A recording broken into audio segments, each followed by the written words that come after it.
If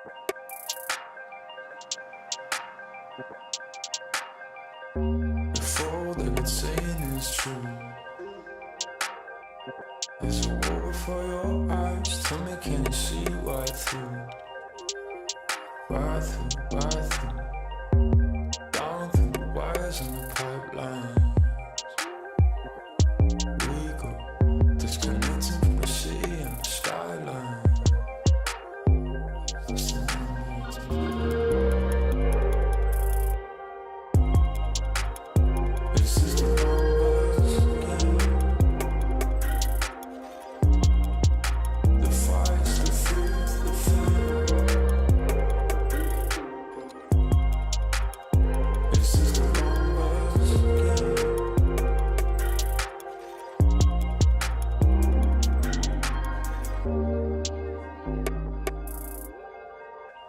Counting up coins for a soda can, and there's nothing going on, no game plan, no plans. So I'm jumping out the fire, back into the frying pan. I'm trying to disconnect from the stats and the spray tan.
The Jason Rogan Experience. Counter-Strike by day, Jason Rogan podcast by night.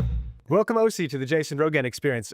You're the you're the next in a long line of North American oppers and marksmen coming onto the show. I guess I'm just looking. If you look back in the history of North American Counter-Strike, what are your big op influences? Is there anyone that's really piqued your interest? No, No one really. Yeah, there hasn't been a whole lot of good oppers coming out of the region. Yeah, I mean, we kind of suck. What is it about you that you think that makes you such an intriguing sniper for the team? Like, what was it about the weapon that first got you interested? Nothing. It was actually just no one else wanted it. And when I first joined my team, or first open team, they were like, yeah, I don't want to op. No one else wanted to op. So I was like, all right, I'll try it out. Yeah, that's fair. You know, I'm back in the day, way back in the day, I was somewhat of a marksman myself. I quite enjoyed picking up the big green, running around the map. I had great form. I was shoulder straight, back, Perfect posture. Yeah, perfect posture. Can you show me what you look like when you're... Oh, man. What do you got? You got like a little bit of a lean to it. Yeah. So your shots probably flick to the left a little bit more. Yeah, I mean, my back has definitely been... feeling the past few years of playing, so yeah. I think that's one of the things most North American operators don't understand going over to Europe, where they have that perfect posture, is like that little lean that you've got going on, that throws you off quite a bit. If your fundamentals are off, once you get to the big leagues, it's going to be tough. Oh, yeah. What do you think about the problem? Like, what do you think if Valve actually brought a bow and arrow into the game of Counter-Strike, especially for North Americans. I could feel it could be a huge benefit. Yeah, I mean, seems like us being on the same playing field or level with Europeans, it doesn't help. So we need some sort of advantage over them, you know. So maybe a bow would help us. Right, we know how to handle a bow. Yeah, we got some experience with that. Yeah, I think that could actually be the move that makes North American Counter-Strike come right back into the map. yeah. I mean, it would be exciting to try out a new gun. I mean, not even a gun, just a bow and arrow. Yeah, Yeah, pin people to the wall. It'd be great. Jason Rogan Podcast, check it out. The Jason Rogan Experience. Counter-Strike by day, Jason Rogan Podcast by night. This is an interesting one. How easy is it to tell something is off with your team? Because I was talking earlier about how it's such an intimate thing with the 5 players plus the coach when it's live. But you can tell with like a player's tone of voice or lack of communication or that something is wrong with an individual or the team. Or how quick into a game can you be like, oh shit, like they're not in it today, or this guy, he's not, you know, something's not clicking. For you, that probably doesn't happen too often at the moment? It happened. Huh? Yeah? Yeah, even on overtime against Paris Vision, some maps at PGL Cluj as well. Even though we did the comeback, but we found solution to the bounce back basically. But it happened, yeah. Like I remember it was in the quarterfinal, for example, against Aurora and Cluj. Okay, we won 2-0, but we felt something was wrong. Like we won Inferno, but it was not that close, but should have been closer than that. And we had the talk between maps, like, guys, we are not the best right now. We are not playing super well. Just a bad day, or, you know, like what do you chalk those things up to?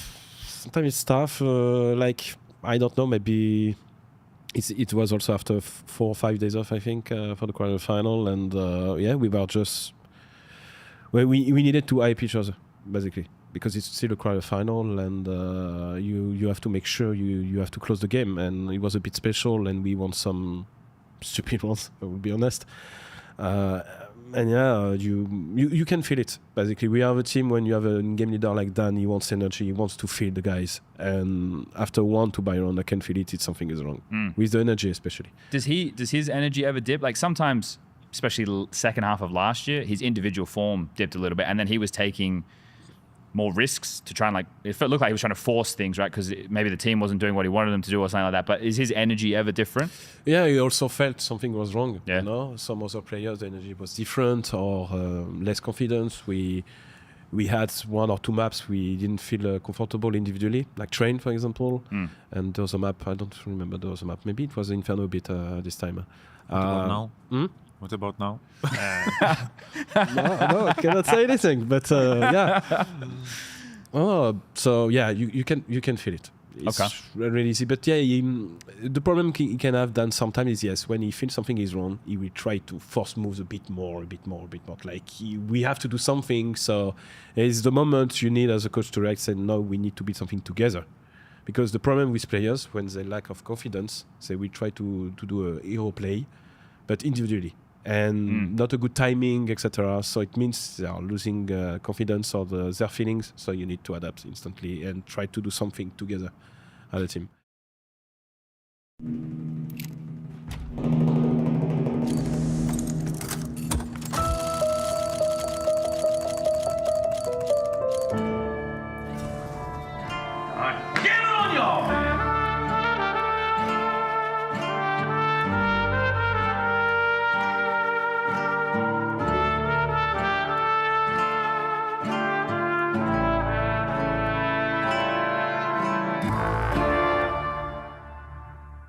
Mr. Saranthus, the rumors I've heard in the community are all true.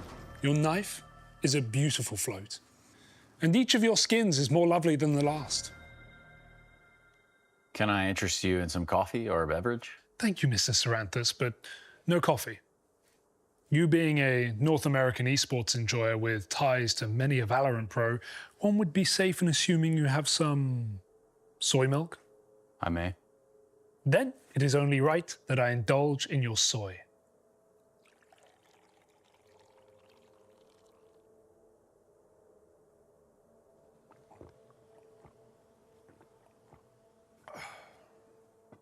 Mr. Saranthus, before we begin, I must admit, my conventional English is a little out of practice. However, I've been led to believe that you speak Zoomer quite well. I do. Well, I kindly ask your permission that I may conduct this interview in Zoomer. By all means. Okay, Unc, obviously you're washed, but am I relevant or irrelevant to you? Still really. W. And you've heard about my little side quest out here in Sweden? Gaben's got you running down Wash Fallow players. Shout out Gaben. If there's one thing he fucked with less than Counter-Strike, it's Valorant. For real though, why are you here? Valve pressed me 9 months ago. It's all good. They found nothing. Facts. These files have been run through, but I've got to grind them out again. Well, say less. Now, when Project L hit, there were 4 orgs in this area, all sticker farmers like yourself. 100 Thieves, C9, EG, and NRG. Or is that cap? No cap. Look, you cool if I hit my vape? Bet. Now, clocking these receipts, all sticker farmers in the area have been unalived, except for NRG, which means they've either dipped, fallen off, or they're fully mask on.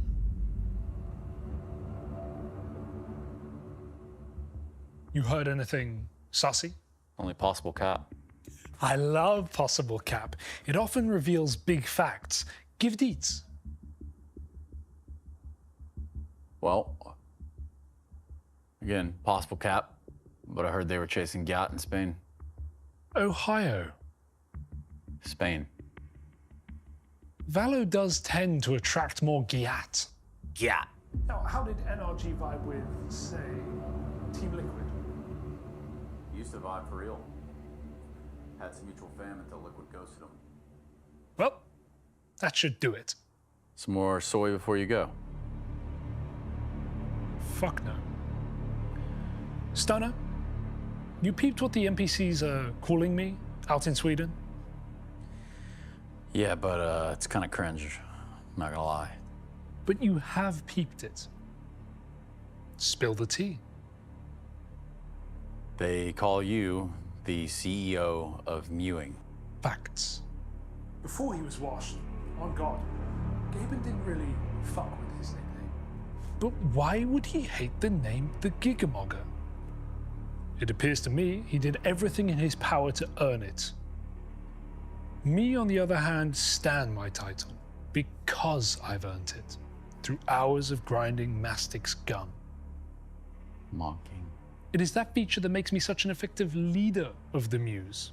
You see, unlike your average dev, I can think like a mouth breather, where they can only think like a common looks maxer, or more precisely, a GigaChad CS player. Consider a hot min the world a Valo iPad kid lives in. It's an L world indeed. If a Valo player were to waddle into your crib right now, would you dap it up? Finna crash the fuck out on that little thing. Precisely. But has a Valo player handed you any L's? They couldn't. Say less. You're giving some real philosopher energy right now. You cool if I hit my vape as well? By all means.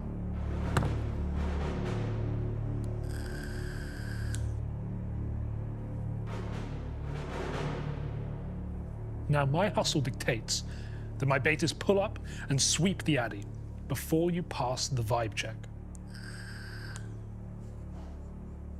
Deadass. Anything's wrong, it's back on site.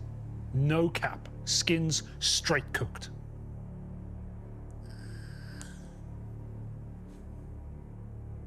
However, you come through with any deets, and we may be able to prevent harm to your account, or more importantly, your inventory.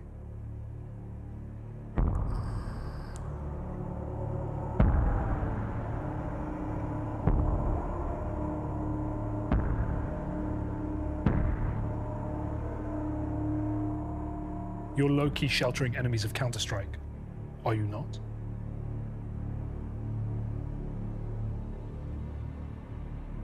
Nah. Don't cap. I mean, not low-key for real. High key? High key. You're not clocking it, are you? You're not clocking that I'm standing on business.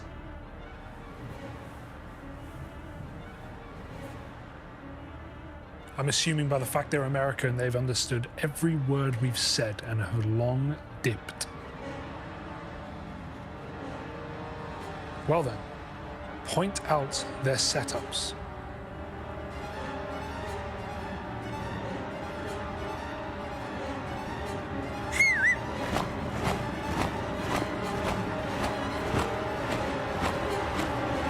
Accounts, inventories, I bid you adieu.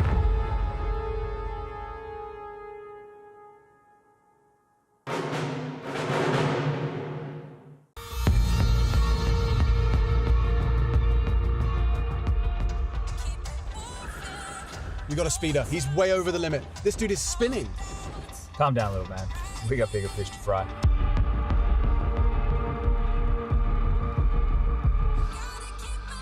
What, we're just going to let him go?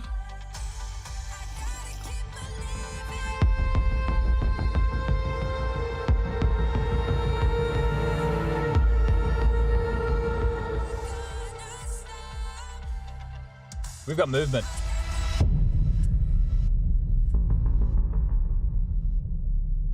You are late. Sorry, I had to get away from the team during prac. You've got the stuff, right? I have a few snap taps if you're interested. Say, you got any more of those jump throw aliases lying around? You must be joking. Do you have any idea how difficult those are to find these days? Fuck it, I'll take some null bites. Give me a couple null bites.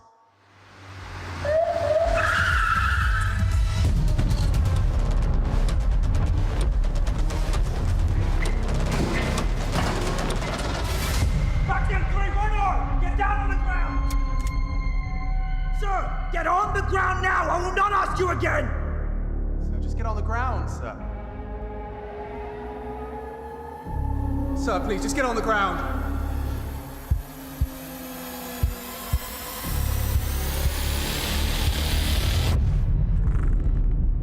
He's got a bind! Look out, he's got a bind!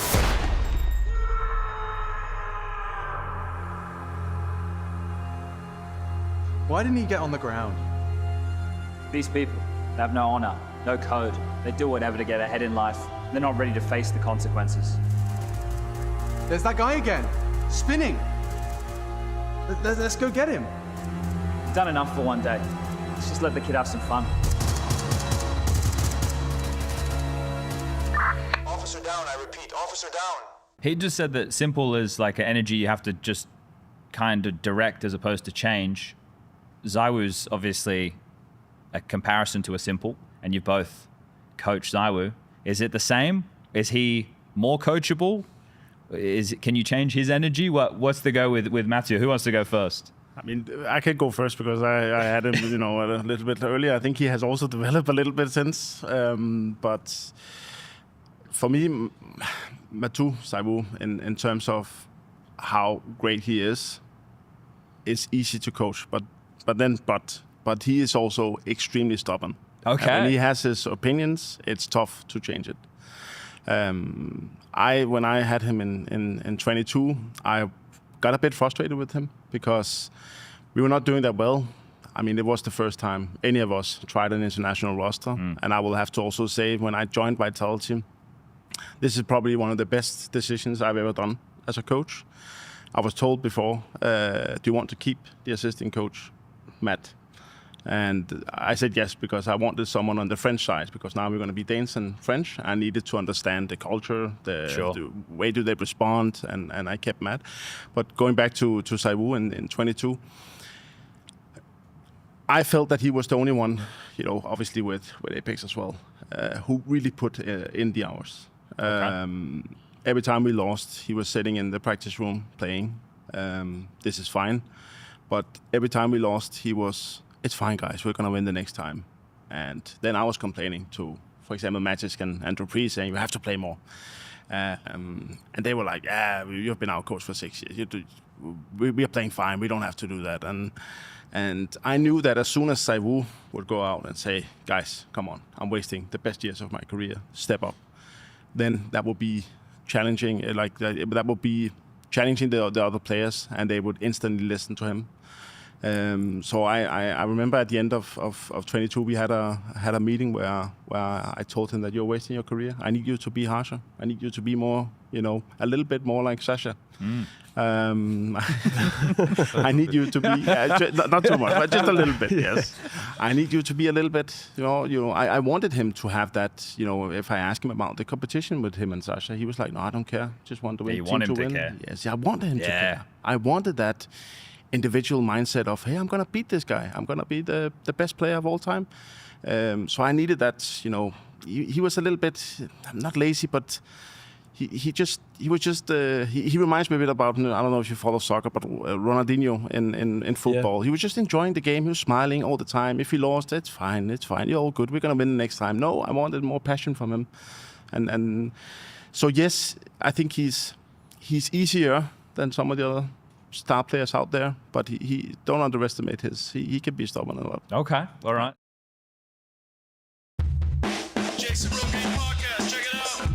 The Jason Rogan Experience. Counter-Strike by day, Jason Rogan Podcast by night. Oh, a special day. We don't get many guests like you in this studio. Hank Hollywood, Agent of the Stars. It's good to see you. Good to see you. I see you've got a new studio as well. Yeah, loving what you've done with the place. Thank you. I was in the bathroom earlier and I noticed you had that iconic photo of Guardian and Semler together. Yes. The duo that never came together. It never did. And it might have been too strong. I decided to put that in the bathroom because people were so excited about those two guys casting together, they just literally shit themselves. So it just felt like a great place to get people in the mood. Now, listen, I'm a talent agent. Yeah. And when I wanted to sign those two guys, I realized that these guys, this is the prospect for the future. This is my golden goose, as it were. But yeah, creative differences, egos clashing never happened. But man, they would have set the world on fire. You've actually done a really good job getting involved in esports. You've been part of some of the most well-managed organizations over the past few years. Yeah. We trying to bring the Hollywood culture to esports, as it were. So I've been running this agency now for maybe 2 or 3 years. We started off with the influencer marketing, and now we realize there's a bit of a gap in the market to maybe siphon some of that lovely money from esports. So trying to do that, and yeah, we've been working with different organizations, different players, and so-called talent as well. Yeah, your philosophy's done great work at EG, is what I knew. Evil Geniuses. I heard about your work over at Astralis as well. I've been there for 3 years now. I've been handling their public relations. Killing and it. Yeah. And of course the Falcons as well, just kind of managing their spendings and making sure they make the best possible decisions in all of their moves across esports. They've had incredible players coming through there. They have. It's been a great time. Yeah. Like a lot of money involved there, Jason. A lot of cash available. And you're very you're very holistic with your approach to the whole agency thing. You like you said, you do everything. You have PR, marketing, you sign the players, you do all the negotiating. It's an all-in-one solution, I like to say. I handle every aspect of the professional players, the organization, the talent, everyone involved with an esports. They don't have to worry about anything. Have you got an agent yourself? I don't. I've spoken to a couple over the years, and I always just felt like I never found the one that I really connected with, So I've mostly just kind of been going on my own, just kind of doing it by the seat of my pants and learning a few things along the way. That's where you've been going wrong. I can see you've done okay for yourself. Done all right. But let me ask you just one thing. Yeah. What's the most important thing in the world? Well, I mean, obviously, this is things. I've got a daughter back at home. I've got a wife, 2 dogs. So my relationship with them, spending time with them. I'm going to stop you right there. That's all wrong. Most important thing in the world is money. And that's the kind of business I'm in and generating it. Money is an energy, and it's always flowed very strongly in my direction. So maybe to give you a bit of insight, I can show you one of the contracts I'm working on right now. The kind of what we use. Actually. Okay, yeah, I actually brought some documents. I thought I could show you what we're all about. Cool.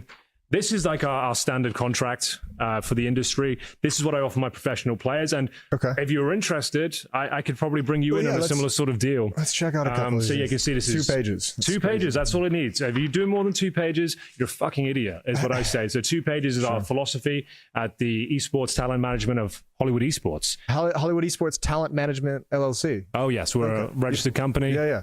Okay, so this is a 5-year contract. Starting from 5 years, like a long-term deal. We want to make sure that you're in here for the long haul, Jason. Yeah.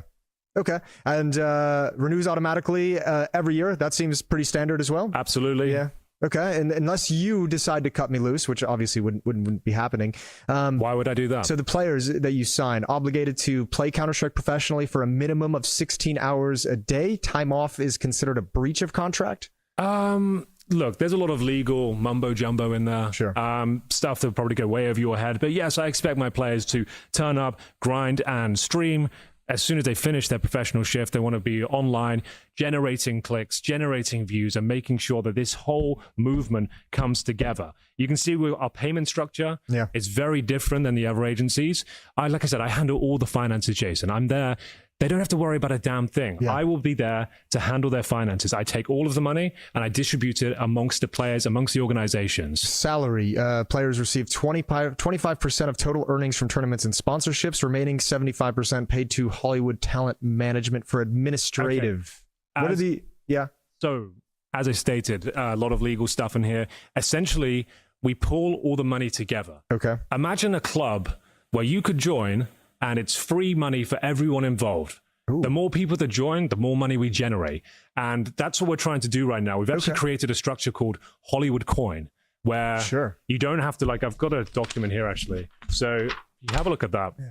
You can see at the top of the structure, it's myself, that's Hank Hollywood at this stage. Then we have the influencers, the professional gamers, and the esports talent, everyone working together to generate as much money as possible to then put into the pool, and essentially everyone gets rich. Can I just probably a minor red flag? Oh yeah, sure, yeah, whatever. Yeah, well, if you look at this diagram, I would say the shape of this is right. It's a strong shape, right? Relatively it's solid conservative. Structure. Yeah, like this whole, that concerns me. It looks relatively, dare I say, like a pyramid? I can see where you're coming from. It's not a pyramid, that's a triangle. Famously one of the strongest shapes on the planet. Yeah, that's structurally true. Integral to the backbone of the industry. Neil deGrasse Tyson told me that. Strongest shape in nature is the triangle. Exactly. Yeah. That's what we're basing this on. That's the philosophy here at Hollywood Industries. We want to make sure that everyone gets a fair slice of the pie, especially the people near the top. The influencers are our number one priority, professional gamers, then the esports talent beneath that. And it's... One second. Oh, sure. Hello, Hugo. How you doing? Right. Okay. Well, I did tell you if you want to make it in this industry, you are going to have to make a few sacrifices. Now, commentating Valorant isn't the worst thing that can happen to you, and I suggest you do it because otherwise you're not going to have much of a future in esports. Yes, I know. Right. Well, let me ask you one thing. Do you want to be rich and famous? Or do you want to have respect amongst your peers and colleagues? Hugo, there's only a few people in this world that have both.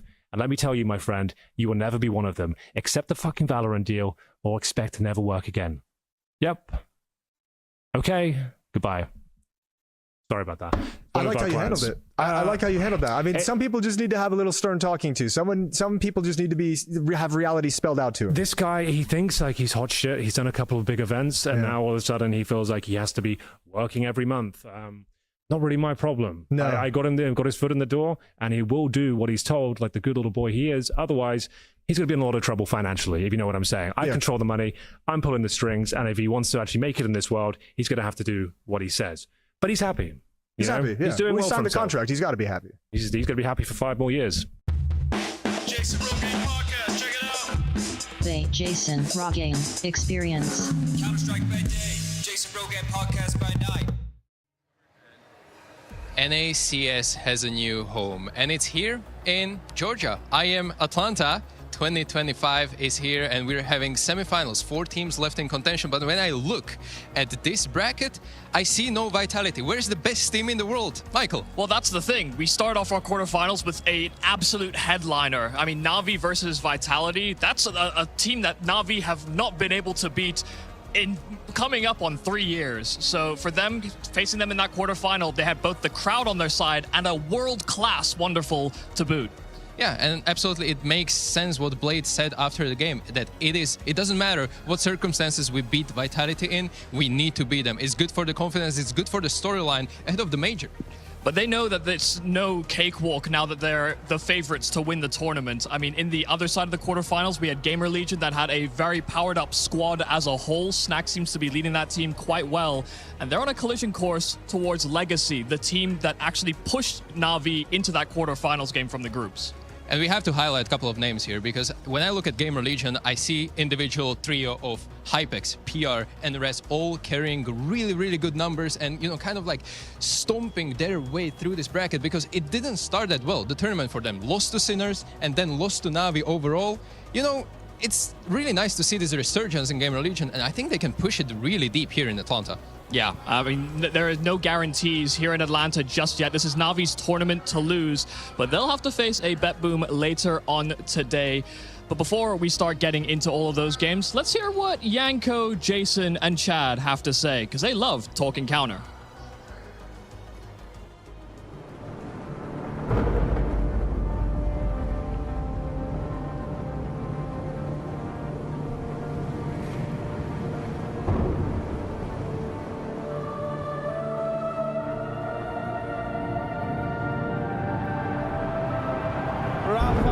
Really making history.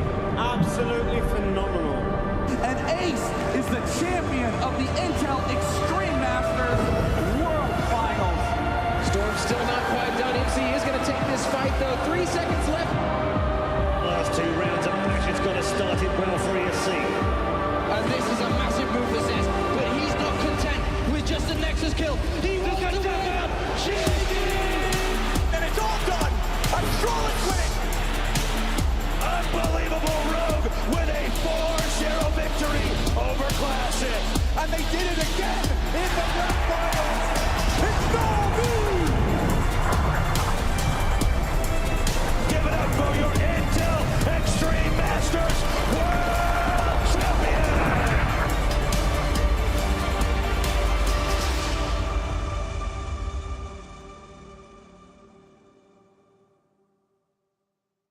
The Intel Extreme Masters Atlanta 2026 is brought to you by ESL in partnership with Intel, Acer Predator, DHL, and Zoe.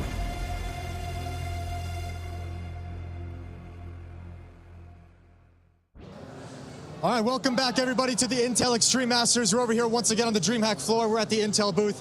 Plenty of Counter-Strike going on. Everyone's here playing.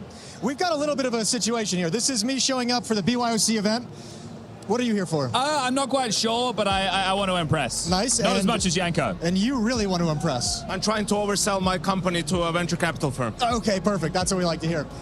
Plenty of Counter-Strike, obviously, the semifinals today, but we wanted to talk a little bit because we were going to talk about this before the Vitality loss yesterday, but now that we have established that Vitality's in this era, we wanted to touch on the fact that so many eras over the years have come and gone, but very few of them have actually been beaten. Like, no crown has been taken from anyone, right? Most of these era teams, the NIP 87-0, roster changes caused them to fade away. Fnatic, the Olaf Meister injury, they faded away. No one took those crowns. And I guess same with Astralis as well, with COVID kind of breaking things up. I thought we were going to come in here hot. We're going to do the hot takes. We're going to come in. The Vitality era, it's over. Yeah, They're you want dead. that? Navi's ended it. No more Vitality, make roster changes. No, but you bang on, right? We've always had these dominant teams. Well, not always. We've had a patch of dominant teams over the years. And when eventually it all ends, you sit there, and it's always in the post-mortem, right? While we're living in it, it's a bit hard to judge and see how things are going to unfold. It's just from a day to day. You know, I'm being facetious about the Vitality stuff. I don't think this is the end of their reign. I think they're going to win more titles. They're still my favorite for the major. Don't you worry about that. But the fact that they have had a loss, right, and it is to Na'Vi, and there is that confidence, you have to start asking the questions, what does this mean for the future? And maybe, right, we're living in what could be the changing of the tide. Maybe not, but it's always a tough one to gauge. Well, I guess right now would be the time. If anyone thinks that they, like, saw something, or if anyone thinks that Vitality's, like, going to fade away, now's the time to say that you believe that this was some kind of defining loss. Not saying that to you guys, just to anyone in the public. If you truly think this loss has some detrimental effect, like, now's the time to say you believe Vitality's done. Yeah, I think it's more that the added confidence for Na'Vi. Now we have Na'Vi and Falcons as the two teams that were able to beat them. Maybe Spirit. Right, yeah, or maybe. Or BetBoom, right, because they beat them. No, but that makes it more interesting in the major conversation, right? Because next time they play, Na'Vi will have the experience, all right, we've done it. We've beaten them in the quarters. We've beaten them in an important game. So we'll see. I think for some of those early teams, when you go back, that mental aspect really matters because NIP, for all their dominance, lost the first, 3 or 4 major finals that they were in, right? It was only when they were actually at their weakest as a team where they managed to lift the one major. And even no matter how dominant you are, maintaining that mental edge is super important. So I guess that brings us to now talking about, is there a way to do this? Is there a way to age out of an era gracefully without kind of hitting rock bottom? Like I said, we wanted to talk about this before Vitality lost last night. This was pre-planned. But now that they have lost, I guess the conversation is if it keeps going south, where do you take it so that you don't just descend into rock bottom? How do you make the switch? I think the thing is, right, their only comparison in my mind is Astralis. Yep. And Astralis, if you take a look, at the end of 2019, they won the last event. It was like a blast event, a global final. I don't know the naming back then. Yep. But then they go into 2020. It's the, I don't even remember what it was called back then for Blast, but it was their studio event in London. They didn't win that one, right? And then they go into Katowice and they get eliminated by Na'Vi with Simple Electronic, that team. And then the pandemic happens. And we never know what was going to happen for Astralis from that point onwards. Online Counter-Strike, we all know. The players don't want to get out of bed for it. The fact that the world was thrown upside down. And then Astralis slowly, piece by piece, disintegrated. And that was the end, right? Yeah. We didn't really get them, oh, okay, now they've been conquered. Now, it wasn't that type of an ending for them. So with Vitality, unless the world decides to shut down again, let's God forbid. Everyone praying for hantavirus to be a real thing, so we see Vitality's downfall. But this is it, right? I kind of asked myself the question, if I was the management of Vitality, who's already been very aggressive with their changes of players, right? Obviously Flamesy, right, is one of them right there. Willing to lose Spinks, willing to make risks, At what point do you, as an org, right, see a downturn of results and then make the decision, we're going to change? Because this is arguably the greatest Counter-Strike team of all time. But that's the question. You half activated my trap card, Chad. Only half. Do you think if Donk was on the team instead of Flamesy, they win as much or even more? Or do they win less? What a question that is. What a wild trap card you just brought out.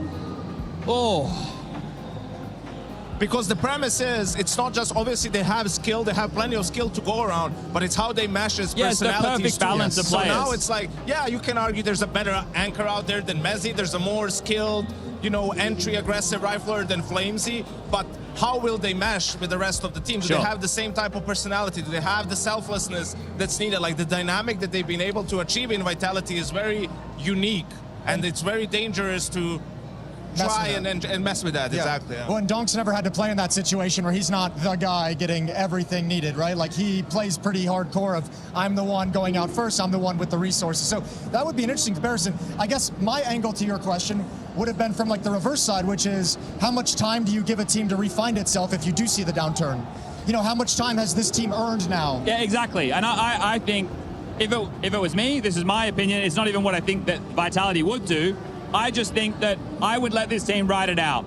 Yeah. And again, we're not talking about because of the result here. We're talking about results in the future. Yes. I don't expect them to disappear anytime soon. This event, we know they didn't practice. We know they're not in their best form. They didn't look themselves. Everybody knows that. And if people are not bringing that into the, at least qualifiers for how they're passing this event, then I don't think they're doing themselves or the Counter-Strike space any service. But at one point, they won't be winning everything. And then when that happens, I think let the team run its course until someone goes, nah, I'm out, right? Let it run its course. Let it see what happens. They've earned themselves their good graces. Or someone on another team pops off to a degree where you're like, we have to look at this guy, like this is a player we have to look at.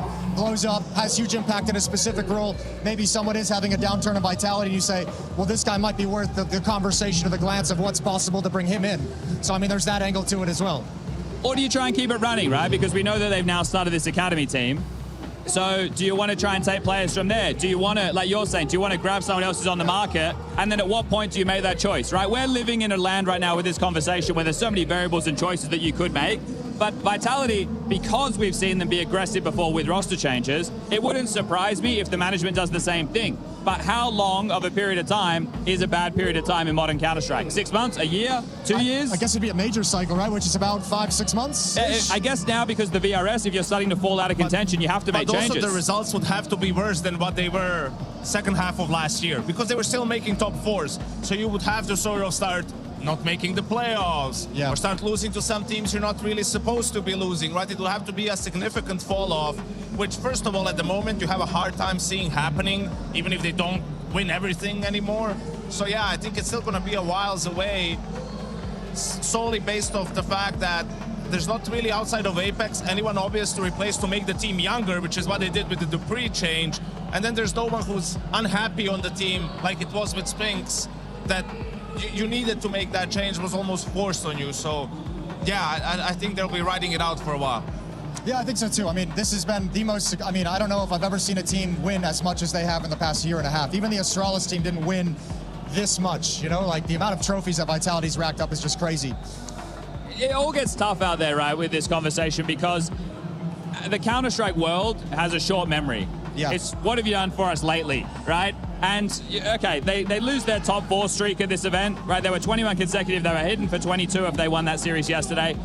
The concerns I had about yesterday's game, I can just wash away. But in the context of the match, you could see that they weren't as ahead of the players they normally are, right? Like their rotations were a little bit slower, or they were gamble stacking incorrectly, and you could see it didn't lack the polish. You've been able to tell for 2 weeks they haven't been practicing. Yeah, and you can see it. That's why I think it was also a really smart veto from Navi at the very end, because it came down to Mirage and Inferno, right? As the final map, Navi had the last ban.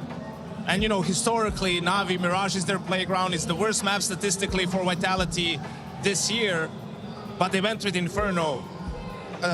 Vitality hasn't played it since Rio. They only played it once. They haven't played it at all in the US. You have no practice. You're going to lose for Apex. It's going to lose the feel a little bit for how does this map, you know, you work. See like in the calling. And they were just a little bit behind it in some of these rounds, and Navi took full advantage. Okay, well, let's take that perspective too, because that's obviously a rough win for Vitality, but not going to be too much of a dent in themselves. But I think for Navi, this is a massive win. For guys who are giving interviews saying Vitality's not our biggest competition, we are ourselves are our biggest opponent that we have inside the server.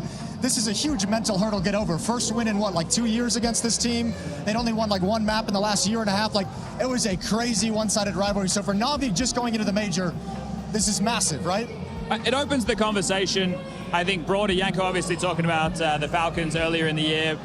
We're going to have to, I think people need to get on the train, Chad. Well, we need to wait. Get on the hype train. We need to wait. Did you see that Furia game? Yeah, come on, but that's man. the only match of theirs I've seen at the event so far, right? The time zones haven't been friendly to us. They're in the grand final tomorrow. Yep. But I think my point being, the contenders, it used to be Vitality here and then a gap and then everyone else. Now I think it's Vitality here and there's like 3 teams that I'm hoping that we can have a conversation about. Na'Vi, Falcons, and Spirit.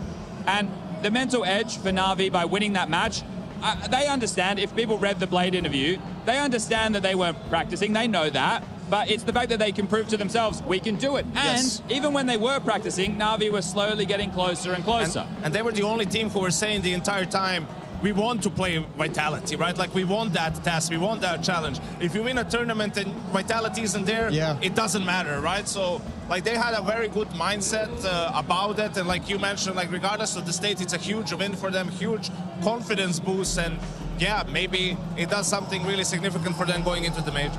What if they lose to BetBoom today?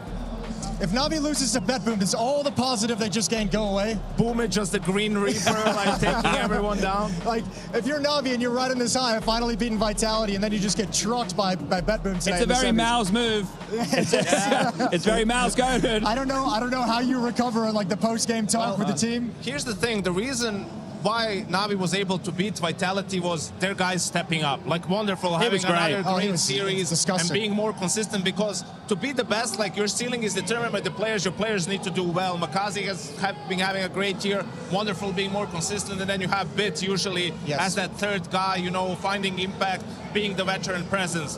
While also those players are known to be inconsistent. So if all of a sudden now, because you're riding that high of the Vitality win, just like Maus did in Cologne last year, and you fall into that trap and you start having a bad game and it pops up, like, there definitely is a possibility for them to lose. Yeah, I think that's going to be a very fun game, to be honest with you. I hope Navi continues it. If we switch to the other side of the bracket, GamerLegion taking on Legacy now. It's a brawl. It's a brawl. It's a brawl. You know, watching the GamerLegion game yesterday against Pain, both those teams were so content to just like play default Counter-Strike and just play everything stand. There wasn't a whole lot of like there were some aggressive plays, but not a whole lot of like chaos, not a whole lot of teams trying to do something creative or change the map. It was just default standard Counter-Strike. Legacy doesn't play that. Yeah, like, GamerLegion's not going to today. get to like sit back and just play standard Counter-Strike. So how they handle that is going to be everything in today's game. I think it's fun, though, for some of the individuals like your PRs and your Rezzes. Hypex has been very clutch to get to play like heads-up Counter-Strike in that fashion. Should be good fun. So, look, I think on paper that series has more excitement than the second one. The name value is in the Na'Vi game, but the expectation is also in the Na'Vi game, right? So, look, I'm hoping that we get a 3-mapper, and I'm hoping that the Counter-Strike isn't as odd. I know we're pivoting back for a second, but that Vitality Na'Vi game, the first 2 maps, the pace of that was so strange. Did you feel that? It wasn't mega entertaining. No. But it was very tactical, and it was gritty, and it wasn't sexy, but most importantly for Na'Vi, they were able to get it done, right? And I even said this on the desk, it's like, I know it wasn't mega fun to watch, but actually winning in that manner for Na'Vi is even better than if, you know, it was some highlight moments. I don't know, they just outplayed them. But with the Legacy game, the GamerLegion game you're talking about, my thought process changes from, okay, whatever happens at this event, you know, that's the easy side of the bracket. One of them will make the grand final. One of them will play in the 3rd place decider. That's going to happen no matter what. Does this prime those teams for us to consider once we get to the major, which is only 2 weeks away, that they become conversation for a stage 3 team? Like, playoff seems out of reach, but do they become a top 16 team at the major now? GamerLegion are in stage 1. If you look at the field, they have to be a top 3 team in stage 1, looking at the field. Stage 2, that's where Legacy is, Spirit's there as well, right? You need 8 names to make it into stage 3 of the major. Has their performance here elevated them enough to put them in stage 3 contention? For me, it has from the eye test, because they've been real solid, right? Sure. And most importantly, yesterday they were able to win a game on the stage, which is where they struggled, even though usually they meet better teams than Pain. Like the snacks effect. They met Falcons a bunch of times. Yeah, that doesn't hurt, man. Like the veteran presence. Legacy, it's the same thing. Getting Artin, who's a veteran player, did it before for a long time with Furia. Like, it helps probably some of these younger players, just leading them, guiding them. Even Kyosuke is talking about Kerrigan and like what it means, you know, so like, you never underestimate the impact an IGL can have. And I think that was big for them to sort of unlock some of the individuals a little bit on GamerLegion, and that's why having 2 more games here, no matter what, is huge for them going into the major. And I think the Legacy performing well also because they hit that slump like after kind of the run in Austin and some good events towards the end of last year. Like, they've been very quiet. Like, they're very momentum-based, that team. Yeah, they are. Well, it's the style of Counter-Strike they play, right? Always pushing in your face. It's almost like they play 2 T-sides sometimes. So, yeah, it is going to feel momentum-based, but when they get it, damn, it looks fun. It looks good. Yeah, that's the thing, right? Yeah. And when teams who are playing out of the box or like off-meta, I think is probably the better brand for it, is it's fun, but it's not consistent. So you kind of have to weigh it up. Whereas Na'Vi have gone the route of, let's make sure we're consistent and then we can have fun. Yeah. And they're getting to have fun now. Yeah. So it's quite a contrast. You know, yesterday we were talking about how there's these 2 tournaments on at the same time and having to measure it and how do we read it and what does it mean? It's just good to see teams getting in these reps before the major to kind of just, even just for an individual perspective, to see who's looking good, who's looking sharp, because I don't imagine that's going to change too much in 2 weeks. No, but it's like to your exact question of like, are these guys, did we now open up the conversation about them being a stage 3 team? Well, we've opened up a conversation on 2 teams we weren't talking about a month ago, you know? So like, there's the first step for them. And how many times do we go to a major and see a team play themselves through the stages and get better as they go, right? So that's the kind of potential you're hoping for. And for those momentum off-meta Counter-Strike teams, if they catch the momentum in the right event, they're really scary for that one event. It might not be consistent event to event, but if you catch that fire in that one isolated week, 2 weeks of play, like, you can do some real damage in that tournament. Yeah, the one that matters the most is the major, right? I think everybody knows that. So it's about peaking at the right time. And it's a perfect time to start that peak for these teams, too. Yeah, and we're still trying to navigate this whole VRS situation, the way that the TOs are planning the events and the run-up. And I think at the moment, obviously, we've seen Vitality with a good balance. The only one you'd say is a question mark is this one, but we all know why they signed up for it, right? And in case you didn't win the Grand Slam... They wanted to go to Yosemite. Yeah, they wanted to have a vacation. No, I'm sure that I'm sure that them having a loss here is a great little kick in the pants to be like, that's that horrible feeling that we haven't had in a long time. You know, Yeah. let's make sure that doesn't happen in the major. I mean, that's obviously never a goal, but I guess if it's going to happen, this isn't the worst thing in the world for Vitality to just have that bucket of water splash on their face. They were saying it into the lead into Austin last year. They were like, yeah, it'd be good to get a loss, right? Yeah. I think it was Dallas, was it, that they were talking about that? I think it's also, you know, they wouldn't have taken the major for granted if they won the trophy here. But at the back of your head, you know, it's just going to creep in. It's like, what will it take for us to lose? Like, we're showing up to tournaments with no practice, rusty, you know, and still strolling to a trophy and beating the second team in the world on the way to it. So I think it's good just to not get too complacent, right? Like, just realize, all right, we can't just expect on its own we're going to keep winning no matter what.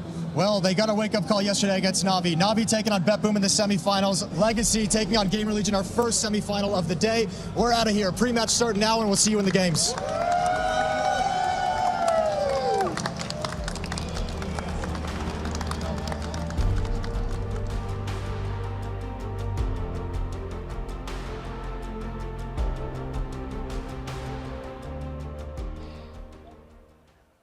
Hey man, hey, welcome to the semifinals. You get a taste of audience yesterday. Are you surprised how many people are here? They're actually cheering for you? Honestly, yes. It was much more people than I thought, and I also think they were louder than I thought as well. So it's really nice to see. There's something in the water for you here in NA, the MVP of IEM Oakland 1985. How's the sickness? Snacks actually mentioned yesterday that you were a little bit sick, under the weather. Is it getting better? I mean, yeah, maybe a little bit. I think we all were sick at some point this event, so I think it's just been spreading to every player, and I'm the last one now, I think. But yeah, I feel like I'm getting a little bit better. I'm not 100%, but I will for sure give 100% of the 10% I have, you know. Right. So, yeah. Another Brazilian team on the menu. What is the vibe ahead of this game? Because it was messy yesterday, you can, I think, admit it. And do you expect somewhat of a close brawl today as well against Brazilians?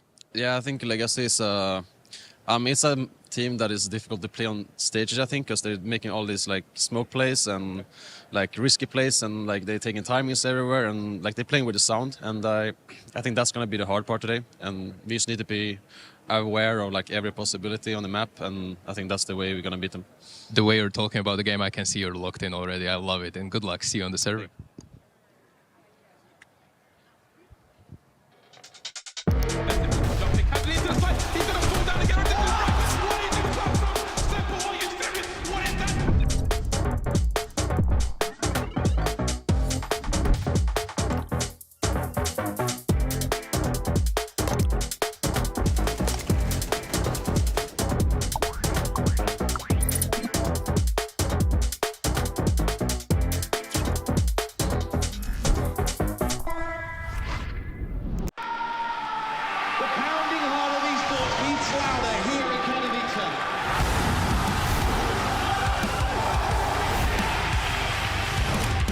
Double peek, he's getting his shot.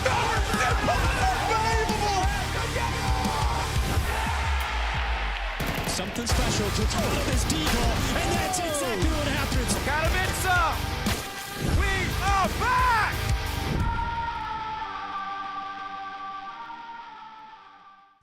Are you tired of overpriced, underwhelming, un-American produce? Why shop abroad for household items when at NRG, we've got them right here at home? You can buy our secondhand washing machine or this discounted Prime NAF fly. No Grand Slam price tag on this one, and your grandma, she won't even notice the difference. Who needs liquid nitro when we've got this freshly washed alternative for a fraction of the price? And Mrs. Smoke. Take control of your organization. Purchase our budget twist and win a chance at courtside tickets for you and two of your friends. How about this multi-purpose JKS? Buy one and get a free glazing appliance. Chelsea! For no extra cost. Why invest in another op prodigy when we've got Kusta at home? Dude, really? Kusta? Oh, Kusta mentioned 2025. That's my boy. So, come on down to NRG. We're Team Liquid, but for your home. Buy any 4 items, we'll give you a free copy of Counter-Strike at home. Offer available for unlimited time only. Fees, title, and application processing fee not included. If choking is experienced, please consult your nearest esports agent. NRG is not affiliated with Team Liquid and/or its subsidiaries and vice versa. The likeness in this advertisement are portrayed by paid actors. Taxes and applicable North American baggage fees are the responsibility of the purchaser. the 1960s, the space race was heating up and the wars were never colder. The Beach Boys and their hip new genre of surf rock were about to burst onto the airwaves as Americans demanded the end of rock and roll. It was an era for change, an era for innovation, an era of the brave. North American Counter-Strike was alive and well, with Cloud9 and Liquid featuring American-made, Canadian-supplemented iron. Brazilian Counter-Strike was already in full swing, and Scream found himself playing alongside the French. It was the dawn, the early embers of the looming Astralis era. But in the small manufacturing town of Oakland, a new miracle was about to take shape. NIP signed newcomer Rez in the hopes that he could take the disgraced NIP squad to new heights. The only title the once illustrious squad could still defend was in Oakland, the final bastion of a bygone age. Expectations were low, but morale could not have been higher. The old kings of Forest, Get Right and Exist had a point to prove, but not even they could have expected what happened next. Fredrik Sterner came into the event with bookies baffled as to the young Swede's inclusions. Crowd looked on, unprepared to put their faith in someone so unproven, unknown, and uncertain. These were the times. He exploded into the event, turning heads every step of the way. It might have been the swinging 60s, but all anyone was talking about was the new hot up-and-comer. An MVP performance like no other, finishing as the top-rated player in the event who made the playoffs. No one could keep up with him, as Carrigan, Nico, Brain, and Guardian, alongside Olofmeister, would learn in the grand finals. Forrest felt inspired by these performances, and so in the final put forward his best performance yet. The ragtag team of Rez and Forrest evoking memories of better, brighter times in NIP's past. In what was described as the greatest best-of-5 final of all time, NIP battled back against FaZe Clan in the grand finals.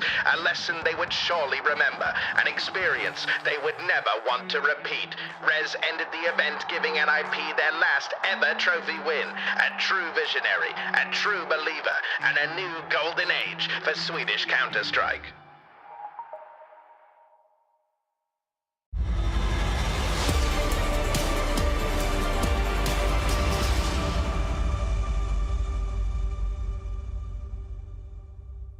Hey Lato, what's up? You're having a lot of laughs here. What's happening with the team right now?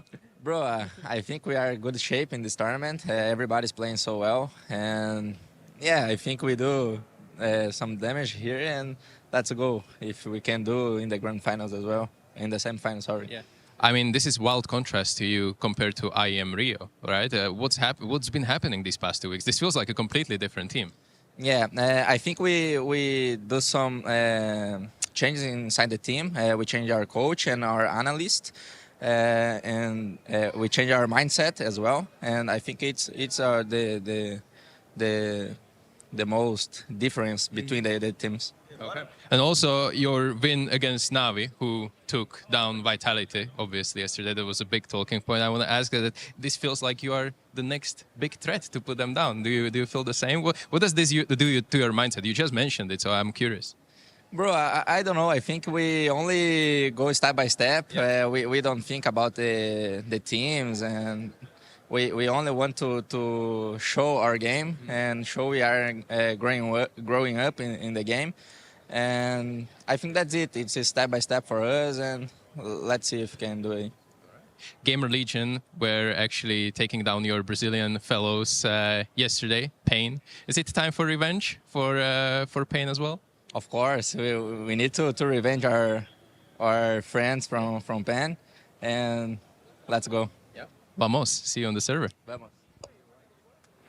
Legacy take that fast pass to the playoffs, and today they get to make their Atlanta stage debut. We welcome you to the arena for the Intel Extreme Masters Atlanta 2026. By we, I mean myself, Rose Spears, Yumi, and YNK. Yumi, we had a great time yesterday. The crowd was certainly showing up. I'm so excited to get stuck in today. There's one thing I know about Atlanta is that they cheer for good Counter-Strike. You can win them over so long as you win the game as well. You know, it doesn't matter what part of the world you're from. They can rally behind you.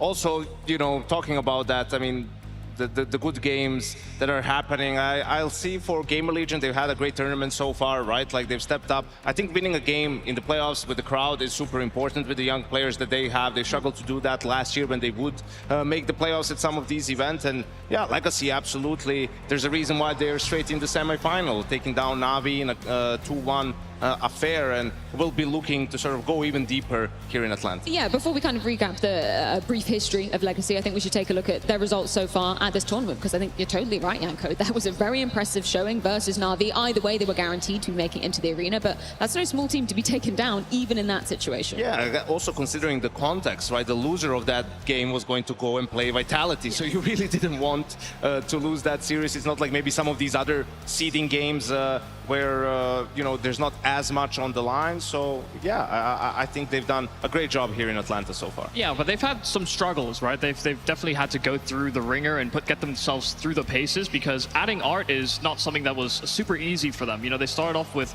Krakow at the start of the year, and they didn't do great there. And that just immediately after that, they kick him and they move in with art at Pro League, and they make top 8. And so that's like kind of a very promising start. They have to continue building. But from event to event, it felt like they were limit testing what the capabilities of the roster were going to be. And as you could see, the things get a little turbulent with them, but they saw the downtrend starting with that Lux in-game leading swap over to art. It has recovered the roster though.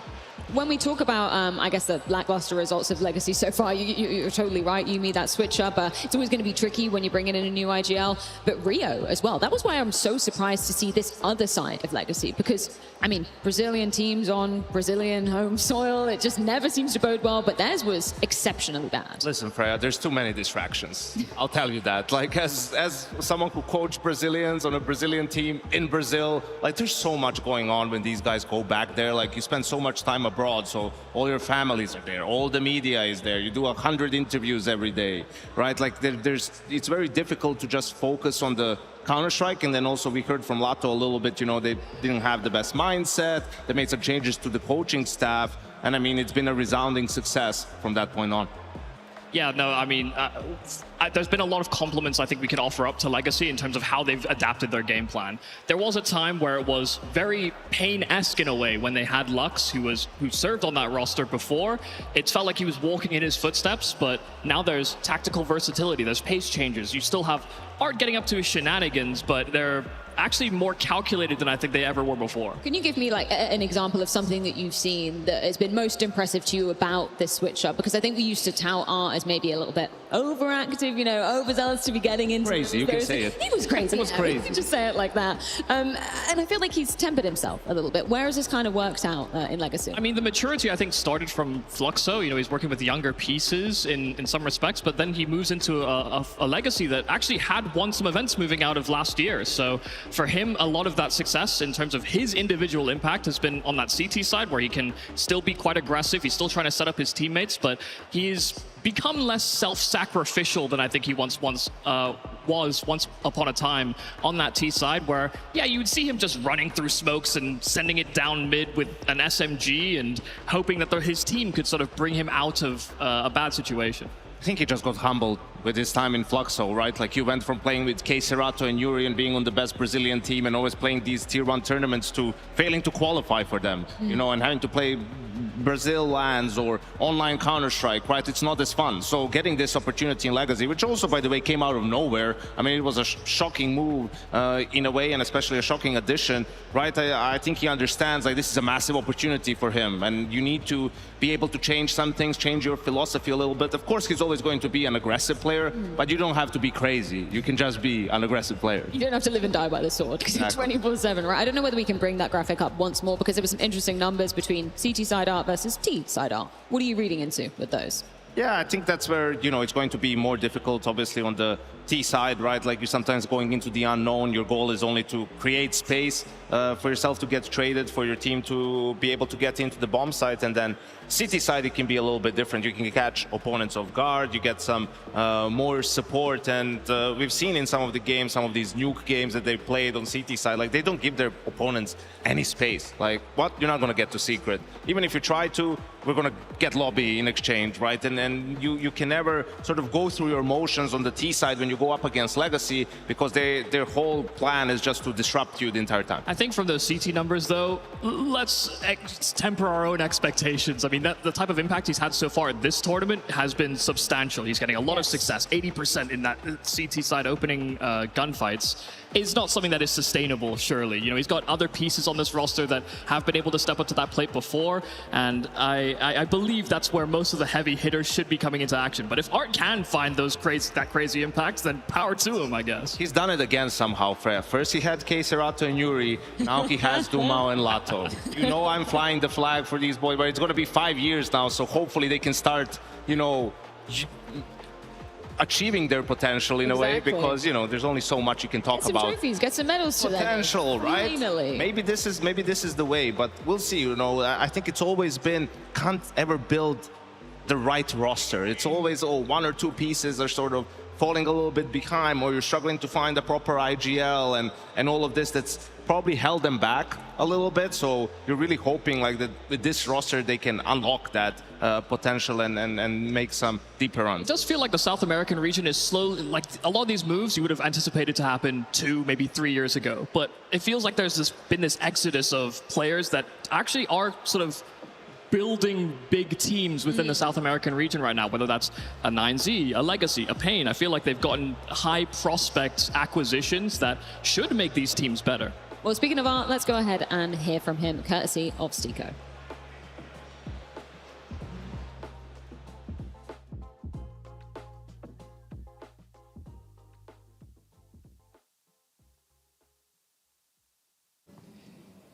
Art, welcome to the semifinals. I want to ask you what is happening with Legacy, because from struggling earlier in the season, you are on a pretty decent run, 8-match win streak. What's happening? Bro, we just fixed the group. I think we're playing for each other, and also the individuals are shining a lot. The chemistry is good, so we have been a good run. What about the coach, though? Because you promoted your assistant coach, right? Like 3 weeks ago. Yeah. I want to ask if he is playing certain role in this kind of like uptick of performance that you're having so far. Yeah, they are definitely help us. He's been with the team for, I think, 5 years with the guys. Yes. So he knows that. He knows the way we like to play as well, the way I like to call, so he helps me a lot. All right. You had the luxury of a day off. What were you doing? Were you watching the games? Because obviously there was this Vitality Navi game and everything. I wanted to ask if it's your advantage, because you're playing against GamerLegion. They already play quarterfinals. Sometimes it's, you know, good for them to have this momentum coming into the semifinals. Do you think this is advantage as well? A little bit. It's a trade-off. Like we could not focus on stratting because we want to watch the games. Yeah. So Furia game was insane, and also Vitality game was very crazy. So we lost some time there watching the games. But after that, we just prep, and I think that's a trade-off. They warm up a lot more, and we prep a lot more. So. This is the beauty of intercontinental CS, right? You have to watch every single tournament there is, not even the one that you're playing. But I have to say, in this matchup, I feel like this is true 50-50, kind of like a coin flip game. It's so close. If you would have to make fans cheer for you in the arena today, what would you say to them? Why would they cheer for you? I think if they like CS, they like the way we play, they're going to cheer for us. Otherwise, they go for GamerLegion, hopefully for us, because we love to have the crowd on our side. So hopefully we can get some good clutches so we can, you know, get the crowd up. Yeah. All right. Thank you and good luck, and see you in the semifinals. Thank you very much.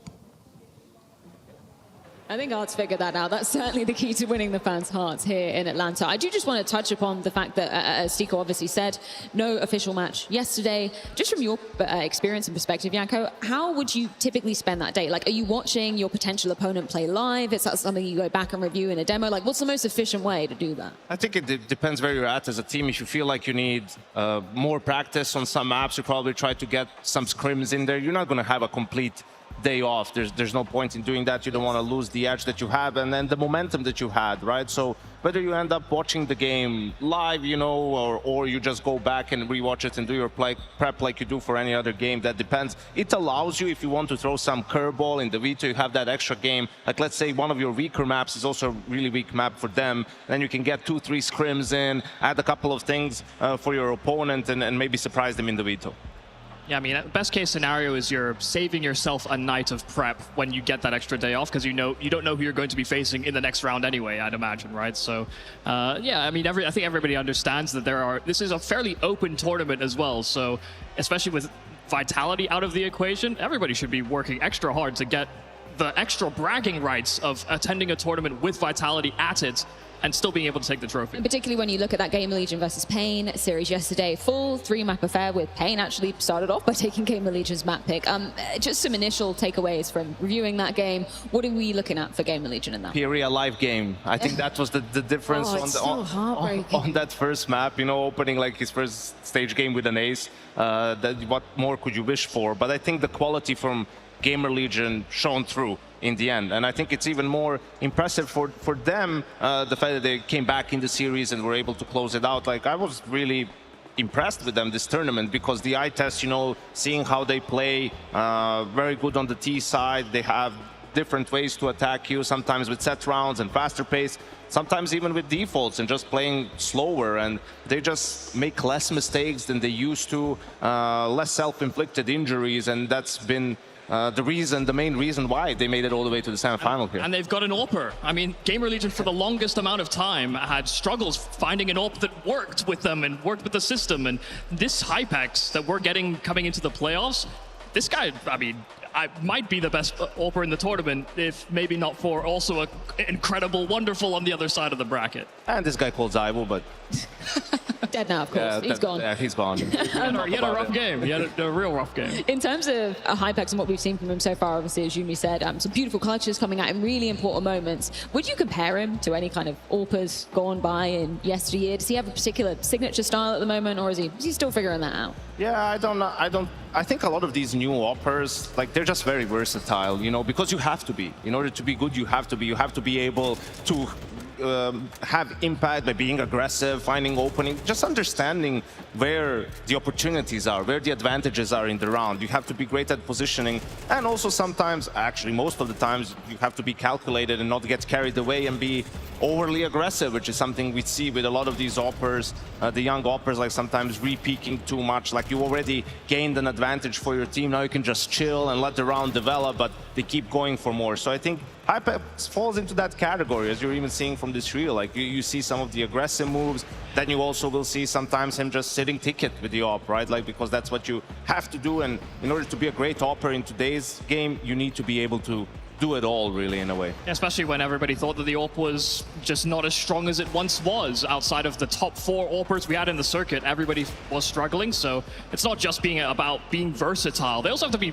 capable on rifles and be able to read the game and play pacey in some of these clutch moments that Hypex actually delivered. A small part of it is the anim graph update. I mean, we talked to Malbs the other day on the podcast, and he said something interesting, which is like, it's not so much as you can predict and see how people are moving. It's like you can better predict where they'll stop, where the model will stop. Okay. So like for AWPers, like, you know, and you're just holding an angle where someone is going to swing at you, like, it helps a lot having that. And, you know, sometimes it's also just a mental game, you know, just placebo, and you're like, oh yeah, this is going to make it so much easier for me to play the game, and then you just do it. It just magically happens. In terms of Hypex and his kind of tenure on GamerLegion as well, only a second stage in the GamerLegion jersey as well, and he was lapping up the crowd. He was making them hype for some of his clutches as well, so I'm so excited to see what he delivers today. I just love how much energy the GamerLegion players in general do seem to absorb. Sure, there's some conduit players like Hypex, or, you know, we even saw Rez sort of basking in the moment, I think, when they came out on stage the first time, because they understand they need to be able to win a tournament. It's not something that GamerLegion have ever really been able to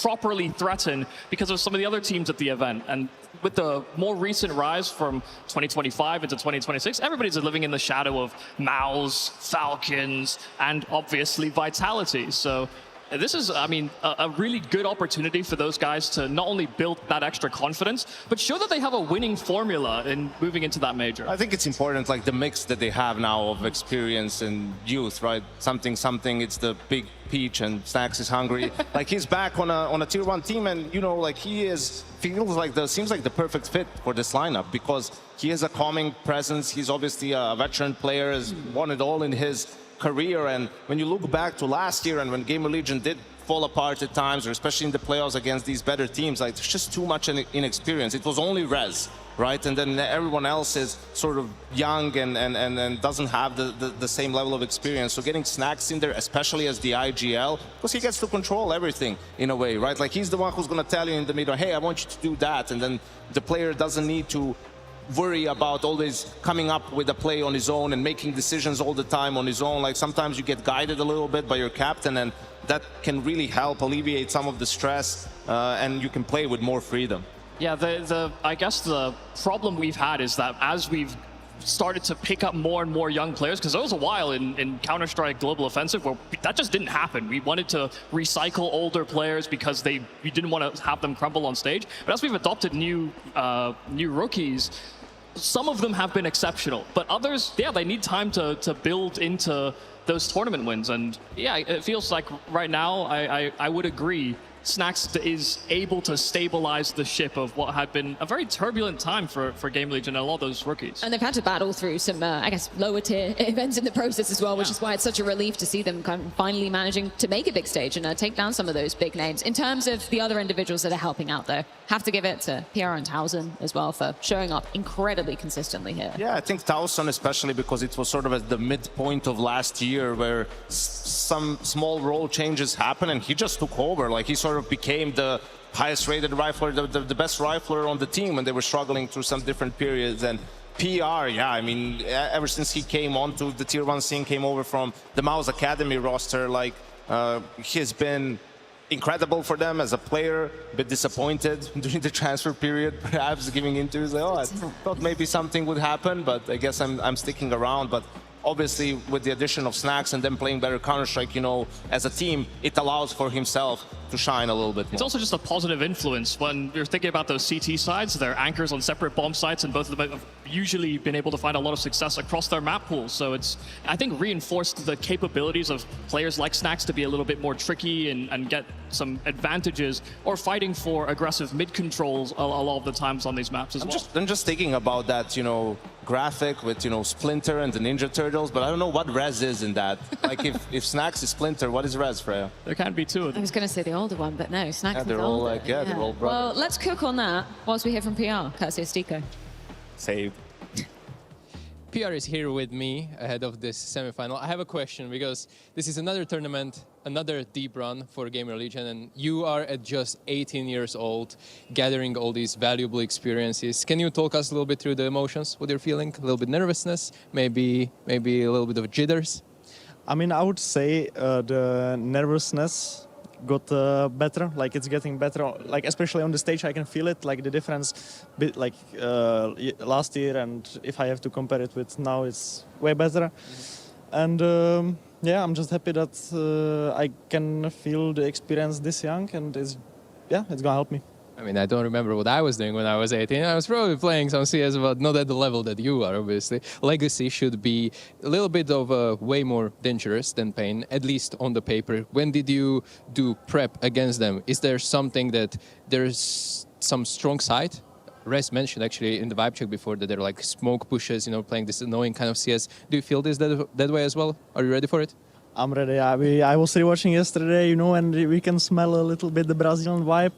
I love Brazil, but you know they have a kind of specific play style. So we saw it. I think Pain is the only like team, and maybe Furia, I'm not sure, that are playing different than Brazilian teams, I would say. All right, the tournament itself, it didn't start that well. Obviously, you lost the map in Sinners, which was your opening map. Then you lost to Navi, but in lower bracket you were pretty much stomping everyone. Besides that overpass game where Pyria had like a live game against you guys yesterday. So how are you growing into this? Is this something that you feel stronger and stronger with every game that you play? About what, sorry? Well, like the overall start of the tournament was pretty slow, but now you're like growing into it and you're just stomping everyone? I mean, me individually, I have always like hard starters on events. I noticed that actually as well. Yeah. I'm trying to figure out why is that, but yeah, after the first map, usually I get into the zone and I feel way better. So game by game, I feel more comfortable, and it's better. Yeah. Any words to the crowd? I think they're on your side, actually. Is this Snacks effect? I think it's a Snacks effect, and yeah, it's insane. Thank you guys for cheering for us. Thank you, and good luck in the semifinals. Great words from PR, as always. We did get to see the map, Pito flying on in. That's Ancient, Mirage, Inferno. If we do so require it. Makes sense, Janko? Yeah, for the most part, I think GamerLegion, it was between Overpass and Ancient in that case, but their Ancient has been really strong in this tournament. Obviously, the 13-1 win over Navi happened, and for Legacy, like if you look at the stats, it doesn't look too bad, but all the wins are against Brazilian teams and mostly at their regional lands, and they lost to any European team that they played. So I think they just see that as an opportunity to play more towards their strength, GamerLegion, than try and go and punish, especially how Overpass went yesterday. Unfortunately for Legacy, their best international results map is Dust 2. I mean, if they haven't actually allowed teams to get more than 10 rounds on that map when they've been able to play it, and for it just feels like a bad matchup, unfortunately, against GamerLegion, just because that's GamerLegion's permaban. So it's a tough veto, I think, for them. Obviously, get to see GamerLegion. Well, they have to start on the T side of Ancient, but that didn't seem to be a problem for them. They actually chose to do that versus Navi. Yeah, absolutely. They've been really strong on the map, coming out with a lot of pace at some of these maps. It works in their favor, so I don't think they'll have any problems with starting T side Ancient.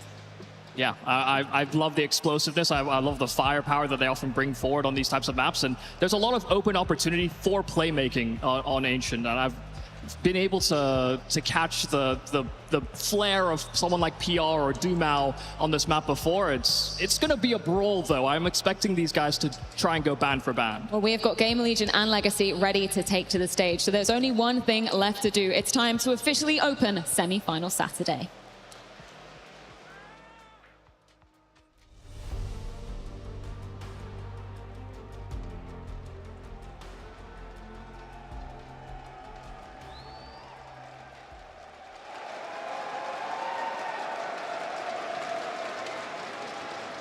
Hello, Georgia. How are we doing this evening? Oh, we've got some great Counter-Strike for everybody today. This crowd definitely knows greatness. And while North America might not be in the server, we are definitely in this crowd. This place is loud, and you guys are doing an awesome job. Give yourselves a high five. All right, so here's the nitty gritty. Yesterday, we got rid of Apex and Vitality. Can I get a hell yeah? Well, if the players in the server feel the pressure, you are most definitely doing it right, Atlanta. Who here's from the Northeast? That was all right. It's kind of mid. Northwest? Anybody from the Pacific Northwest? And the Southwest? What about the Southeast? That's what I'm talking about right there. Ladies and gentlemen, boys and girls, it's semi-final day. Let's go live.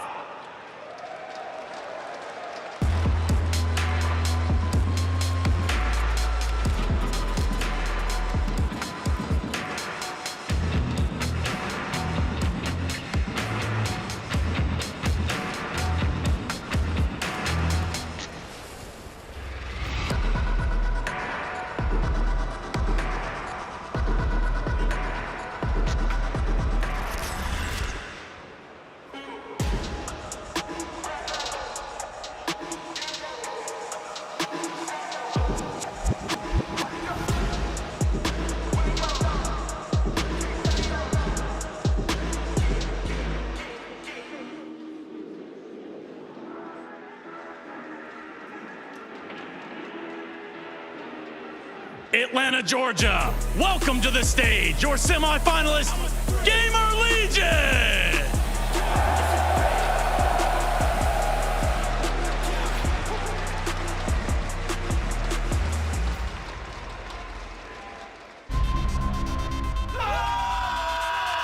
I think Legacy, they're a solid team. Of course, they have really strong hitters. They're very good individually, but they shoot really hard. Maybe they don't have like as much experience as like other teams here, but still we should never like underestimate a team like that. They can like destroy you from nowhere, like when you least expect it. So GamerLegion. They are particularly different team as in the way they play. They have very good and different strats. I see them doing random things like gimmicks. That's a thing that take them apart from other teams, and maybe that's the reason they're in the playoffs. So they're a good team. They have a lot of resources. Trying to keep them distracted, trying to keep them back. And he gets one off, but it's got to be Res. Oh, this is Eagle enters the feed. There's no time for it. It has to be elimination. Oh! That's incredible! We are playing really good Counter-Strike, and that's when we can beat teams. Stan goes down. Perfectly played. Perfectly played. Trying to first. How about two? With Dumau's bullets and a third as well. Dumau in the ace. Time is light. He's got no kit. Dumau's pulling it up. He's clutch. An impeccably played round. Atlanta, Georgia. Snacks is back.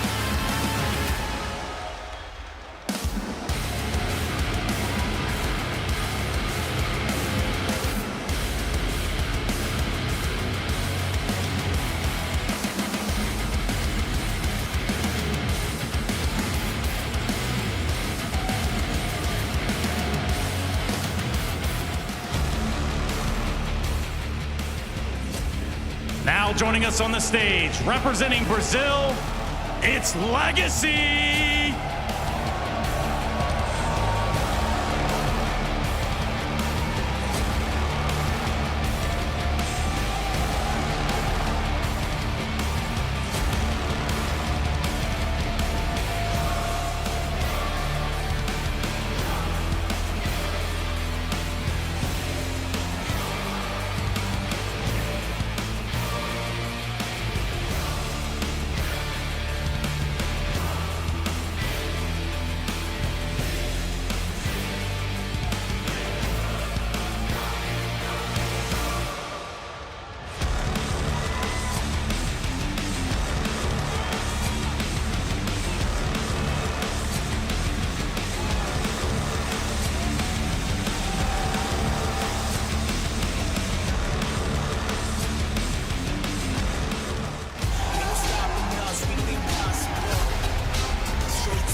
GamerLegion and Legacy ready to lock horns here in Atlanta. Two teams making a leadership change during this season and hoping that they finally provide the keys to unlock a trophy. Janko, do you think there is a clear favorite coming into this one? I don't think there is, Freya. I'm expecting a very exciting matchup here. These are two teams that are on the rise, and there's a lot on the line for them. Not only the grand final of this tournament, but the VRS points that are up for grabs, right? Moving forward so they can have more of these tier 1 invites, more opportunities. And I think Legacy, with their aggressive style, they're going to make some fireworks today. Like GamerLegion have such a deep set of fraggers on this squad, and with how good Hypex has been, how clutch he's been so far in this tournament already, it's hard not to think that they might rally with that crowd as well. In terms of that aggression that you feel like Legacy are going to be putting on the server, Janko, how is that going to be translating into that first map of Ancient? I think they're just going to be super brawly, right? Even if you don't see them go for that mid-fight, if they see that they're losing space, they're always going to try to take real estate from you somewhere else, right? Like, they're very dynamic, very active on the CT side. When you have guys like Art and Dumau on your lineup, those guys can't sit still. So for GamerLegion, if they don't play a lot of set, fast-paced rounds. Like, it's going to come down to a lot of being able to react on the fly in the mid round, understand where aggression is coming from, where there's space to be taken in return. I am fully expecting at the start of this game for there to be a lot of pace from both squads, whether they're on defense or offense. There's really going to be an assertion that's made that whatever plans you come into this game with, they're going to try to actively disrupt that. 100%. I mean, if we're looking at the side of GamerLegion and considering their reputation on Ancient as of late, any particular individual that you're looking to have a really lightning hot start? I need it to be Hypex. I need this guy to continue to bask in the moment and absorb that energy that the crowd just keeps on bringing over to GamerLegion. They love Oakland, they love Snacks. They just wish Snacks was hungrier all the time here in the Georgia Peach State. Poland hasn't had an Opera world class on the big stage since Pasha Biceps, Freya. That's a long time ago. They've tried. They've had Hungary's second best Opera. They've had a French Opera, not named Zaiwu, but Hypex is the one. It's time to officially get this semi-final started.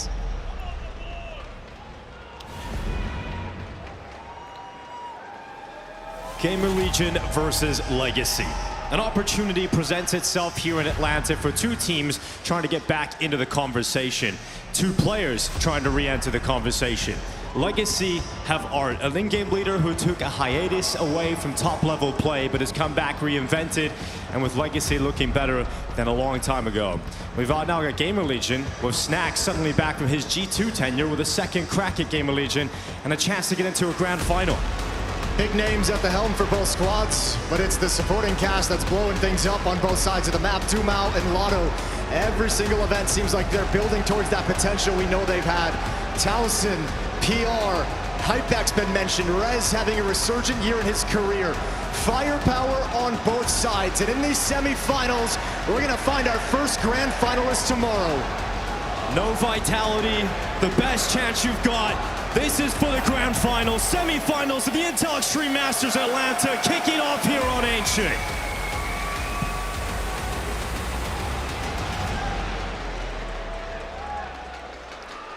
This round goes live. We've got Legacy defending on the CT side. We've got GamerLegion attacking into them. Hypex, smoke, flash, a Molotov on Towson, and a lot of bodies headed towards that B-bomb site. Rez crossing middle, sees nothing. And there's gonna be a timing on this hit. Lado and Art gonna be defending Cave. So the bomb site is open. And Rez gonna take his first steps in. Crossfire with dualies to deal with. Yeah, this is gonna be tough to break apart. Lato and Art both positioned with dual Berettas. And their safety, they can hold this position. They don't have to worry about the B-bomb site. You can just hold on to Cave, hold on to Jaguar, and set things up for the retake. Art ready. Dual Berettas unleashed first. It's Art with the first two. Lato picking up Rez. That's the bomb dropped as well. It's over. Yeah, it's a last-ditch effort here from Towson coming up the ramp. He does drop Art. But Lato now moving out, trying to make sure that this is over. Not allowing a single chance for GamerLegion to fight their way back into it. Oh, it would be like a really, really tough loss if you drop this. Okay, there's one mistake. Dumao goes down on the flank, and now they want to try and aggress in, and Lato, he recovers nicely. Oh, if Lato goes down there, you got a 2v2 with a player in Cave. Hypex trying to clutch up, but Sadzin prevents it. And it will be Legacy to take the pistol round. Such a strong start in Cave that was so difficult to flip that back, despite a good effort from GamerLegion. Just kind of a blind loss, right? The tactic you call out of spawn is just countered completely by what they called out of spawn. No real movement by GamerLegion this round to try and figure out and probe the defense before committing to it. And yeah, the bomb being lost in that scenario makes the round so difficult. So Legacy gonna start on the positive note, gain a little bit of momentum, get that economy established, and without a bomb plant, without even really any kills, GamerLegion sit back with no upgrades to the pistol. It's unarmored Glock, so an easy time for Legacy's defense. We got Dumao, who's moved through elbow. And like Yanko was just saying before this game went live, if you've got Dumao, you've got Art. These two players can't sit still. They're going to be getting aggressive, even in rounds where it's ill-advised, right? You shouldn't really be pushing Glocks as heavily as this, but Dumao wants to bring some attitude, some confidence into the early rounds and try and farm away. There is like a mentality thing to it, like push down and let them know right out of the gate that they're just not going to get a whole lot of room to work with. That's kind of my thought process coming into this match. Was GamerLegion yesterday played a very chill, very slow, kind of defaulty style around the map, not doing anything super crazy, couple pieces mixed in there, but Legacy's not going to let you have that comfort. And both sides of the map, they like being aggressive. They want to disrupt what you want to do. They want to take away your first option. So my first test for GamerLegion on this series and this map is going to be, can they actually stop that aggression? Can they negate it and put it back so that Legacy maybe loses motivation to be like that, to play in that style?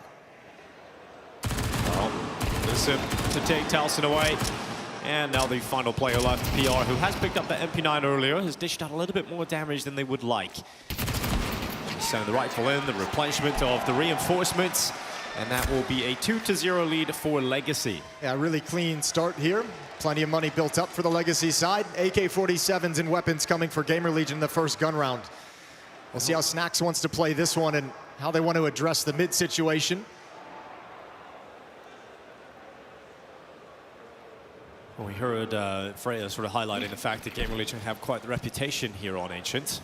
And getting it in the first map of the semifinals, definitely a plus for the squad. But going down 2-0, at least Legacy have a decent start. Let's see if they can continue it as the rifles do come out here for GamerLegion. Ooh, Snacks found a little sneaky path to dodge all the flames, so no sound cue to let Legacy know that he's actually moved into this position.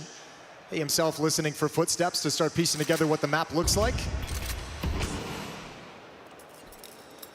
No one attacking or aggressing in middle really from either side. Legacy not even really having any eyes on it whatsoever. A very passive setup there with Sadzin tucked in. As all the defensive emphasis, that's a great shot. Nissim goes down, just jump spotting. Big loss to take early, a 5-on-4, and that's a weakened defense. You got Dumal moving out through a main. Rez was watching this, but the timing to look away. And he comes right back, but this time, surprise, Dumal's in his face. And a 4v4 as Dumal hunts it back. And now you can see Legacy's defense thinks that's going to force GamerLegion in to make their move. So defensive smoke deployed to disjoint the attack right as that kill comes out with Dumal's aggression. It's a strong setup here for the defensive Legacy. 3 players at the B-bomb site. Art in the cubby. Snacks trying to get out of cave. The smokes are up. They're going to step in front of him. Sadzin trying to help his teammate, but now Art is completely isolated from his teammates. He's severed off from the support. And so Art is dead inside of the site, and no longer is this setup super strong for Legacy. They've lost a member. They're now down a player for the retake. This is hard to see how Legacy are going to pull this off. If you don't get a kill pretty quickly as these 3 Legacy players, you might want to start thinking about saving. You've only got 1 kit as well on Lotto, so if he falls, that diffuse is going to be really, really tough. But without a smoke, I don't see how they get into this. Lato just waiting, the Snacks peeking into the open. Lato to die. Now you've got Sadzin and Dumal just having to filter away, save these weapons, and GamerLegion do fight forward for their first round win. Yeah, that's, I mean, all off the back of PR. That's a really dirty shot to hit on a Nissim who's just jump spotting for information down B ramp and catches a straight bullet to the dome. Lovely work. Not going to get that kind of opening each and every time, but well done from GamerLegion recovering the situation. After Rez goes down, the map shrinks, you're running out of options, and PR gives you the escape valve. So first round for GamerLegion. And that'll put the money in Legacy in a very weak position. Oh, nasty. That is a nasty shot, isn't it? Nissim going to be very disappointed about that.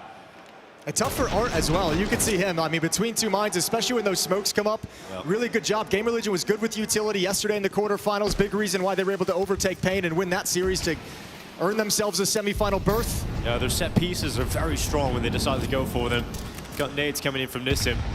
Just trying to catch Snacks, does a little bit of damage to him, but here comes some aggression from Legacy. Flash play, trying to be disruptive.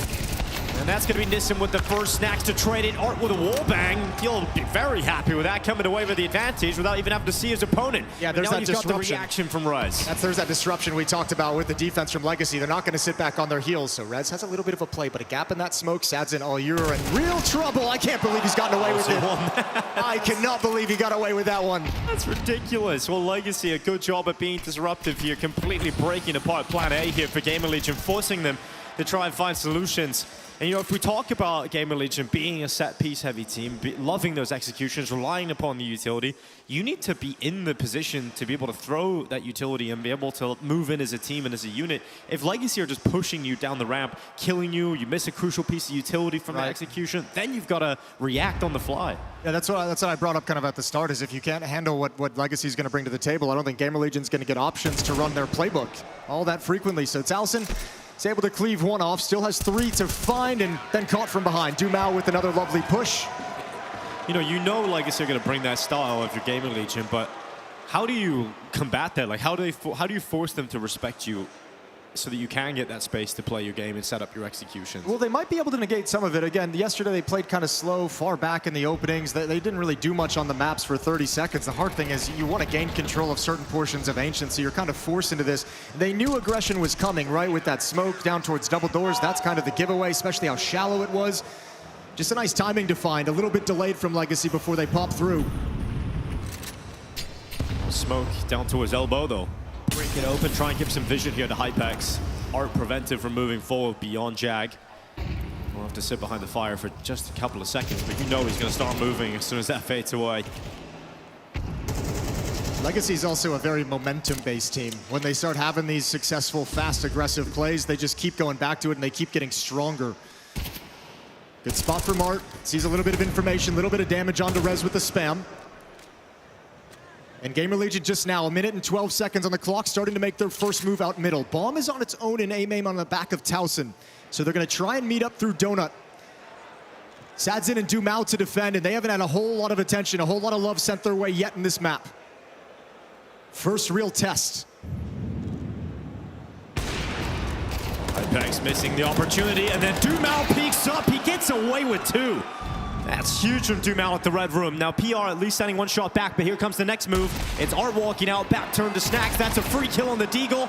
But luckily there was a secondary player behind him in Lato to make sure Snacks can't get more. So Towson, 1v3. First is good, second better, and all of a sudden a chance, because he's got the info in Lato. He knows exactly where he last spotted, and so he's going to move over towards this A site. Yeah, tough for Lato. He's going to take his time over towards mid, sprinting towards Donut now, going to catch in. It's all on Towson.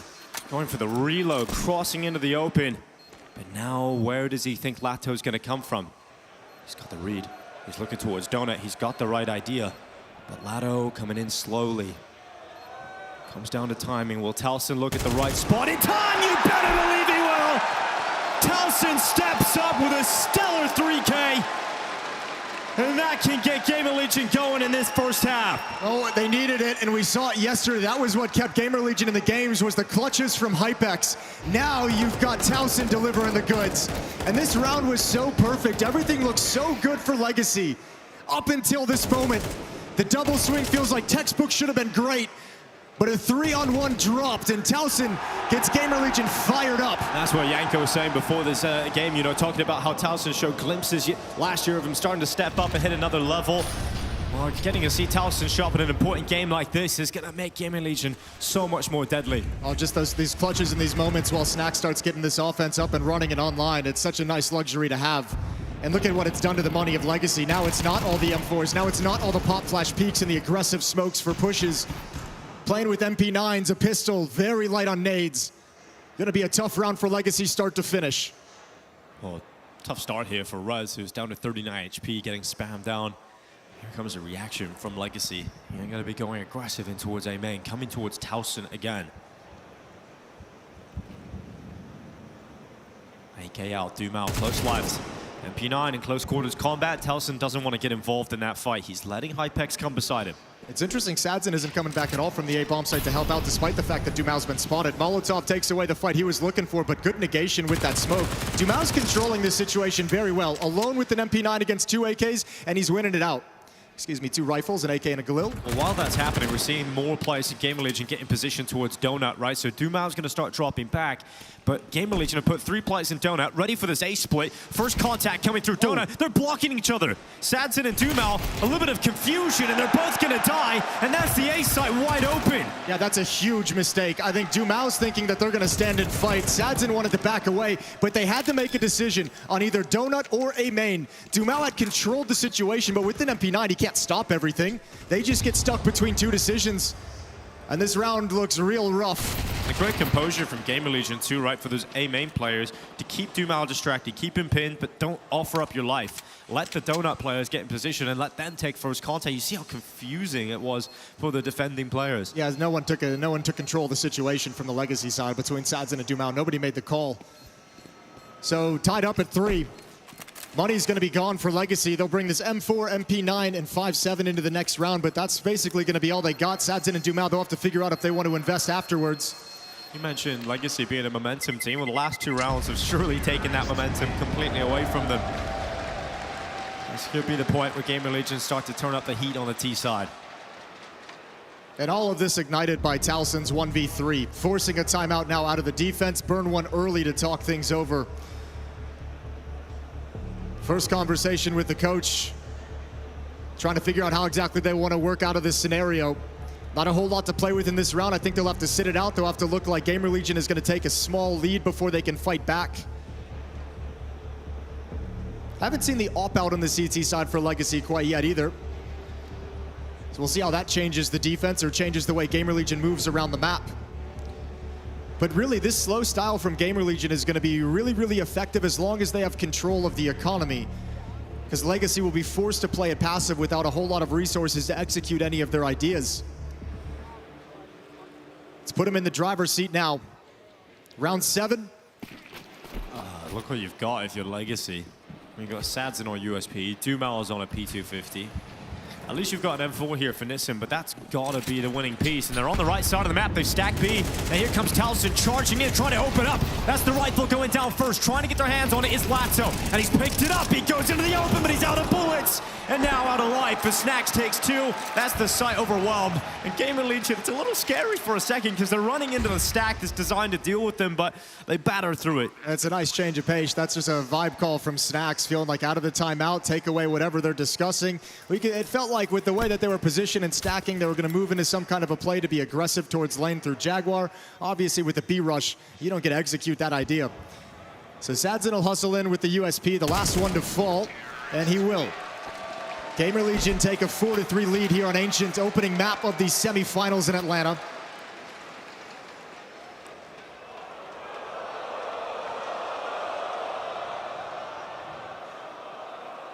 Is that on a DS? What are we working with here? Let's rock and roll. Oh. It's having a lot of troubles. Yeah, it's having a lot of issues. At Old Tech. Oh, it's a scout. Okay. Didn't miss much. All right, Legacy, they've got their buyback out, and look how quick GamerLegion are about this now. They got a pep in their step as they move out middle. Yeah, actually really cool to see. Only M4s. Lato's got pep in his step too. Here's one of those aggressive plays. Snacks already going to push forward, take a risk. He heard the footsteps fall back. A little bit of action. Oh. 2 gone down, and Snacks, he's in a backstab position now. This could get even worse for Legacy. Where does he decide to go? Snacks. We've got Rez, who's just looked away at the wrong time. Art steps out into Donut. But look at this position from Snacks. If anybody decides to rotate back to the A site, which they will do because the bomb's coming over here, then Snacks is in the perfect spot. Now Art's about to walk right into him. That's Snacks taking the frag, and now no shot whatsoever for Legacy to do anything in this round. Yeah, I think Snacks calling the opening there and kind of taking some intuition. When he sees those kills come out towards the B bomb site, he's like, why don't I just walk through this smoke? Someone's going to have to rotate, and it's usually the mid guy who's the first to go. Takes a risk and gets the reward eventually. Bomb goes down, and nothing Legacy can do about it. So out of the timeout, 2 straight round losses. Well, GamerLegion played this map twice so far at IEM Atlanta. 13-1 win versus Na'Vi and a 13-8 versus Astralis. Both good ancient teams, right? So very impressive results at the moment from GamerLegion on this map. Yeah, Legacy played it once in Atlanta against Na'Vi, taking an 8-13 loss in a series that they ended up winning, but this was the map they dropped in it. Snacks looking to take some guns away right at the end. Sadzin tucked into the corner. Good shot from Snacks. Slides into the angle. Ruthless from the in-game leader of GamerLegion. Yeah, that Towson clutch just flipped this completely, right? It felt like Legacy were playing with a bit more confidence, very disruptive, suffocating GamerLegion almost. Off that clutch, 4 rounds in a row. Yeah, and you can just see the attitude shift. You know, every early kill's going their way. They're just charging out with confidence and decisiveness. Well, now that also that GamerLegion, you know, has control of the map, 4 in a row, have control of the money, advantage in weaponry pretty much every round. Those kinds of like fast, aggressive natures of Legacy, we've seen it backfire now twice. You know, GamerLegion's going to be much more comfortable handling that now that the M4s and all the utility, all the Molotovs and nades raining in aren't always there. Rez has the angle, almost doubles up. Dumal's got to back away, recovers the M4, but nothing you can do. Legacy brings a little bit of investment and danger into this round just to see if they can pull off a miracle, and already on the back foot with the player down. Eager to to slow things down if you want. GamerLegion, you've got Towson in such a good spot up in the red room. He can cut off rotations. He can start a flanklet into the round. So many options now available due to his positioning. PR walking up to the top of the ramp, spotting out Sadzin. It's going to be Raz and PR taking the 2 kills on the B site. And that's the site wide open as they move through. Again, a round that really had nothing in it for Legacy. It seemed like there was an idea, right? Dumao had the double swing with an M4 on the first player. Dumao had to recover it after he goes down. The big thing was they were kind of delaying it with a pop flash, and Rez had already gotten into the corner, tucked in safely. Yeah, things are just rough at the moment in every sense for Legacy. GamerLegion showing some superiority on the map early on. Doubled up the scoreboard, and it's 6-3.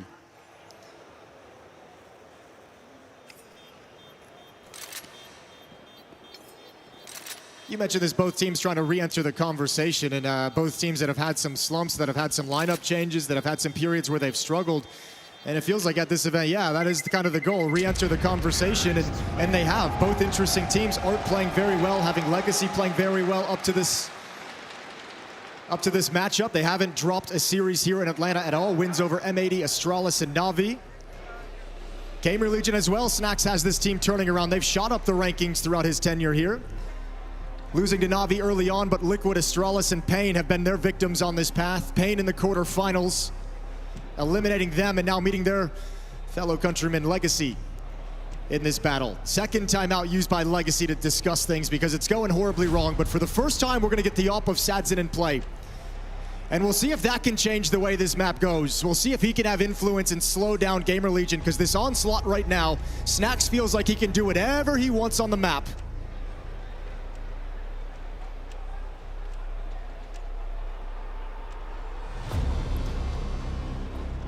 Let's see what Legacy can do, what they can change up to try and give themselves a little bit more life in this first half. Out of the last time out, Snacks called that very, very fast B rush. This time taking a different approach. Gonna try and activate Rez in middle.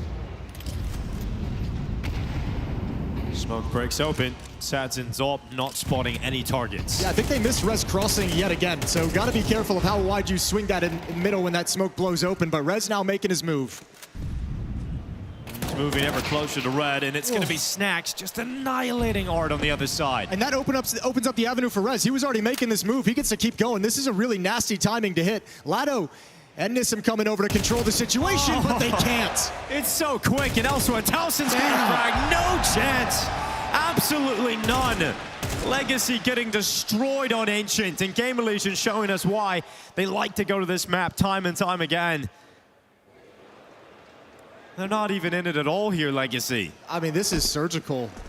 This is GamerLegion using a scalpel and just finding everything they want. Just exact moves, perfect moves at the perfect time. And Sadzin hasn't even been able to fire this op yet. Hasn't seen anyone for the first time he's got it in the field. I mean, GamerLegion have the opportunity to be ruthless. Still plenty of time in this bomb timer, and you can see him sliding across the map. They want it. They know it's the offer. They want to take this gun away, and now they've located it.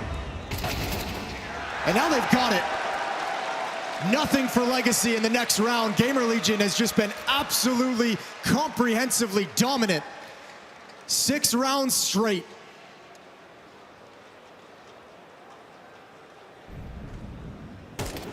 You know, we're asking who needs to step up for GamerLegion coming into today's game, and Hypex was the name that Yumi threw out there, but it's the riflers right now that are doing the work. They're not needed on the T side of Ancient here at all, that AWP, and you know, you get to see the strength of GamerLegion. They do have a great core of rifling abilities, and here's Rice just charging out elbow. Art gonna die first, and all that space in mid is given over. Dumao doesn't want to let it go for free. He's challenging, he's trying to get involved in the fight, and he will beat out Towson. He'll do damage onto Hypex, but Rez again coming out of elbow with a headshot, the result. Yeah, Dumao never knew he was in the corner, thought the second player was in the smoke. Look at this smoke fade. Okay, right next to Snacks, he spots the shoulder. Nissim tries to slide through. It's starting to feel real desperate for Legacy. This half is completely unraveled for them. 3 out of 4 to start, but now 6 in a row. And looking like it's gonna be 7 in a row. Snacks gonna hold on for this push, finds Lotto. And B bomb site is open for them to waltz into. Sadzin coming right back over with a 5-7, but He's got to get a perfect scenario to play out in front of him. At least they're kind of low, so I guess 1v1 fights, but it doesn't matter. Even with that 1v1, Snacks comes out on top of it. It's a 3K from Snacks. 11-6 at the moment as we head into the last round of the first half.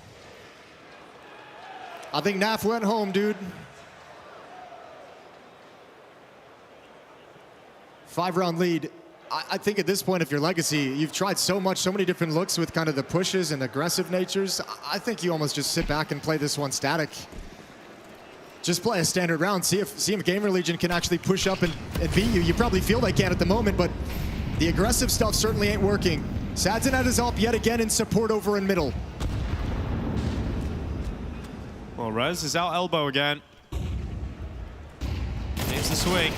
Rez gets one. Art and Latos aggression this time panning out. We get 2 kills, open things up for Legacy. 4v3 to try and convert upon, and good damage as well. But here's Taliesin. Yeah, this is the move. You know, there's so much attention over in middle. Hypex is there. He's saying they're throwing nades. There's at least 2 in middle. You've seen a player pop out of cave as well. You have this map kind of a little bit of a vision of what it is, and sliding into the A bomb site, the defense is extremely weak. It's going to be Lado who's got to come over as the first defender to check out what's happening. Into the open. Art going to pick up Taliesin, so preventing that failsafe. Now we got Hypex stepping out into the open, 50 health because of the grenades.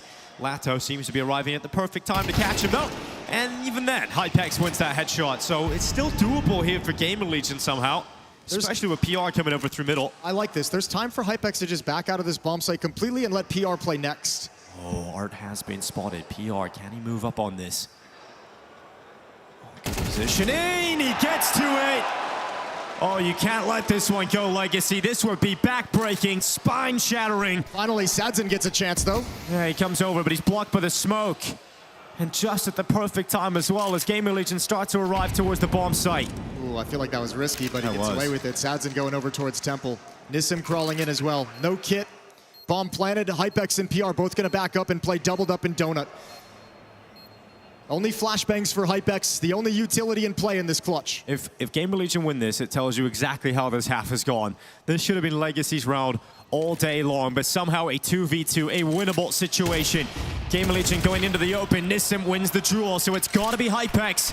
He's been clutch all tournament long. He has to get to the defusing player, but he's got that headshot. He's pulled Sadzen off, but the Opera gets to the kill, but the time is the question. The high fives are coming in. They believe there's time for this. They're going to hold it all the way, and it's down to the wire, but pulled off as Legacy secure a 4th round right at the end of the half, but GamerLegion are in control.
Well, GamerLegion put Legacy on the back foot, put them in their back pocket even. They were dominant in that first half, ran over them anywhere they wanted on the map. We switched sides, and Legacy's got a recovery mission. We mentioned they were an aggressive, momentum-based team.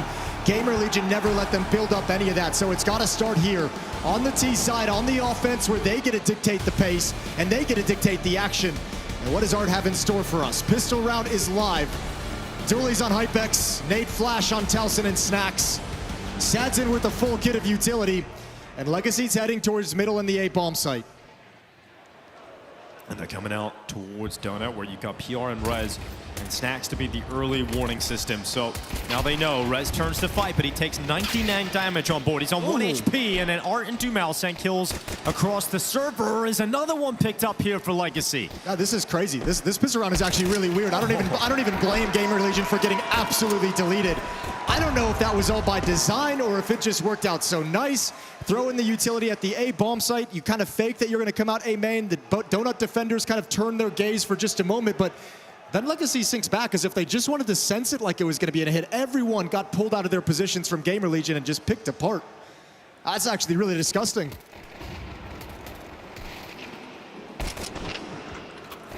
One tries to swing out at a Jaguar and gets eliminated. One in Red Room gets eliminated. Then Donut's wide open. We got Art already out. Mac 10 swinging. It's going to be Rez who dies. They follow up is there as well. And a good start here. I think initially in the first half, the game plan seemed to be looking like it had legs to it for Legacy, right? Getting in GamerLegion's face. The first few rounds didn't feel like they even really stood a chance. Then Towson just takes it away as it was starting to get going. Yeah, and they never recovered from that, which is unfortunate.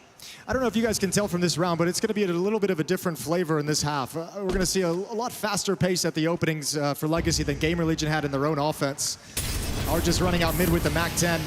Now taking their time with the two-man advantage, knowing they don't have to press the issue anywhere. They've got all the advantages in the world.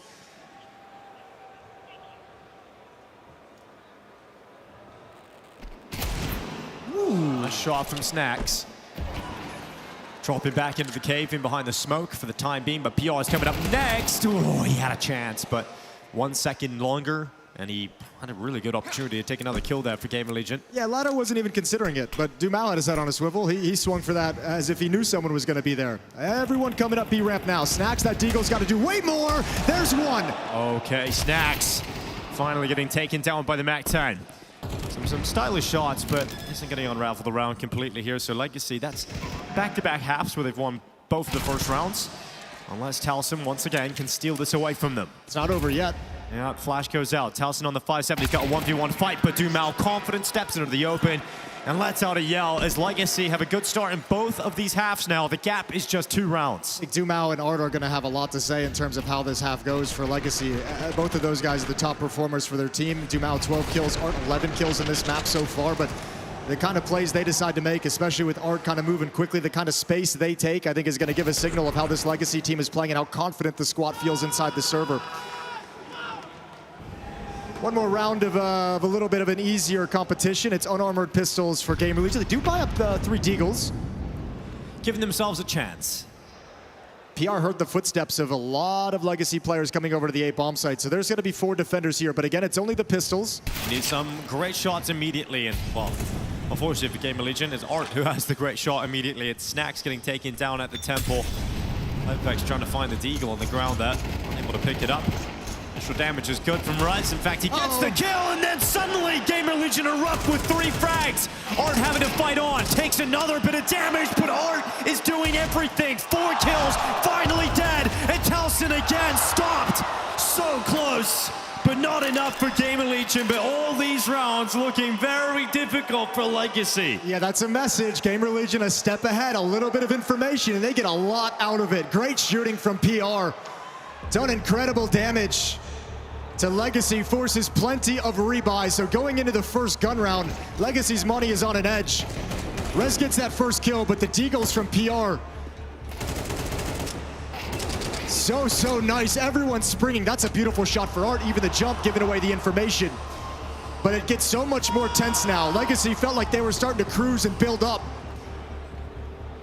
Slows them down at the very least. And now you get the AWP out if you're GamerLegion. You get the AWP for Hypex on the CT side.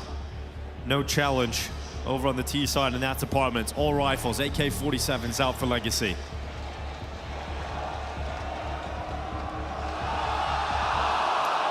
That one hurts, my man. That one hurts. All your friends saw it.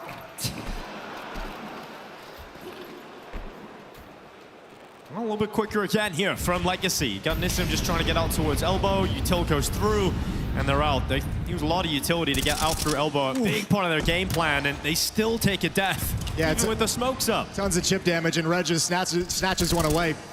All right, 4 versus 5. Who's going to be the one to recover it? Sadzin creeping a little bit close towards Red Room behind the Molotov. Smoke's fading in mid. Sadzin does find safety. It's an AWP on the other side of this peak, and an easy kill for Hypex. Quickly, once again, Legacy playing with 2-man down.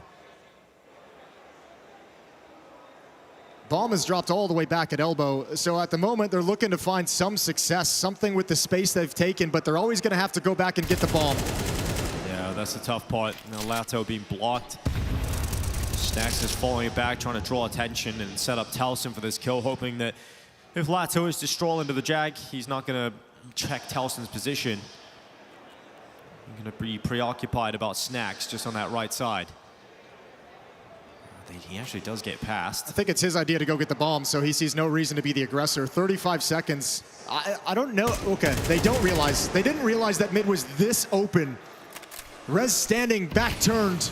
Well, is that the first little hole opened up with 25 seconds left to maybe try and get through this window of opportunity, but it's still going to be tough. You've got 2 defenders on both sides of the map still. The bomb is going for an A finish. It's Nissim next because they've doubled up in Donut, noting Sadzin can wrap in. 12 seconds now on the clock. Well, that smoke is going to fade soon, and Nissim's behind it.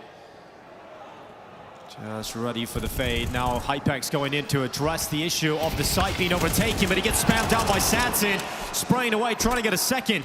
He's taking some damage on board, but that fight is all important for PR, putting Sadzin in a 1v3 with 21 HP. Steps out of the smoke. First kill is good on PR. And now they know where he was last spotted, but he could go anywhere into the Donut. Bomb's not planted for Donut. He's got to be careful. He doesn't have an angle for it, but now he's got a Molotov. They don't have smokes here, at least for GamerLegion. And into the open, he'll go for the peak. And he's dropped down by Snack. So GamerLegion recover the round. PR with an all-important frag inside of that site. And it'll be GamerLegion confirming the round victory. And the real nightmare is now due to the damage in the previous round with the P250s, with the Deagles at the A bomb site, the stack that GamerLegion was able to put in place, the 4 kills they were able to get. There's no money for Legacy to continue their effort, to continue this campaign. 3 in a row. And you're kind of in a situation where you have to save or go for a really, really rough force buy. Tough decision for Legacy to make. It is their 3rd and final timeout. No chance for them to stop the action and take a breather later on. And they are going to shove all in. They are going to buy up here. Tech 9's full utility. Nissim goes for the Galil. 1 rifle for Legacy in this round 17. And a win here for GamerLegion gives them a stranglehold on this opening map of the semifinals.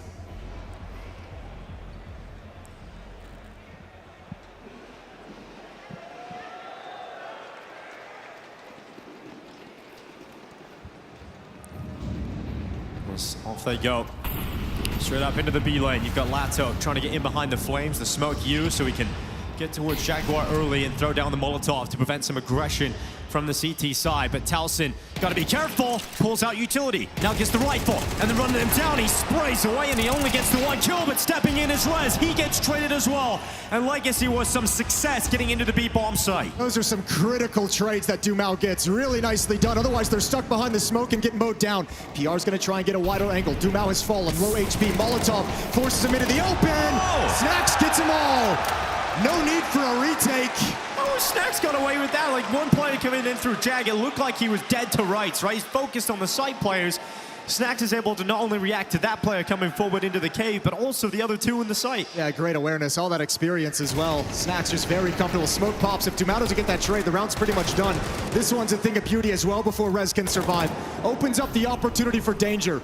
And Snacks just understood the situation the whole time. No one had shown from cave, no one had shown from Jaguar, so he knew there was going to be at least one. And much like the first half, Legacy just so quickly run out of resources after a couple losses. Oh, desperate, faster play from Dumao, charging out of elbow and dying at Donut. You got Snacks getting aggressive as well to try and slow down this T-side attack through mid. And they've really stalled it out now, but Art trying to get it going again. He's found a headshot on PR through that smoke break at Donut. Him and Dumao both tied for 16 kills. Hypex can't hit the flick. Not too concerned at the moment. They just saw one, but Donut was pressured. So Towson's going to feel a little uncomfortable as he pushes in towards Donut, and now the offense, wraps around the map. Snacks is going to push up and meet them. Big spray away. It's going to be one from Snacks. Art to trade it. And now a 2v3 as somehow Legacy have got the advantage in this situation, but they don't have the best of weapons. They've still got a lot of time, though. No, but this is perfect. You have to slow it down because the strength of this round right now is the positioning of Nissim. He can gather information for you. He can backstab. He can cut off someone just kind of wandering through, not realizing that he's made it, that he slipped past the defense. Only issue is he's only got a Glock. So he better be damn good when he gets his opportunity.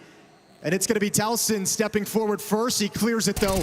Nicely done, Towson. Great clear. Now into the site. Art has given them a chance with a 2K in this round. Maybe he can get even more, but only on 5 HP. It's unlikely. He steps into the open, but he actually makes it back around the corner and gets information on Towson. There's some utility available here for GamerLegion and 2 kits. So they're going to start tossing out that util. Art's going a long way around. He's hoping they take a few seconds, but they're getting into position immediately. That defuse is tapped, not being committed to until this point. Smoke is up, cloud cover there, sticking it all the way. Art has arrived, but he won't peek out in time. He won't change the outcome of this round, despite a decent effort. And it will be another one for GamerLegion, pushing them closer and closer to rounding out map 1. Yeah, GamerLegion's just handled every single situation that's been thrown at them. Any little piece of trickery, any great sequence from a Legacy player, they've been able to recover and respond to all of it. Again, good starts in both halves for Legacy. 3 out of 4 to start the first half, 3 straight to start the second half. But from that point, it's all GamerLegion. Guns come out, and they're just the superior squad. And that's all there really is to say here on Ancient so far. Dumao. Nissim trying to get out through elbow, but getting blocked, so great utility here from GamerLegion to just slow them down in the choke points. Flashes coming through, really trying to combat this, but Legacy not able to get any situation where they're able to drop a member of GamerLegion's defense. Oh, right through the smoke. Snacks just continues. Smoke fades in red room. There's 2 defenders here to challenge. Dumao steps up to the plate. He's going to give it a good go here towards red, but Rez is in a good spot in that corner. Peeking out, good reaction from Dumao, who's anticipating a swing from a potential player at red as well. He's going to back off. 30 HP left to his name. Minute 5 on the clock. Snacks is just having a masterful game right now. He's just moving forward. 20th kill picked up. Towson and PR in tandem, and that's it, cleaned up. GamerLegion reach map point. And despite Legacy winning both pistol rounds, it's not enough to keep them competitive for any real stretch of this game. I mean, GamerLegion has been so good. Even if Legacy gets some kills and create an opening, I mean, GamerLegion has been so good at dropping a smoke, dropping a Molotov, deny it. Right here, Dumao gets the kill. He wants to slide forward. Molotov comes in, holds him at bay. So at that point, you're not getting a whole lot off of the frags that you're gaining. And then GamerLegion is just kind of stepping forward and themselves, taking the fights. They're taking the initiative while Legacy is frozen on the map. 5 chances for GamerLegion to win the opening map of this semifinals. Hypex scope is at the ready. Art gonna get boosted up, and quicker shot from Art. Hypex nearly got to the angle, but couldn't quite. And now Nissim sending utility over towards the site. That nade is going to land right on top of PR. Half his health gone, over half, in fact. But the bomb is ready for what is going to be a B plate, which means pressure to Snacks, who's been fantastic all map long. Now, if he has a big performance here, it'll close the map out. Yeah, and they can't go through that smoke. It's too deep. It's too hard to find a clean fight on the other side of that one. So I think they're going to be held at bay. Meanwhile, this is giving time for GamerLegion to figure things out. Start pushing towards middle. Orchestrate how you want to play the mid round. Going to shrink the map a little bit, and they're going to understand when any utility flies into the B bomb site. Snacks is now playing retake to survive. Towson and Rez will be really tough to deal with on the flanks. Rez fighting Dumao at range, but not able to connect the shot. So it is Legacy to pick up the advantages required to try and get into the site. Can Snacks step up? No, is the answer as he gets taken down. And PR doing what he can through the smoke, at least one frag. But there's no way Legacy can see this and get a prolonged play. Great fight win from Dumao. He's the one that puts a stop to Rez on the flank. And Towson not even motivated to step forward and test it. They've got money behind them, but it's going to start running low, so prioritizing the weapons and the economy. Legacy stay alive. Buy themselves another round of play. 12-8.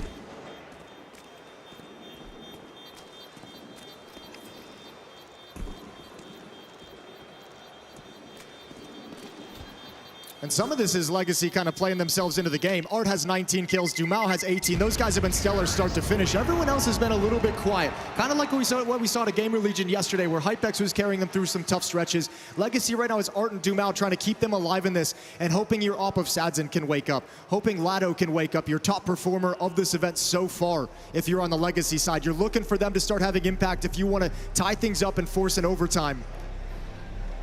And timeout taken from GamerLegion.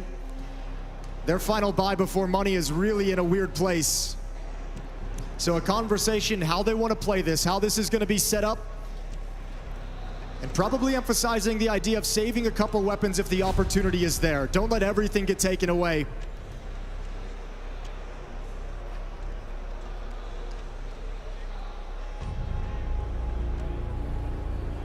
Legacy's taken the first of 5 steps. Coming back here on Ancient, their map pick is up next. That would be Mirage. But at the moment, not done fighting on Ancient.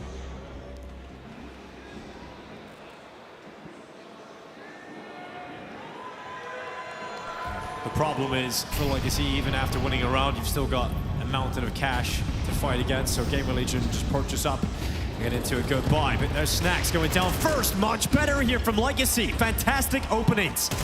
And now PR nearly getting caught in the open. The hunt is there, but they're walking right into the AWP, so the trap was laid, but that's information. 2 players towards Donut, and how do they react to that? I'm surprised Dumao swung so aggressively on that end, the 5-on-3, especially with no one else at elbow following it up. He didn't have a single teammate there to attempt to trade any of those kills. So gives one back, and Lado is softened up. GamerLegion not out of this fight just yet, but like I said, because their money is gone now, this had to have been the conversation in the timeout. If we get beat up on the entries, if we find ourselves in a disadvantaged situation, set up one of the bomb sites so that we can just save there. You see Hypex and Towson doubling up over towards B. If PR senses the chance, he's going to slide over as well, and they'll just say, if you finish here, that's great. We have a chance at winning the round. If not, we save, and we have another buy moving forward. So if Art and Legacy don't change their mind, they're going to waltz in for another free round, a 9th round. And Atlanta, I apologize. I never checked with you guys before this all got started. Can I just get a sense of this? Is the crowd out there rooting for GamerLegion? Is that who you guys want to win this one? All right. Well, there's another team in the server. How about Legacy? Damn, I don't know, that feels split right down the middle. There was a few boos in the Legacy one. A few boos in the Legacy one? Still a lot of noise. But. All right. Yep. Make it very clear. Well, GamerLegion definitely looking like they're eventually going to round this out, but great to see Legacy finding some life yet. Not just rolling over and letting this one close. Mirage is up next.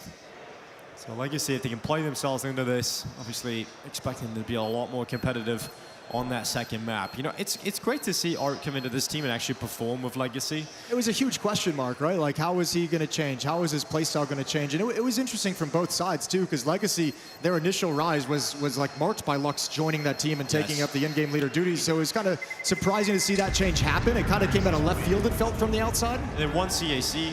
They got to another final in Bucharest where they nearly were able to take down Aurora. So there was a lot of positive signs about this Legacy squad. And obviously it went downhill towards the end of the season and starting off 2026. But, you know, for Legacy, I thought this might be a move that would just be a sideways move. It's actually somehow kept them competitive, if not better. So, well, at least got them back to this competitive nature. Yeah. So it's great to see that. And we'll see if they can continue it here in this series. 12-9, not done yet. But here come GamerLegion, still able to scrap together a good buy here. Legacy going to be challenging out mid. Doom out, charging out, fearless as he gets towards the bottom boxes. Okay, boost up over the smoke. This is a good shout for a kill. PR, a little bit cheesy, but he's got Doom out down. And that's the main instigator for Legacy.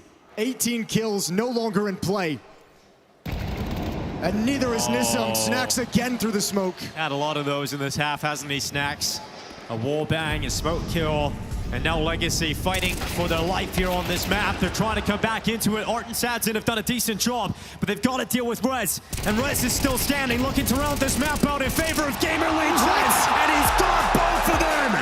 So easy for Rez. A 13-9 win for GamerLegion on this first map. Ancient continues to be their strength.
The Jason Rogaine Experience.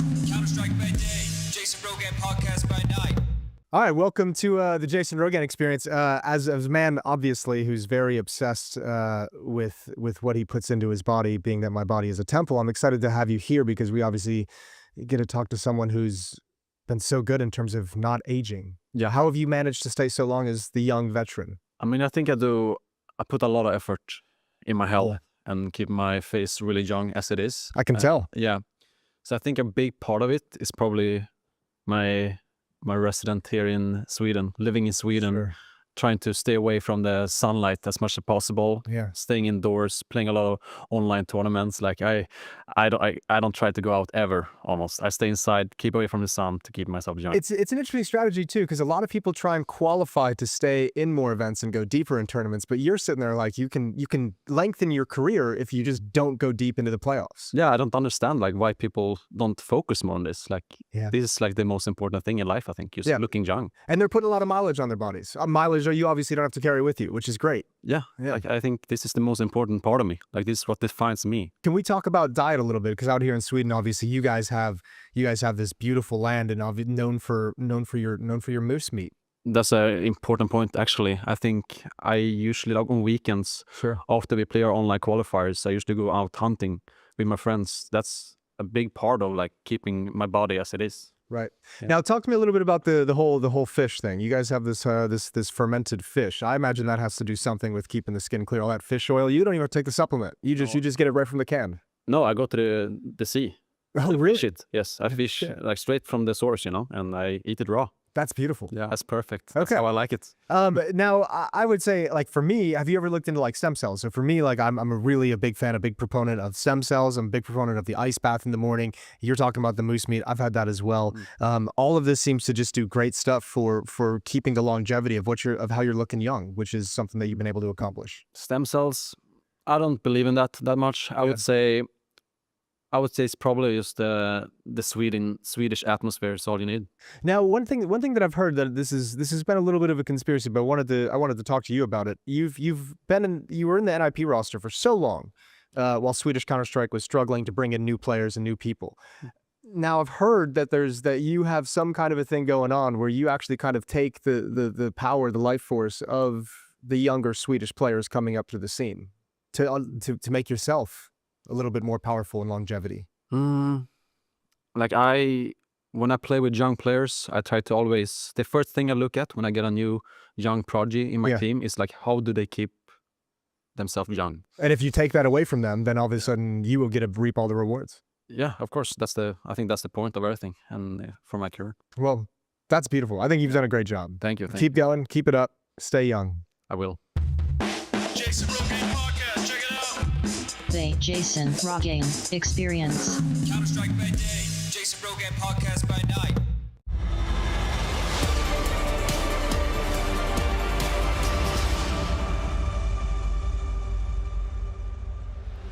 Legacy with a valiant effort to be opening up this series, but the solid results for GamerLegion on Ancient just keep on coming. Snacks and Towson, they were truly coming alive during the game, but who else could it be, Yanko, other than Rez to close this one out?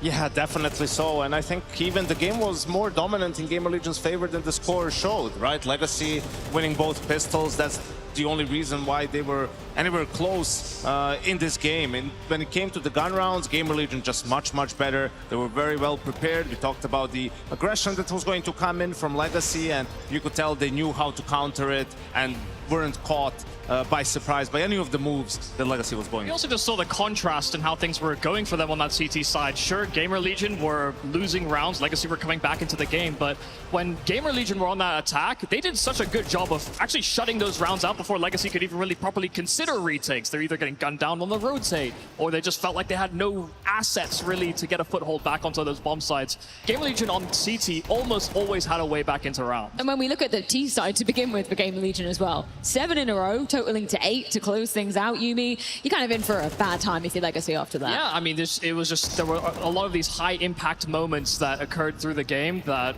you know, had they gone the other way, maybe Legacy would have been more convincing on their gun rounds, but they just seemed a little discombobulated. They didn't seem as though they wanted to actually actively fight for mid as much as GamerLegion did in so many of their defensive rounds, that it did sometimes feel as though GamerLegion had their way with the rest of the map.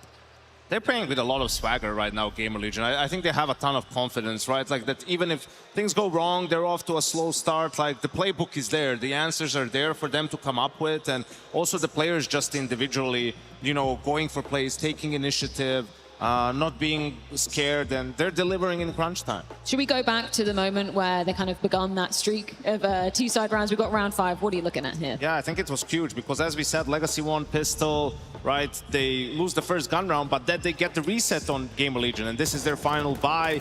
Hypex with the op, Dumao finds 2 kills here, gets traded. So still a 4v3 for Legacy in good position. You can see Snacks and Towson only have pistols. Snacks doesn't even have armor. And now after these trades, it's just a 1v3 for Towson, right? It looks like, okay, they have it unlocked. He does have the bomb. Here you can see him get rid of Nissim, then Sadzin unable to get the trade, and now it's Lato in a 1v1, a really tough one because he's so out of position.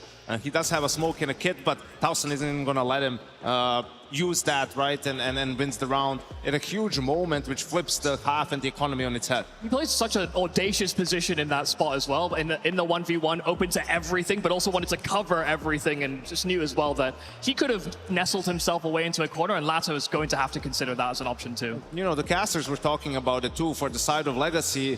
I mean, Art and Dumao, great job, but where was everyone else? Yeah. And when you see, you know, Sadzin and Lato or Nissim and Lato in that round, you know, you're thinking, man, you just have to get that trade. You just have to be better. Even the final round, whereas how is he alive? How is he not dead? How isn't Lato like just getting him, you know, on the AK? And you can talk about tactics and everything a lot, but if you're that much off in your aim and just your individual level, like, you're gonna have a rough day. It's also just totally different to the win conditions from Legacy before. I mean, coming out of the group stage, you know, you didn't see them miss out on those trades. You wouldn't see those failed opportunities in the same way. I do think that 3v1 rattled Legacy in a way that we didn't get to see that type of, I guess, underperformance from them so far this tournament. I mean, I kind of don't blame them, right? Because you miss that trading opportunity in mid and they say, okay, it comes down to a 1v1 that arguably should have never been. Like, that's enough to kind of tilt you. But if you're talking about Legacy, you would expect them to have somewhat of a bounce back in that first half, and there was just nothing.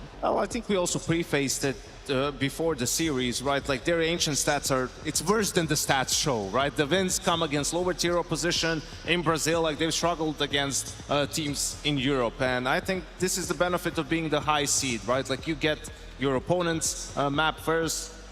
Ancient was always going to be tough for them to win, and they get to warm up a little bit. Like, if Sadzin and Nissim continue to play on this level, you know, on Mirage, I mean, Legacy are done, but hopefully this was enough of a warm-up, maybe get some of the nerves of playing on the stage out of their system, right? It's been a while for them, where now they can go into Mirage with more confidence to sort of show us some of the level that we've seen from them in the groups. In some senses as well, you could give them a bit of a pass, because this is also the map they 13-1 Na'Vi on. You brought that up before. It was, you know, we might actually have to start respecting the GamerLegion Ancient as, you know, one of these pocket picks that they can go to when they really need it in these deep in series. And it feels like every time we're bringing up GamerLegion, it's always a different individual to be popping off. This time, obviously, Snax was having his fair share of numbers as well, but Townsend as well, obviously, in this clutch moment that really turned the tide of a game. He was just firing off this map. Yeah, that 1v3 was worth its weight in gold, right? Because in these moments on stage, like, it's very important to stabilize. It also gives everyone something to cheer for and be hyped about on the team, right? Like, it's just such a momentum changer around like that, and it really added fuel to the fire for GamerLegion. But he was also getting so many of these kills supplementary to retakes, to the executions, whether or not it was the actual entry or not. His impact was felt and kind of reverberated in these rounds far more than some of the kills that Snax got. You know, I think he had a few more empty calories, but, you know, Snax is always going to demand a certain level of respect, and he actually come in with some big rounds individually just towards the end of the game.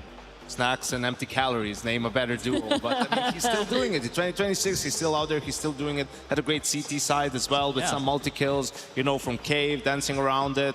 Right, a huge uptick in performance on this map compared to how he was doing at the Holy Land. Well, hopefully a better duo, if you're just a fan of, you know, marathon series, could be Legacy and Mirage. What's the story of these guys on this particular map? Why have they brought it into this series? I think it just suits their players more, right? Like, there's more opportunity for playmaking. It isn't as constrained as Ancient, where, you know, there's a lot going on in terms of these early smoke fights, fighting for mid, you know, just reactionary plays. Here you can take your time a little bit more, take away space from your opponents, and then also change the momentum, right, with some hits that are for sure going to come in from the side of Legacy. There's also the perspective of, as they've built into the season, this is a map that they have heavily tested Na'Vi on at Pro League. They, I think, re-encountered them at Bucharest as well. They beat Paravision in Bucharest, rather, as well on this map. So they're, in terms of reputation and their ability to punch up into international competition, Dust 2 is definitely their best at that, but Mirage is not too far distant a second. Okay, so you're telling me that there is hope that this could still be a competitive series. T-side start, though, for Legacy. What do you want to see right out the gate? I just, sometimes they would get away on Ancients, like they would start to play too individualistic, like in some of these 3v3s, 4v4s, right? Go for gaps individually instead of trying to play a little bit more like a team, or at least, you know, use some utility to draw attention to a certain part of the map, create a gap for a player to utilize. So I want to see them play a little bit more as a team, and also I want to see the individuals step up. I mean, the way Nissim and Sadzin were doing, like, they have to step it up. I want that slower tempo, some more executions. That's what Art was supposed to have brought to the table with this Legacy roster. So how we've seen the team morph and bend when they are put in these pressure positions. You can't always rely on your rookies, and even if these guys are stars, this type of stage is not a familiar environment from them. I want them to simplify things so that they can just do what they do best, go and frag out. Well, either way, GamerLegion with another strong performance on their chosen ground of Ancient. But can Legacy change that that tune. It's their choice of Mirage coming up in just a few.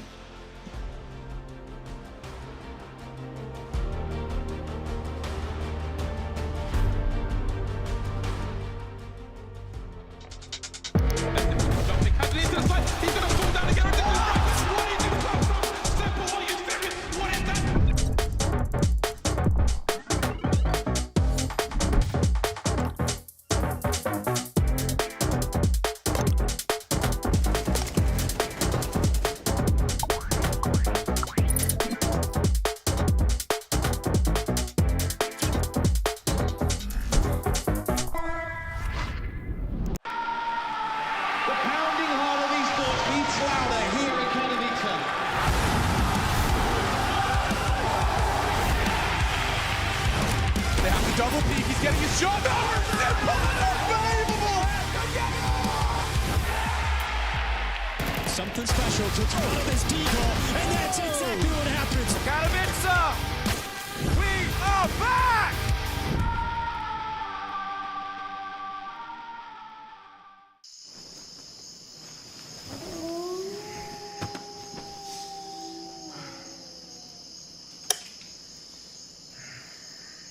Another sleepless night.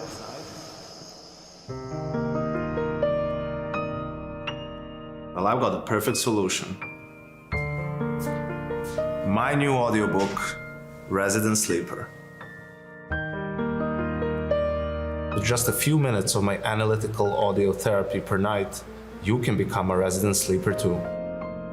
From my deep dive into Virtus Pro's late rounds during the online era, to my coaching seminar with Blade. And that's just one of the numerous factors that is really important for electronic to learn. Or even my pre-event hype video with the Latvian star Broky.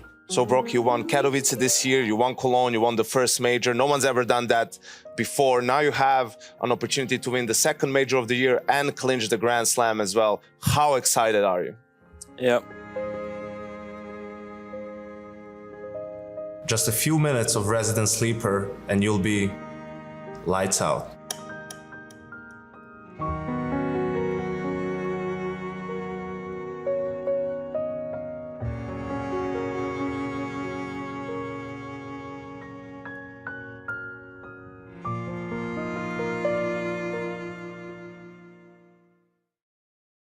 Keep playing and see what happens. When I say we're in Atlanta, Georgia, that's because, well, we're here for the Intel Extreme Masters, believe it or not.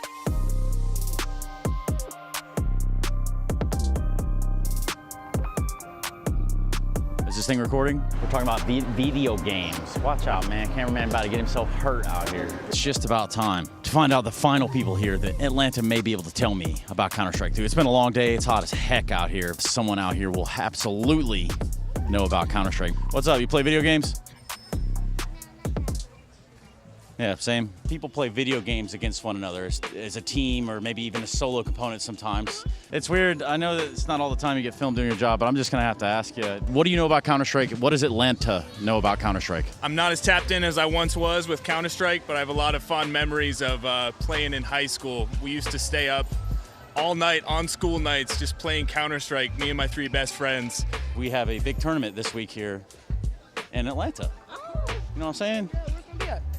It's over at the Georgia World Congress. Gaming tournaments. Oh, I actually heard about them. They're stream hacking the Intel Extreme Masters, right? Oh yeah, I gotta come out. Come check it out. You know, I've been all over the world, but then they said we're going to Atlanta. I'm real excited because, you know, I know it. What do y'all recommend? Magic City. Magic City, they got the best wings, right? Best wings, you know it. Best wings, yo, gang. I appreciate y'all. Have a good night.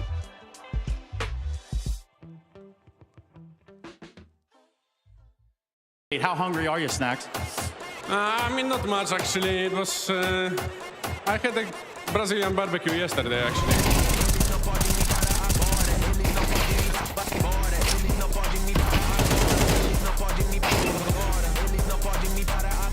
And I couldn't eat for the entire day after it, so it's fine today.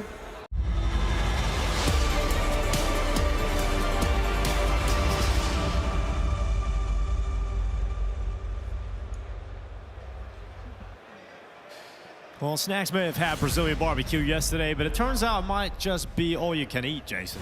Yeah, 2 days in a row, Brazilian barbecue. That would be an absolute luxury. It's looking good so far, but we're switching over to the second map in this series, switching over to Mirage, which is Legacy's playground. A lot of the strengths this team has, the ability to play with momentum, the aggressive plays, all of that is going to be much easier to execute here on Mirage.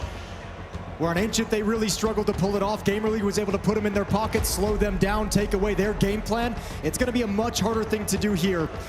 And Legacy must have this. Art, Dumao, and Lado have to show up here in this second map. Elimination is on the line. The grand finals of Atlanta are on the line.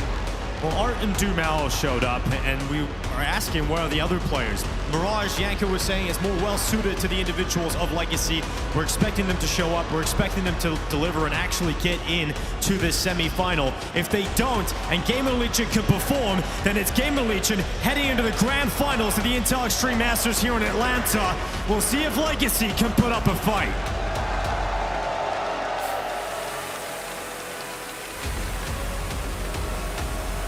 Ready to live into the pistol round. The Legacy on their own map pick, starting on the T side, attacking into the defense.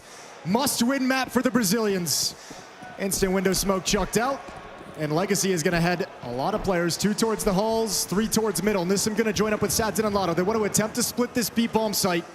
Smoke and con, smoke and window room, so the avenue is available to them.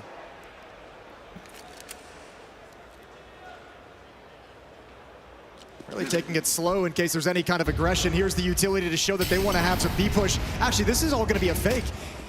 It's going to pull the defense back in middle, and Snack steps through the smoke. Nissim's got that kill. Yeah, Snack's checked, but we got Rez inside of the site here doing what he can. And, oh, he's got a second out of it. His teammates also stepping up and missed shots from Art, eventually bringing Rez down and Towson. And long range with those dual Berettas, PR comes out on top. So leaves Art in the clutch. Will be a 4K if he's able to pull this one off, and he's got over a minute to play with. Yeah, 1v2, he's got all the HP. The issue is no armor, so once he gets into these engagements, it's going to be really rough, and you can see PR finds himself a safe position over towards ramp. No way for Art to spot it out. He's just got to take a risk, plant the bomb.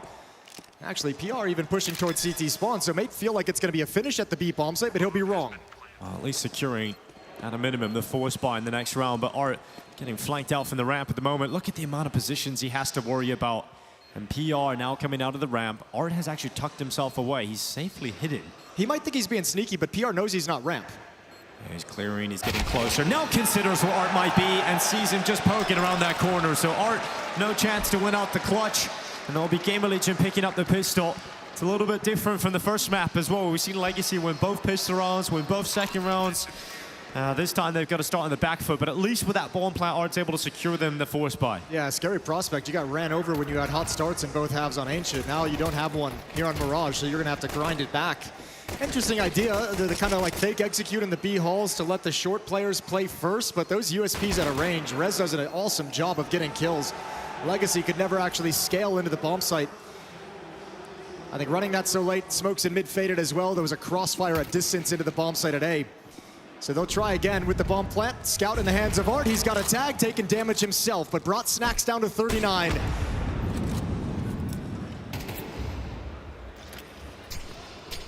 Nissim moving up to the window. Grenade gonna land upon him.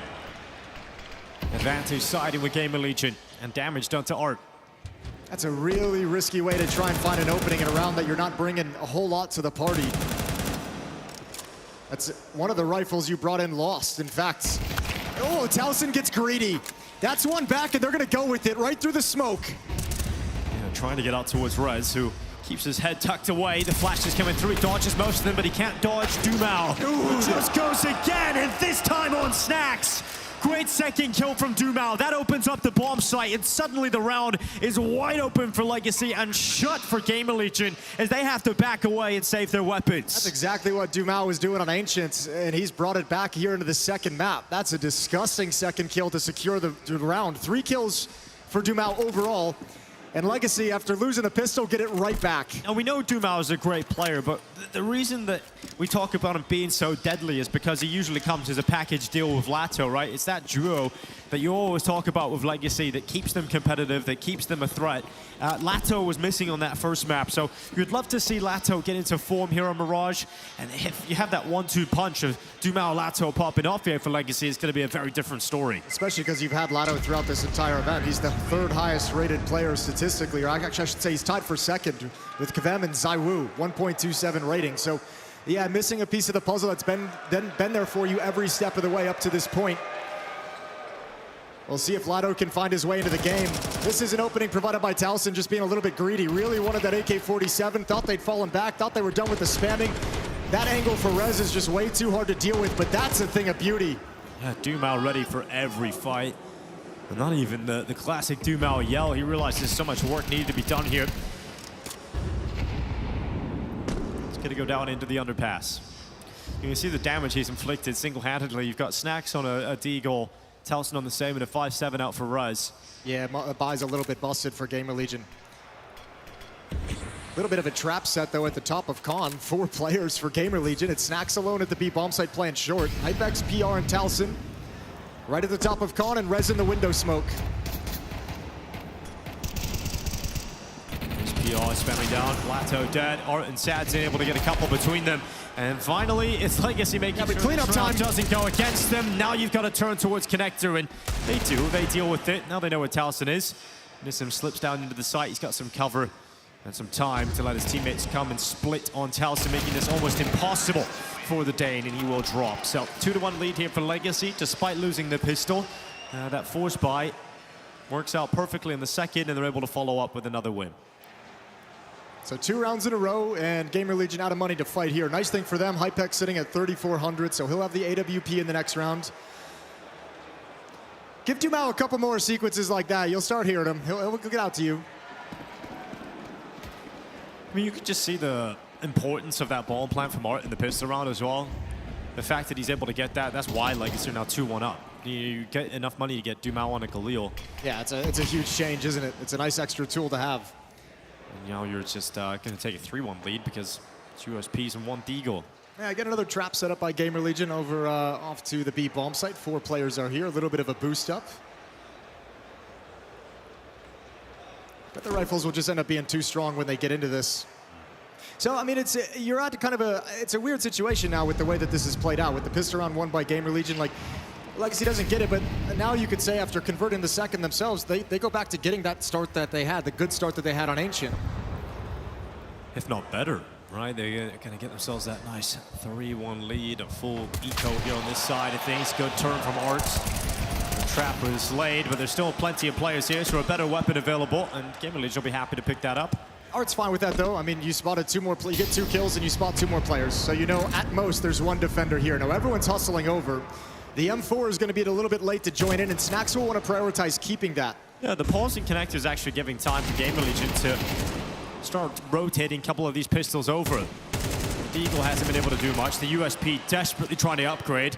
And as they step into the open, Snacks actually gets a kill with that picked up rifle. Yeah, now time to just back off and let Hypex do his own thing. If you want to fight more with the Deagle, go for it. Try and shave off 1 more kill. If you want to try and recover that weapon, it's all you.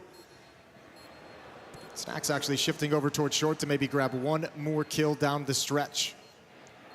But it will be a 3rd round for Legacy regardless of what happens. Hypex going to rely, I think, on the bomb to blow a gun into his direction.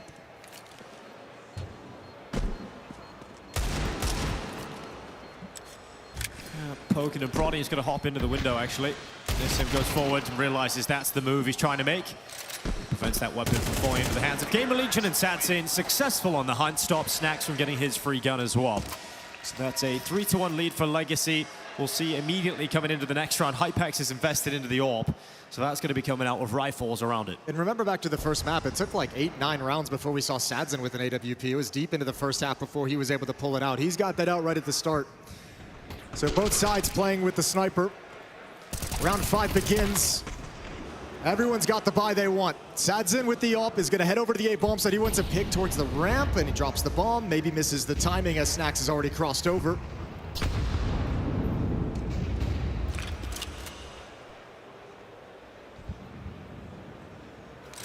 So Lato in a prime position. Nissim getting towards the end of Palace. Sadzin covering with the AWP. Lovely pick. Do they want to build off it? Legacy happy to stay composed and pause in their positions, looking for the reaction. Yeah, they got so much time and a luxury of a man advantage. You know, Legacy are a lot more comfortable playing out these mid-rounds of Mirage as well. Smoke up to the window, blocking the vision of Rez. I mean, Legacy hasn't budged towards this A bomb site. It feels like this round is always designed and destined at the moment to finish here. Dumao now working through the underpass. Art at top middle is going to swing out and slowly start his crawl up short. There's a trap here. Legacy could lose a lot. Yeah, Art moving up. Hypex going to catch him, so they have lost the advantage for the time being, but Dumao might just be able to get in behind them.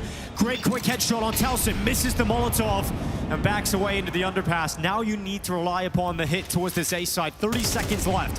I'm also interested. I mean, I'm amazed they're kind of continuing this attack actually, with Dumao being locked out the way he was. I guess as the time makes them feel like they have to go for it. And Lato, Dumao combining together, breaking apart the defenses, and Rez can do nothing about changing the outcome of this round. So it's going to be a 4-1 lead for Legacy. Find a way to make it work. Those are solutions they didn't have on Ancient. They were struggling to find them. Good flashbang, good aggression as the smoke breaks. And Rez backs away. Now, plenty of money for Legacy to go hunt this down, and you can see them on the minimap, all those yellow dots moving to the other side. So Rez is gonna have a fight just to keep this gun in his hand.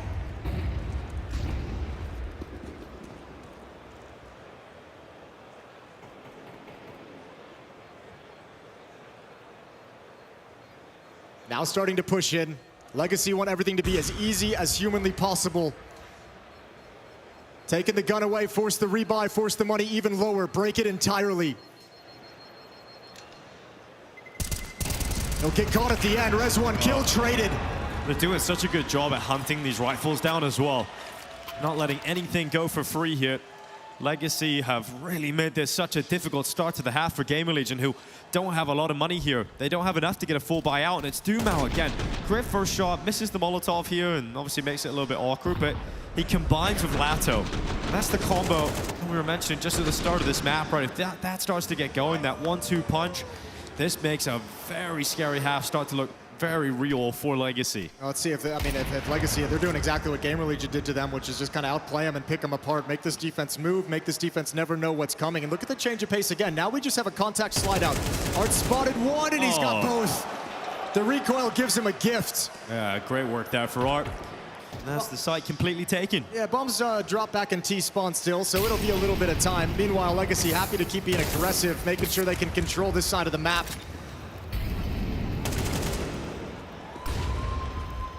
A good pick from Art again. Moving forward is third of the round and taking any damage on board either, which really is making this economy look very pretty for Legacy. They've got so much cash left over.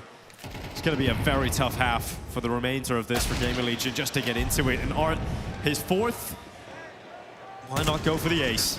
It just looks so much more comfortable on this map. Sliding into map control, gaining a little bit of space, and then being able to kind of hold on to it, knowing where the next rotation is coming.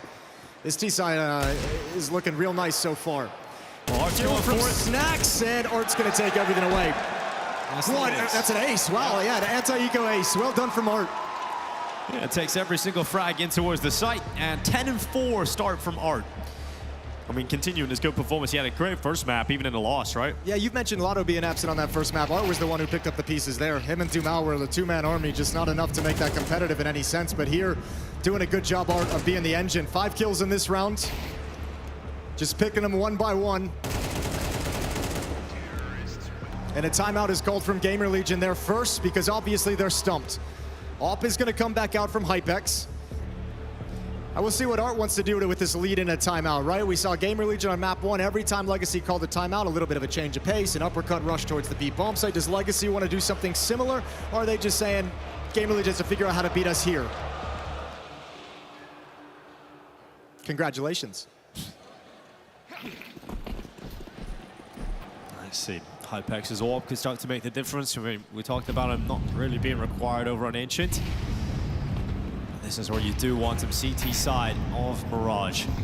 Takes the first bit of damage as well from utility, down to 73 HP, but we're going to see a quicker pop perhaps from Legacy towards B.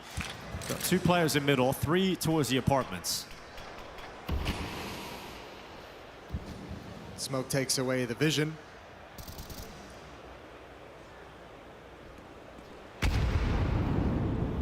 Con Smoke not breaking completely, but now it will, and Hypex, who cannot adjust in time, Sad's in an awkward position, and he doesn't like the danger he's feeling, the sense of danger in this position, so Art slides in instead.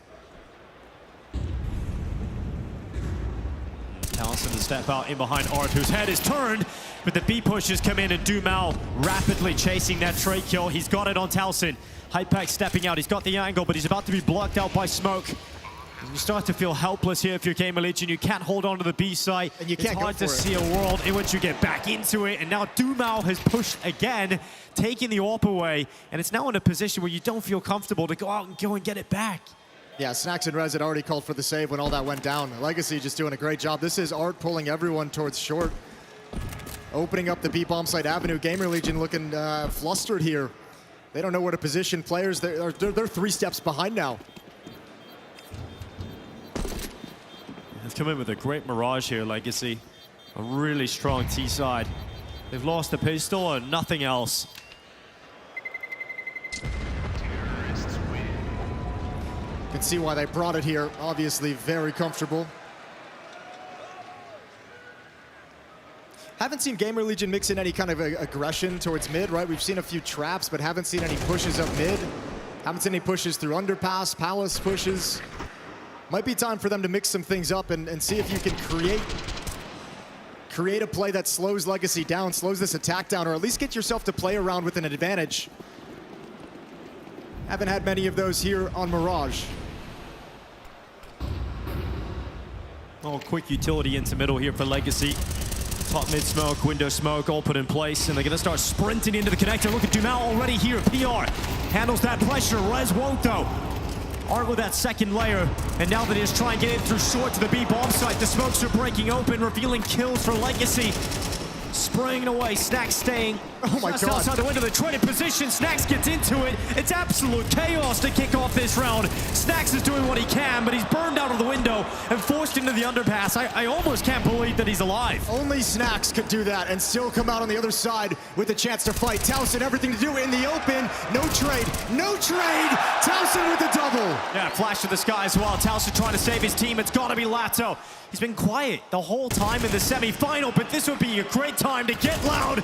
And he's got himself a second chance. He reads Snacks, and now suddenly a 1v1 for Lato. He's got time to stay composed, to take a breather, but he's trying to fight. He's looking for it and going for the reload. PR in the open, and Lato's done it! Legacy can do no wrong, and finally Lato with some impact. Putting his name on the semifinals. It was a little bit haggard, rough around the edges. Snacks causes a lot of issues in that round for Legacy, but they still managed to come out on top. A huge clutch for Lato. The read on the flank.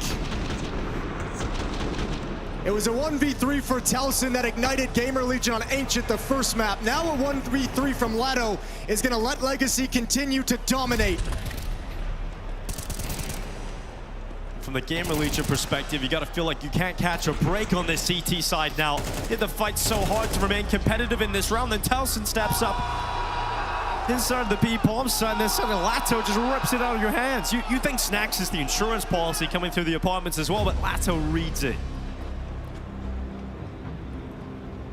Well, Legacy in the driver's seat completely. And I mean, the change of paces now they're throwing into the mix. Going to be much more difficult. It still gets harder for GamerLegion. Sats in, leg shot onto Hypex, a little bit quicker. Got to double up on the T side. They've taken out for a spin. Sats and are having a go. I think they're hoping the op shot in middle would maybe make someone at the A bomb site kind of peek out and slide into Sadzin's ult. Lato has slid out towards Tetris. And you got Rez waiting under the wood. He's about to get mollied out here by Nissim. And that just forces Rez into the peak. He gets traded by Dumal. Here's PR stepping out into the open.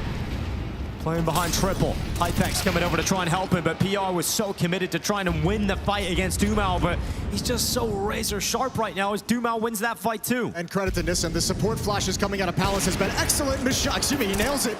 Sadzin takes one down, and okay, that's close. Art hunkers down. Molotov towards CT. Hypex and Taliesin now 2v4. Bomb yet to get planted. But it just feels like this round is unlosable for Legacy, especially with Sadzin landing shots and now looking for the follow-up. He knows exactly where Taliesin is, who just tosses out a smoke and starts to back away. But already, Legacy are out. They're trying to hunt him down. Dumao sprinting to the other side of the map to try and cut him off, and it's Sadzin that moves forward, switches out to the rifle to take the kill, and a 3K out of Sadzin. Finished by the rifle, he'll go back to the AWP. And now GamerLegion in a really tough spot because they don't even have money to get a full buyout here. No, this is terrifying. Legacy is just having their way with you at the moment. Another brilliant trade from Dumao as he steps in. Good job making himself a tough target. Here's the supportive flash from Nissim coming out of Palace. Saves the day. Allows Dumao to have that extra kill and really opens up the bomb site. And right now, Legacy is just flowing. GamerLegion can do nothing to stop this.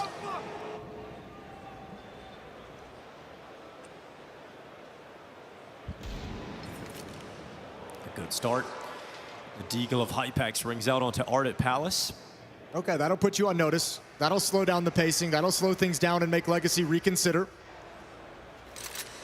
There seem to be no intentions of going fast considering where the bomb is. Yeah, it's a very good shot from Hypex.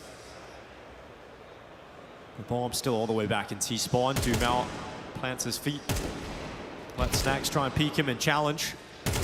Dumao has done so much damage, eventually finishing off Snacks. So that advantage no longer with them. Team Legacy start to move up through mid. Bomb still dropped in T-spawn. It looks like that'll be Lado's responsibility. But at the moment, they're not concerned whatsoever. Still just looking for a few kills before they decide where they want to finish things up. Oh, well, Sadzin is heading up towards spawn now. He'll back all the way. Taliesin's move forward. This is a play he likes to make on the CT side. Let's see if he can get past the gaze of Dumao. Oh, Dumao spotted him. He's holding for it. And nothing going the way of GamerLegion at all. Dumao is so locked in. I like the way he's not afraid of fights either. He keeps spotting it and like just stepping into the next fight as well. Not concerned. He's very, very confident at the moment. Hypex misses a chance. These Deagles shouldn't really have a whole lot to say in this moment. Turn in the corner, one kill. Lado's gonna spray him down. A 9th round now for Legacy. One more remaining in this two more remaining in this first half. Yeah, 9-1 lead for Legacy. I mean, the timeout coming through, and it's actually Legacy have called this timeout, Jason. They want to make sure they get every remaining round available in this half. I'm not against it at all. I mean, again, your semifinals, you're looking to force that third map. It would be Inferno as a decider. It looks like we're going to get there. But yeah, hit this pause button and make sure your boys aren't feeling too confident. Still a very critical round. You don't want to lose these last two in some silly fashion and then start seeing them claw themselves back in. Keep them in their place. Keep them beneath your boot. Legacy up by 8 as the timeout concludes. Op for Hypex. 4 M4s around it, but nothing has been effective for this GamerLegion defense. It was a pistol round victory for GamerLegion. It feels so long ago. And 9 straight rattled off by Legacy.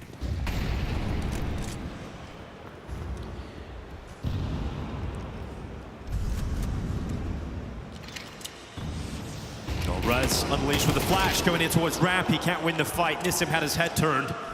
So the flash ineffective towards him and handles business against Rez. He's going for another one here too. And even the aggressive plays forward here from GamerLegion aren't all that successful. At least the grenade from PR will get the trade. Yeah, I had to dump a lot of utility to find that kill, but at least you got it. So the AWP is left at A ramp. Sadzin swaps out to an AK. Art has his over in Palace. Just looking at the off angle, looking for someone to rotate into the crosshair.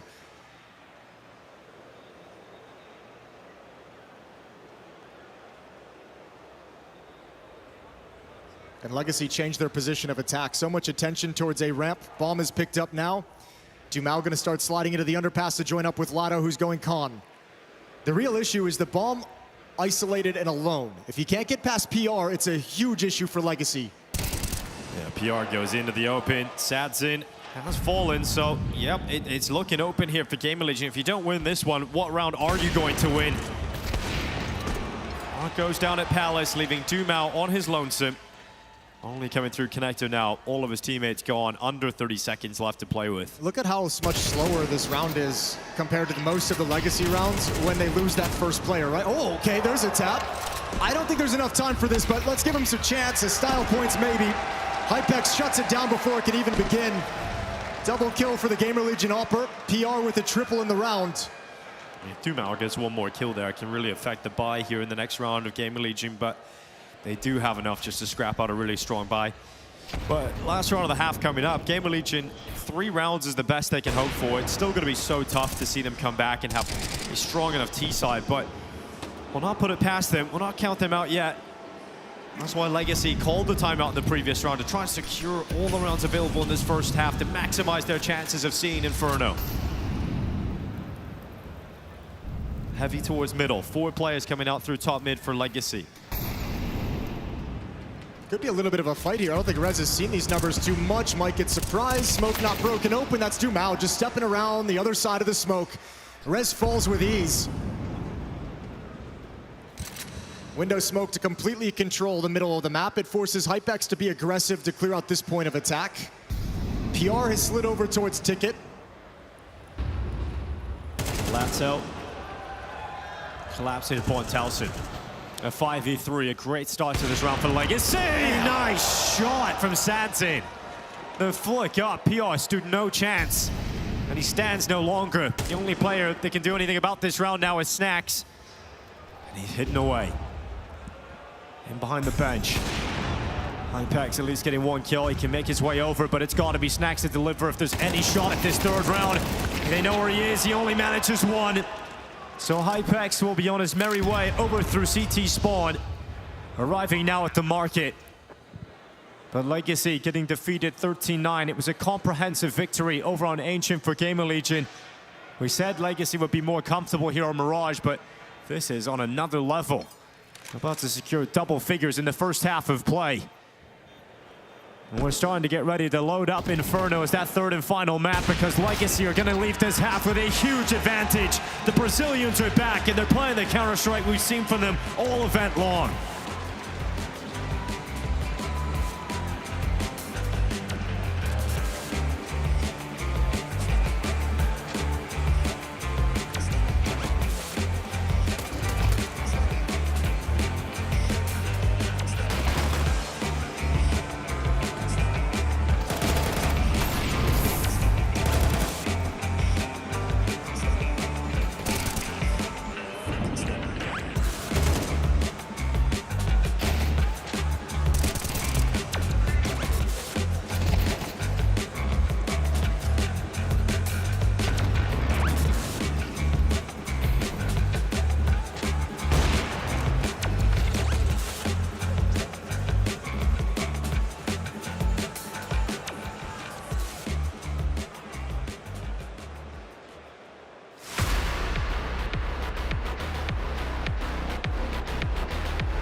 GamerLegion won the pistol in the first half, and pretty much from that point onwards, it was Legacy dominating the first half of Counter-Strike here on Mirage. It's great to see them show up. It's great to see them actually play the way we've seen them all event long. And now the difficult challenge for GamerLegion to try and come back into this game somehow, and they've got to do it on the T side. Hey, they put Legacy in the same position on the first map, so you can't really complain. Maybe not quite this bad, but a similar kind of, oh, we have to come back and we're out of class. Atlanta, are you still with us here for the second half? All right, let's see if GamerLegion can come back into this, or if Legacy send us to a third map in this semi-final. We've got some utility here for Sadson and Art, and Nissim's got the kit, so keep eyes on that on the mini-map. Well, a heavy lean towards the B-bomb side for the defense at the start. 3 players are here to handle any kind of a rush. There's 2 players coming fast, but it doesn't look like it'll be any kind of a commitment. There's the flash play.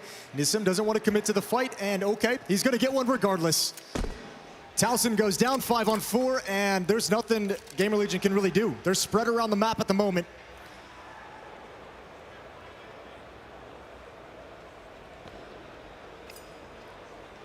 Really tough loss to take in a situation. They were just kind of looking to force a rotation, force some movement, maybe force a reaction. Bit off more than they could chew. Bomb is going to have to be recovered at the tail end of the halls.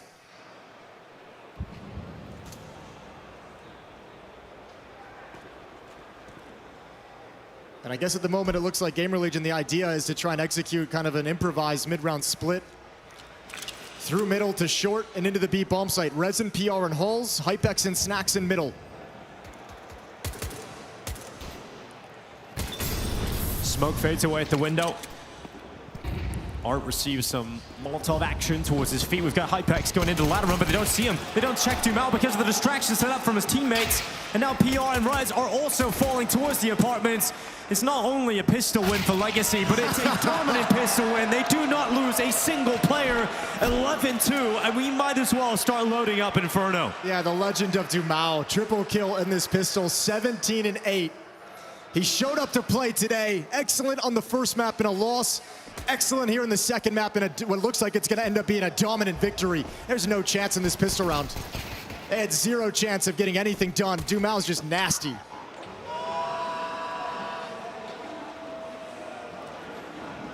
Well, no bomb plant at all for GamerLegion. So no force buy available here. They're going to save their money and give it one last good go in the next, but this is going to result in Legacy heading up to map point on Mirage. Dumao. First blood drawn. Sadson up next. All the Legacy players just rushing to the kills, wanting to get this one over and done with and settle things on map 3. For GamerLegion, it's the last buy here.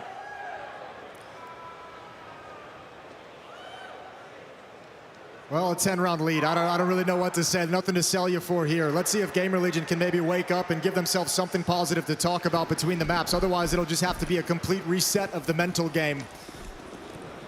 Smokes are out. Potentially their only chance with guns on this second half.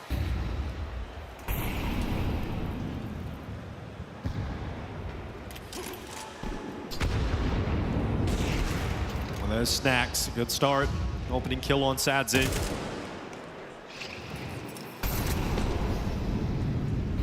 Starting to push towards Khan as well. Art's going to have the responsibility with his AWP. Yeah, more than capable, but he's under a lot of pressure. Snacks has got another one. PR filtering in. Just 2 players left here for Legacy. Lato doing what he can back from CT spawn, but bomb now being picked up from Towson, brought over towards the A site, and Lato being dinked, getting spammed and finished off by Hypex. Yeah, they would never let him get out of that situation alive. Just really aggressive, and poor Nissim, nothing to do over at this B bomb site. MP9 in hand, crossing his fingers, hoping they end up here, but that ain't the case. So bomb planted, GamerLegion get another crack at it.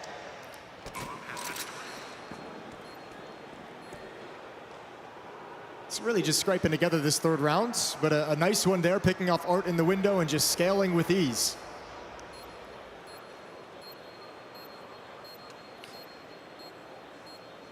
Later on today, we have the other semi-final in action. We're looking for our first grand finalist here in this one. Navi and BetBoom gonna grace the stage this afternoon. I get a feeling you guys are really happy that Navi made it there. I think they're more happy they beat Vitality, to be honest. Are you more happy that... Okay, well, let's try this. Are you more happy that Apex lost? That sounds about right. Yeah. Par for the course here in America. 9-round lead for Legacy. The question is, what are you going to chant now? That's the question, right? Hey, we'll find something. Yeah. Got some creative people out there.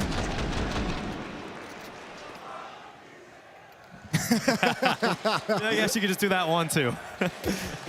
The old classic. For now, it's a slow way, and we are coming there, boys, yeah? Yeah. One step at a time. Alright, we did 12-4, so let's do 12-2, yeah? All right, one step at a time, they're saying. Rez gonna turn the corner on contact. Good kill from Dumao. He doubles up somehow, but no one else is available. Lado picks up the pieces.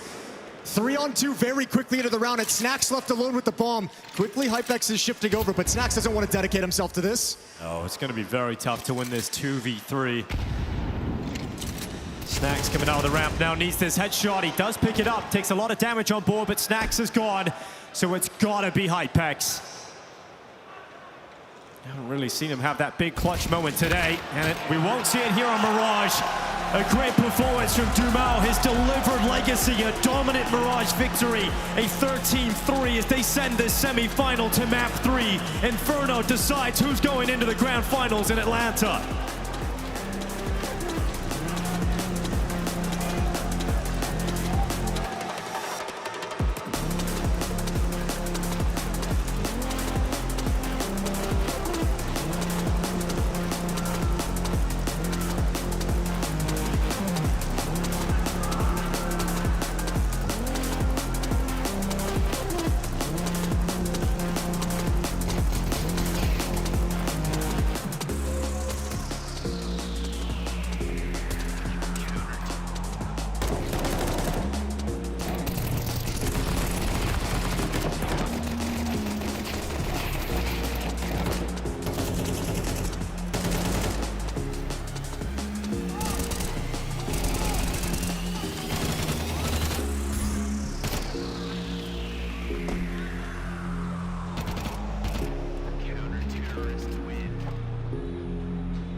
It doesn't matter what day you're joining us. This is the Intel Extreme Masters in Atlanta, Georgia, 2026.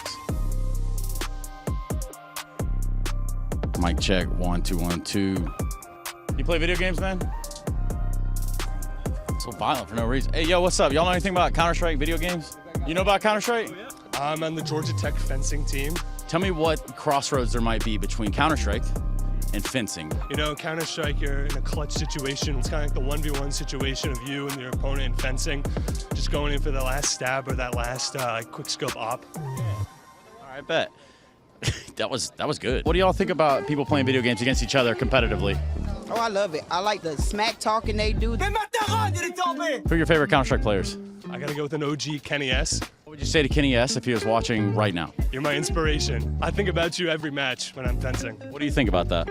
Kenny S was never my favorite, if that's what you're thinking. Y'all play video games by any chance?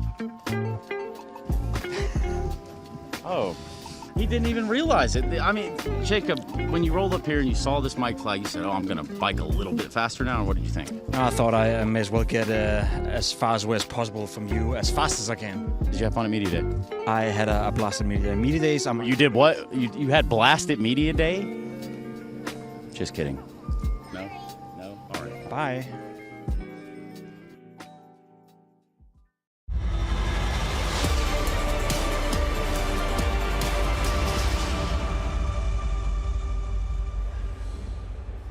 No question who was in the driver's seat in this one. We wanted that signature Brazilian pace, and that is exactly what was delivered here on Mirage. Exactly what we wanted to see from Legacy as well. And on the inverse, it made GamerLegion feel a little bit flat on the second map. Yeah, definitely so. I mean, they did win the pistol even to kick off the game, but that was it, really, for them. On Mirage, it feels like Legacy was able to turn it around immediately, played with more pace, individuals stepped up. Everything we asked for after Ancient, it happened, and GamerLegion now will have to do some soul-searching of their own.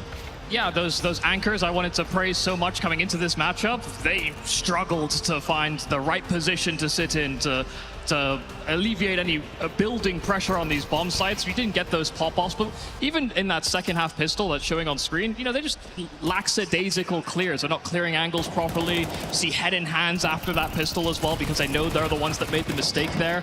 It did seem like they understood as soon as that happened, the game was over. And that's the thing, it feels so tough after coming off of what was another impressive showing on Ancient, where it felt like they had all of the correct reads. That's what I guess is so impressive from the side of Legacy. If you come out this hot, this fast, GamerLegion just couldn't handle it. Well, one of the things, Freya, that differentiates, you know, elite teams for good teams is the map pool, is the depth of your map pool, right? Like, there's a lot of teams out there that can be incredibly strong on 1 or 2 maps, right? And if you play them on those maps, like, they can challenge almost anyone in the world. But what happens, how good are you on your 4th best map in the pool, right? The 5th best map, because you're gonna have to play those at some point, depending on matchups and whatnot. And I think you're seeing, you know, when we have these teams that are outside the top 10, and, you know, I know it's a semifinal of a big tournament, but still, this is where you see why they are outside the top 10, right? Like, if you go on a map that you're not super comfortable, I know Mirage is one of the most played ones for GamerLegion, but with varying degrees of success, and then Legacy, for them, it's a very strong map. Like, things like this can happen where you just get blown out of the server. It's also, GamerLegion just didn't ever find the conduit that actually found them a win on Ancient as well. You know, Snax was doing a great job on that map.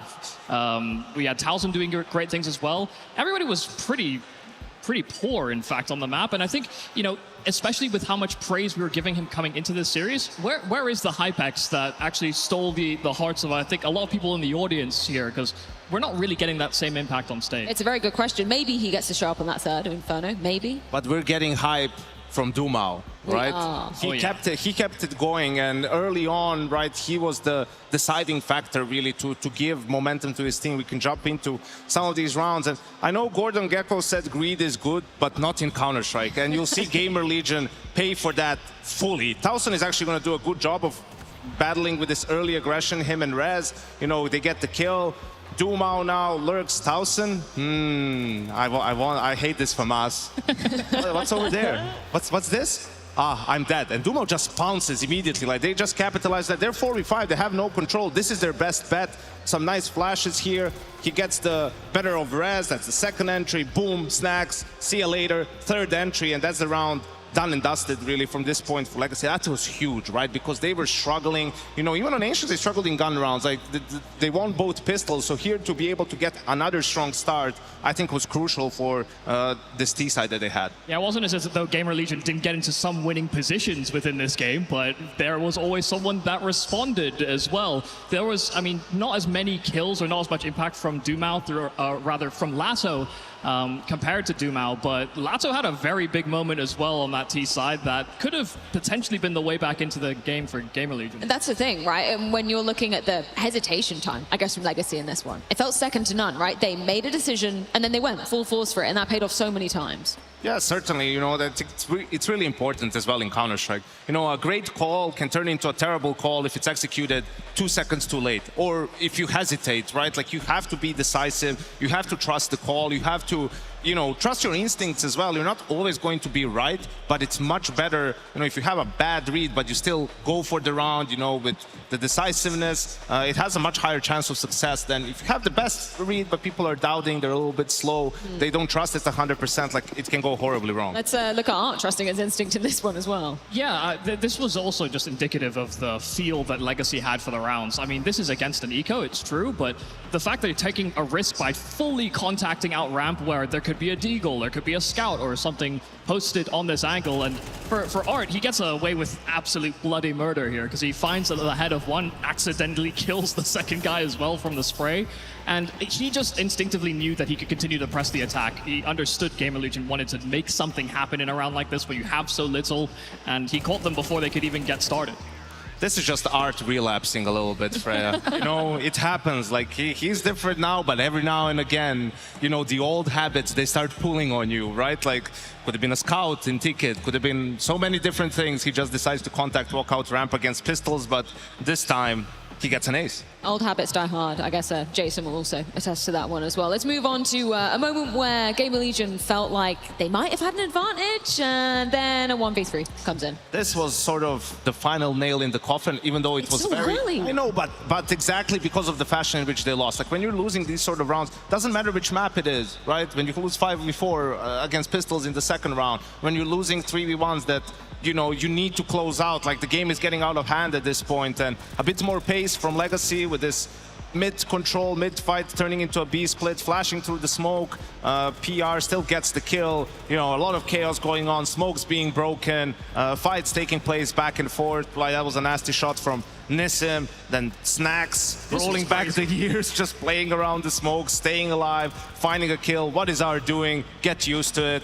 Just another day in the office for him. But actually, Towson, in this whole chaos, once they actually go his way towards the B bomb site, he's going to do a great job of finding 2 kills, staying alive a little bit up until the very end, where he oversteps slightly, but it's difficult from his position. He's unsure where Lato can move, and Lato just does a brilliant job here at managing the angles. His awareness is also incredibly high after having contact, waits for this push from Snacks, gets rid of him, and then against PR it's a bit more brawly. It's not as pretty, but he kept his composure and closed out the 1v3. How much is that GamerLegion misplaying this situation as opposed to Lado doing amazingly, not taking anything away from his reads on that? What would you say? I think if you're gonna nitpick, like, Towson just should shoulder peek. He's peeked too wide, you know, being behind the wall. You never want to get crept on as you're shoulder peeking and die like in a full. That makes you feel silly. But seeing how it's a 3v1 and Snacks was on the flank, he just needed to stay alive. So even if he dies like that, he's bought enough time because Lato had to push up, creep up. Then probably Snacks is in a much better position to trade him, or at least to close out the round for GamerLegion. It was probably that temptation because he caught Lato actually at first in before the 1v3 even got started, did like half of his health and damage, and then just thought, oh, well, this should be an easier fight now, but then the 1v3 happens. I mean, if you're GamerLegion, all that you can do really is move swiftly on, because you do have one more opportunity. That is Inferno, which is going to be a really interesting one. If you want to look from the Legacy side, first of all, this was a map that, by the skin of their teeth, they managed to take down Na'Vi on, right? What did you maybe take away from what we saw there? Yeah, I mean, the big thing for Legacy in that game was that they were trailing towards the end of that Inferno and actually were able to string 5 rounds together. And a lot of that came off of individuals locking down bomb sites, because Na'Vi do a really good job of pulling you the wrong direction, throwing misdirection at you. That's the Blade and Alexia effect, really. But I'm not sure that GamerLegion are going to have as much of that sort of push-pull dynamic. And when if Art and his coach are able to sort of get a better read on what's happening here for GamerLegion, I do think that they are going to outmuscle them when it comes to defending those bomb sites. I figured it out, Freya. Go on. It's gonna blow your minds. Spill the beans. GamerLegion need better starts. They lost 3 out of the 4 pistols, and the one time they won pistol, they lost the second round, right?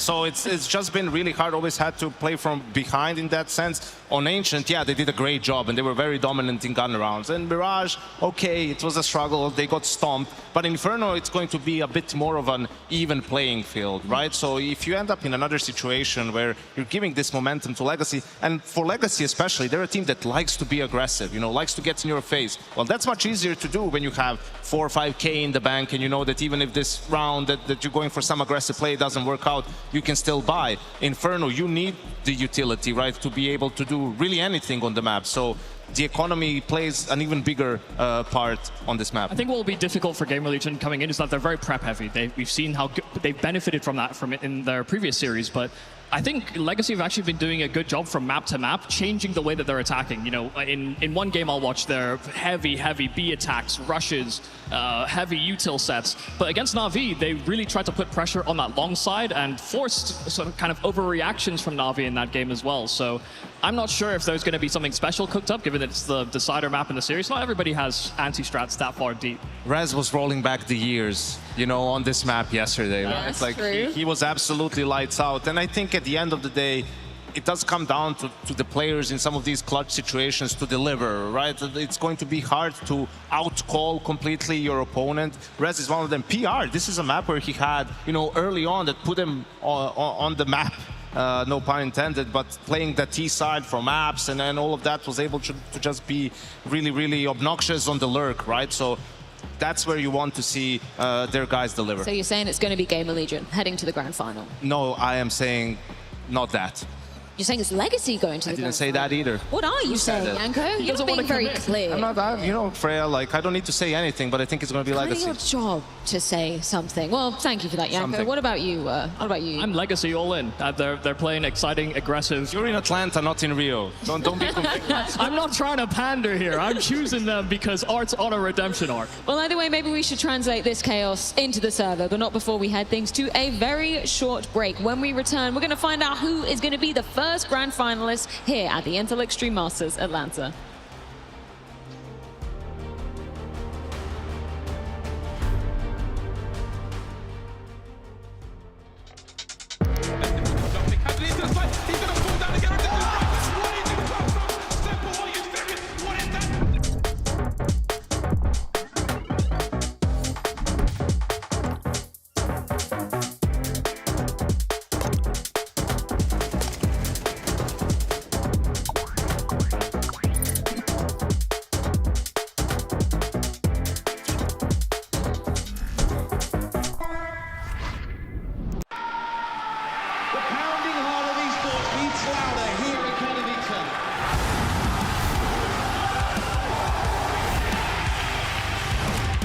Double peek, he's getting his shot. Unbelievable! Something special to throw this decoy, and that's exactly what happens. Katowice! We are back!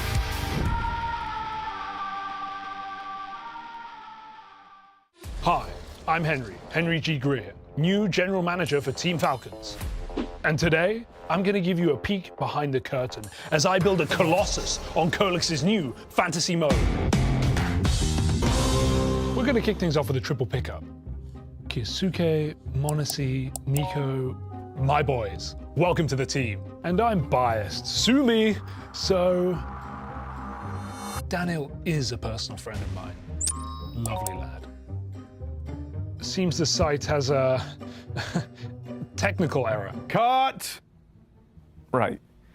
You've gone over budget. What do you mean, gone over budget? It's fantasy, right? The idea is you build a team within your means.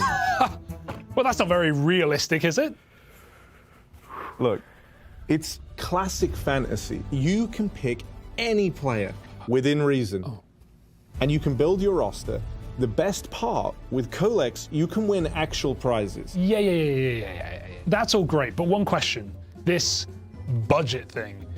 If I'm maxed out, how am I going to afford Esotag? What? Can't build a Colossus without Esotag.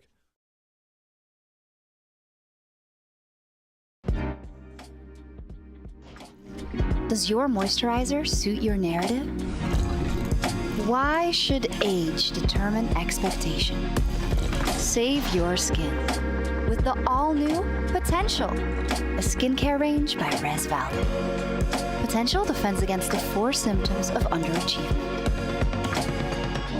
Why be a future star for just a year when you can be a future star forever?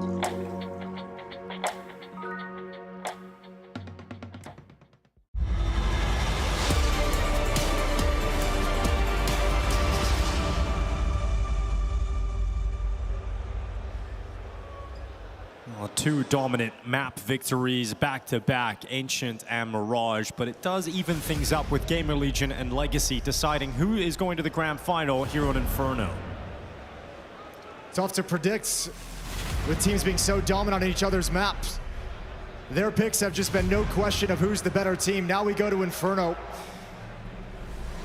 And even a fair for these teams and how well they played on it recently, and I think with the playstyle that Legacy has, with the way that they played Mirage, that overwhelming momentum, if that gets going, if that engine gets running properly, GamerLegion is going to be backs against the wall real early on. The start of this game is oh so important. A feeling of helplessness on map number 2, dominant display from Dumao. And for GamerLegion, there is now hope on Inferno. We know they can perform better on this map. We know both teams kind of an even ground, right? It's a handshake to close out things, to decide who is heading to the grand finals of the Intel Extreme Masters Atlanta. We know a lot of great best of threes end on Inferno, so why don't we go there, Atlanta? Let's find out who is heading to the final. Both these teams battling to re-enter the conversation as dangerous teams, as teams who can challenge for the trophy. With Vitality falling out on the other side of the bracket, both these squads have to be thinking this event is up for grabs. They can beat whoever comes out. Towson with, oh my God, that's quick. That's so fast. One tap, barely saw it. I mean, a great start from Towson. Can't be bad to that if you're GamerLegion. No, and you love seeing that aggressive from a team who's been a little bit more calculated, it feels, throughout this series so far. A great effect on the first map, not so much the second. Well, they won the CT pistol on Mirage. GamerLegion lost the force buy in the next, and from that point onwards, it became a dominant T side from Legacy. Still a 4v5. It's recoverable here for Legacy as they head towards an A site with a passive setup. Yeah, especially because they're going to the weaker bomb site, right? I mean, this is kind of GamerLegion expecting with the man down, you're going to finish at the B site. Rez is going to start moving now with the information. Doubled up in pit, and if the Molotov lands in the right place, they're in trouble. Same with the bullets. Well, Hypex peeking out into the open. He's got himself a good headshot, but Sad's in to make quick work of it. A 3v3 as Legacy have fought their way back into the round again. Yeah, and there's some time still left on this smoke going up. Bomb planted. Art takes a ton of damage from that HE grenade, but the retake is going to come around through lane. Well, time is an important word, a key word, in fact, in this retake, because there's no kit available on the 3 remaining players, nor any utility. It's going to be so difficult to flush out the T's in time, but Doom out, caught inside of the site. They know where the other one is, too. Inside of the bomb site, Sadson has to hide in pit and buy time and pull attention. Art is so low, but he still gets a headshot. And Sadson, that is stylish in the pit. That has fired him up. The Brazilians break through and win the pistol. He should be fired up. He knows how important that kill is. That's huge. They actually got put in a disadvantage on that retake. Everyone kind of looked elsewhere. Didn't look comfortable. This is how it started. Nissim hits the dirt like that and you get a little bit worried, but a clean take on this double performance in pit. 2-for-1 trades for Legacy, and then Sadson closes it out. All right, another good start for Legacy. What can they do with it on the T side of Inferno? That's gonna just pile on the frustration, right? Because you never seen GamerLegion get into map 2, right? You never seen them play themselves into Mirage. So you come in, you get the advantage early here on the pistol, you start to feel like maybe you can climb out of the hole straight away, and then this happens to you. Setting up a little bit of a trap. Art talked about this in the pregame interview. He's noticed they like a few gimmicky things. They like to do little tricks, throw those into the mix, and now there's going to be another one, but he spots it early enough. They can actually call this off. They have the advantage of weaponry, so still just going to press forward. Who cares? They slaughter them all. Yeah, well, that's the confidence that Legacy have right now. Just, okay, all right, there's a stack here. We're aware of it, but we do have the better guns, and let's just go in and kill them. They had no option to go into the archway because they had their own smoke up, so piling through that, they don't know if they're going to get caught on the other side. So 2-0 lead for Legacy. GamerLegion getting into the buy rounds now straight away. No AWP out yet for Hypex, of course. It's just going to be rifles. I think first look at how Legacy is going to approach the banana portion of this map is going to be really interesting. How aggressive do they want to be in terms of taking it? Payne yesterday preferred to be a bit more passive at the opening, sitting far back, kind of letting GamerLegion just kind of play a standard setup. I have to feel like at some point Legacy is going to change that, and you're going to see that aggression focus on that part of the map. For now, with these MAC 10s, it's up middle and through the smoke. Well, they're just going to come charging through, aren't they? Rez is at the ready, though. 2 kills from the Swede, not bad at all. Hypex overrun, overwhelmed, but the rifles just keep coming. Player after player available for GamerLegion, and another one they're just not ready for. Snacks is out with a peek. Dumao is dead. And strength in numbers for GamerLegion to get their first round win. Good read of the situation for GamerLegion. Probably did a little bit of prep. Legacy's been running things like that for a while now, and knowing it's a low buy, knowing there's still MAC 10s in play, GamerLegion was set up to make sure there's no room to operate with. I think for Legacy, though, I think they're still feeling like that's a win coming out of this round, right? Part of that round is meant to take kills, keep the money low, put it in a really tenuous position, which they've accomplished with 3 frags in the round. So you've set it up to be even more punishing if you can win this one.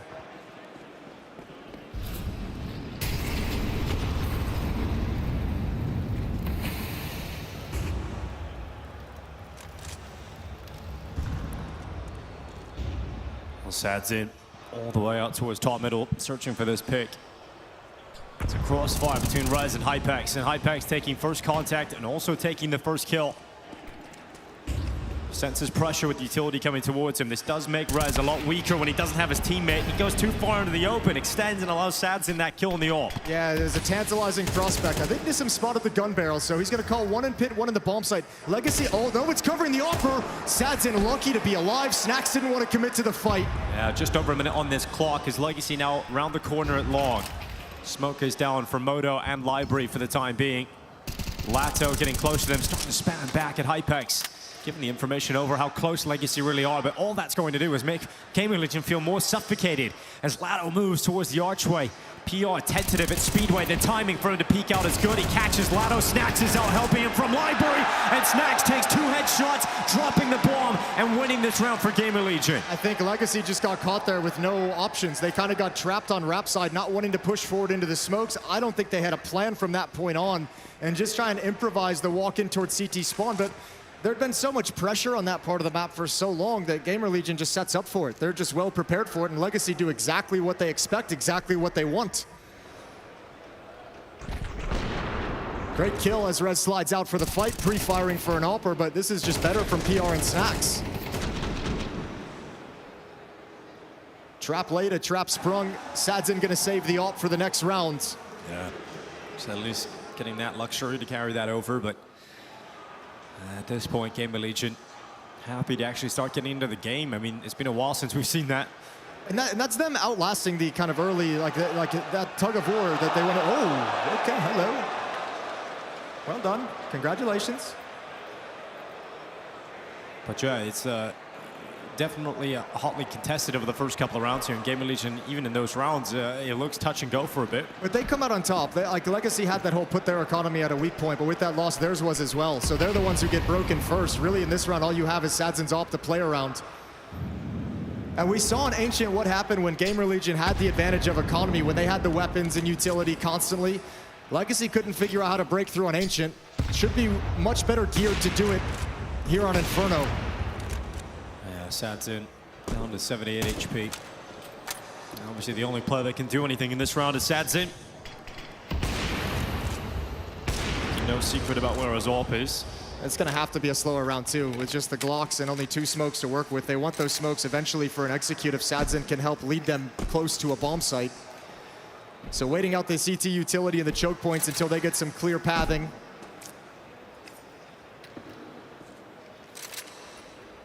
PR commits himself on top of the half wall. Oh, it's a perfect nade. Great damage onto Sadzin. There's the flick up, but PR to drop the AWPer with the AK. So Art gets a go with it, but PR starting to farm them. Kill this time on Nissim. He'll retreat back around the half wall. And you've been waiting this whole round for that smoke at the bottom of Banana to fade. You lose your AWPer, you lose a second player, and even though it's recovered, another smoke replenishes the choke point. So not even able to find any good looks with the AWP. I mean, on Inferno, we talk about it all the time. Inferno, the AWP unwieldy, except in supportive fashion. So we don't have the rifles to create the space for it. This is kind of what you see. Yeah, just completely stalled out. Trying to get through the fire, wanting to die before the time here. Final 10 seconds. The Glocks charge in, wanting that extra money to play with in the next round, and PR will provide them with that. That's a 4K from PR in this round. He's up to 5-2. You do want to see the rifling engine come online of GamerLegion. I mean, we've seen that in a big way for Legacy, right? We started off Mirage saying, all right, Dumal and Art were good on the first map, even despite a loss. Got to see a little bit more from the others, especially Lato, and we did. We got to see that from Legacy, and we also seen Dumal continue the strong performance. But for GamerLegion, who disappeared on map 2, you want to see that form return from the likes of Taliesin and PR and Rez. Well, someone's name we haven't had to say a lot throughout this series has been Hypex as well. He wasn't necessarily needed too much on Ancient. The AWP didn't have to have impact. So here on Inferno, when he gets that out, if he can get it rolling, can dictate a lot from the CT side of the map. Now we're seeing a bit more aggression towards Banana for Legacy to open up these rounds. Dumal hiding inside the smoke.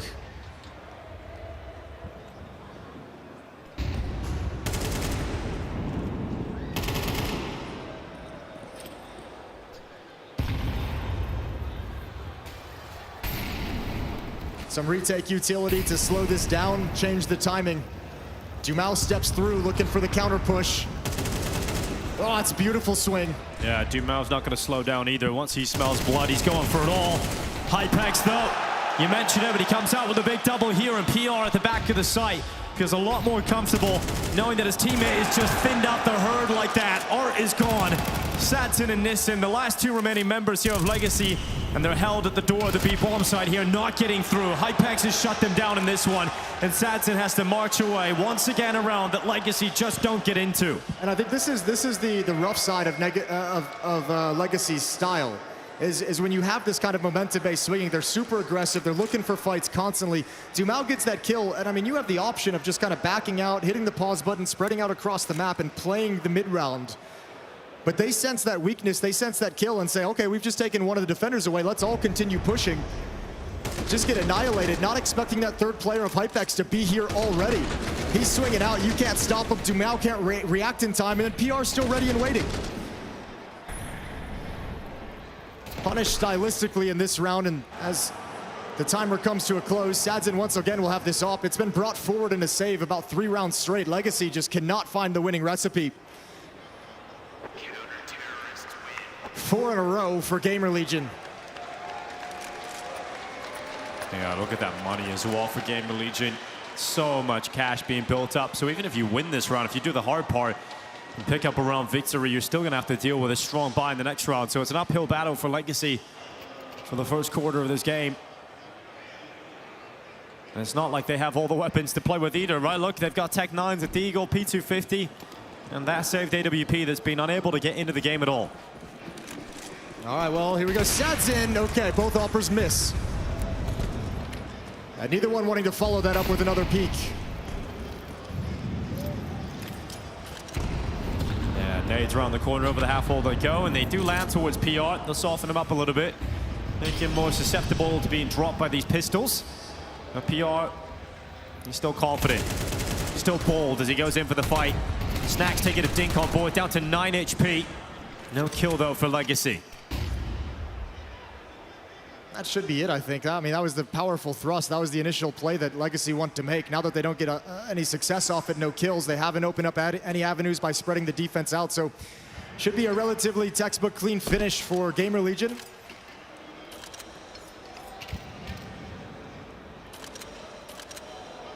Well, we'll give it a good go. I mean, they have 3 smokes left, so you can get an execution of some kind, but the lack of flashes should make this quite easy for GamerLegion to hold on to, especially with a delaying smoke of their own coming in. You're gonna have to go through that, I think. You've just used your only utility. I think you just have to pop through. Gonna go quietly, step into the smoke, drop one on the front of the bomb site, and here we go. Yeah, use that one smoke left on Art to try and close the space down a little bit, but still gonna be tough to get onto the site because Rez will just spam down as soon as that ball plant sound comes out, and then PR moves into the open. Snacks is with him, and once again Sadson trying to save the AWP. He does get a shot this time, and he'll drop all the way down Banana, but Towson is there to try and prevent the save from happening. So Sadson readies himself, Towson waiting in middle, and Sadson showing a little bit too much. He does get past the angle. He'll get away as well. Towson, that was his chance, and he doesn't want to re-peek in anything. So the op gets brought forward yet again. And even though it's been here time after time, round after round, it hasn't found anything for Legacy. It hasn't given them any chances. But at least he's still got it. AK-47's coming out, Dumao, Nissim, and Lotto. Galil on Art and Utility, but now lost 5 rounds in a row.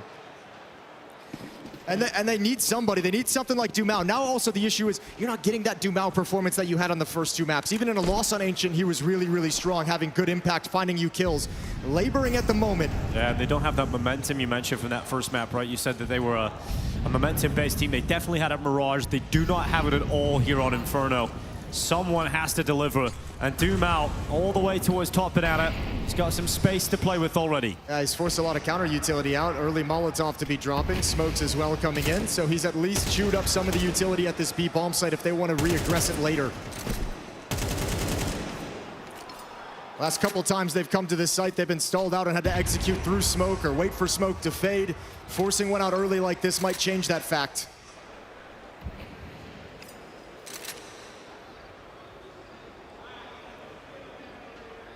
Well, flashes at the ready to be thrown into this B-bomb site. You got to deal with that PR Snacks combo that's been so strong. It's just a Molotov that Snacks can deploy to delay things. And while flash goes up, will that be effective?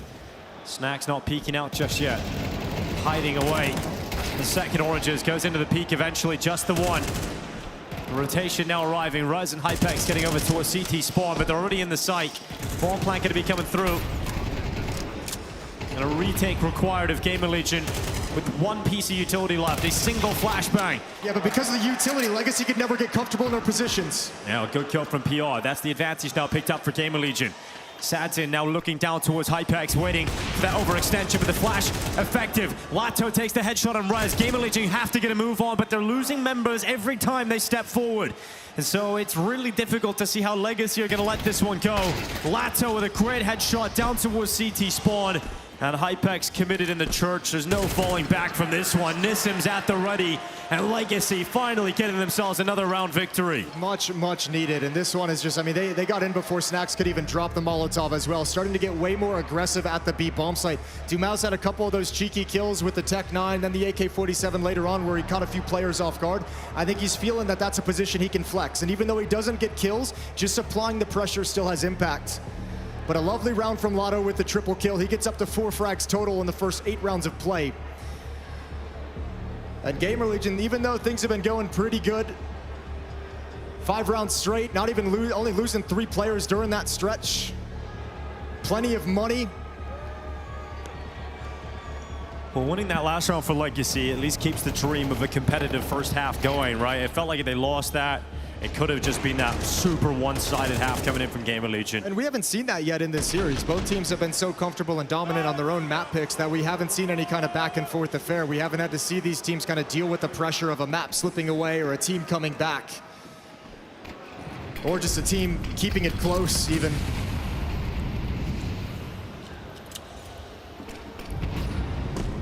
Rez, 66 HP, all he's got left here. Dumao trying to backtrack, he will, and lands a shot straight through that smoke, so his PR gone. Dumao's done well to get the opening, and then it's not for free, he does take damage from the utility. Yeah, but it's a sketchy fight when you're trying to dodge Molotovs and HE grenades, so good on him to get that. A little bit of aggression from Rez, he wants to swing. Molotov out. Okay, defense and getting harassed and backing away behind the sandbags. Art's still here, and Hypex is shifted over as well. The unexpected third player arrives. Oh, Art into the open. Dead at the hand of Hypex. Now Snacks goes. But Dumao ready even for that. Down to 30 HP. Finally someone dealing with Dumao, but the bomb's gone towards top mid. They have to go now. That's everyone except for Towson. They know all their locations. Might be missing the window of opportunity. They needed that kill. Hypex arrives to turn it into a 2-on-2, but Lano's still here. Yeah, so Rez it is. Last through top mid. Satsin reads it. Ready for Rez. Stepping into the open. Quick shot. A slight gap through that boiler door, and Rez taken down. Legacy still in this, getting into Inferno finally. Yeah, this T-side building up to a nice place. I mean, they've had the tough task as well of grinding up an economy of GamerLegion that just seemed insurmountable. But finally, they forced them to buy everything, all the money they have to spend. GamerLegion's gonna be on a breaking point. If Legacy can win this round, they might just leave this half with a lead.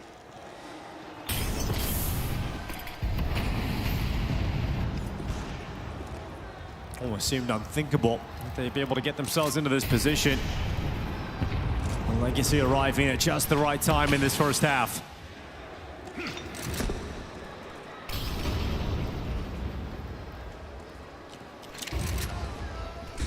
All that attention towards B for a number of rounds. Now Legacy switches things up. All 5 players are here. 4 players in GamerLegion in position as well. It's about to be a bloodbath over on this A site. Whose blood will spill first? Snacks waits in the cubby. Grenade goes in, dropping him down to 46 HP. Utility has made sure that Hypex cannot help him out. Snacks is going to die here. Surely not going to be able to do much at all because the grenades are coming for him. It takes a while, but they get rid of Snacks. Hypex avenges him.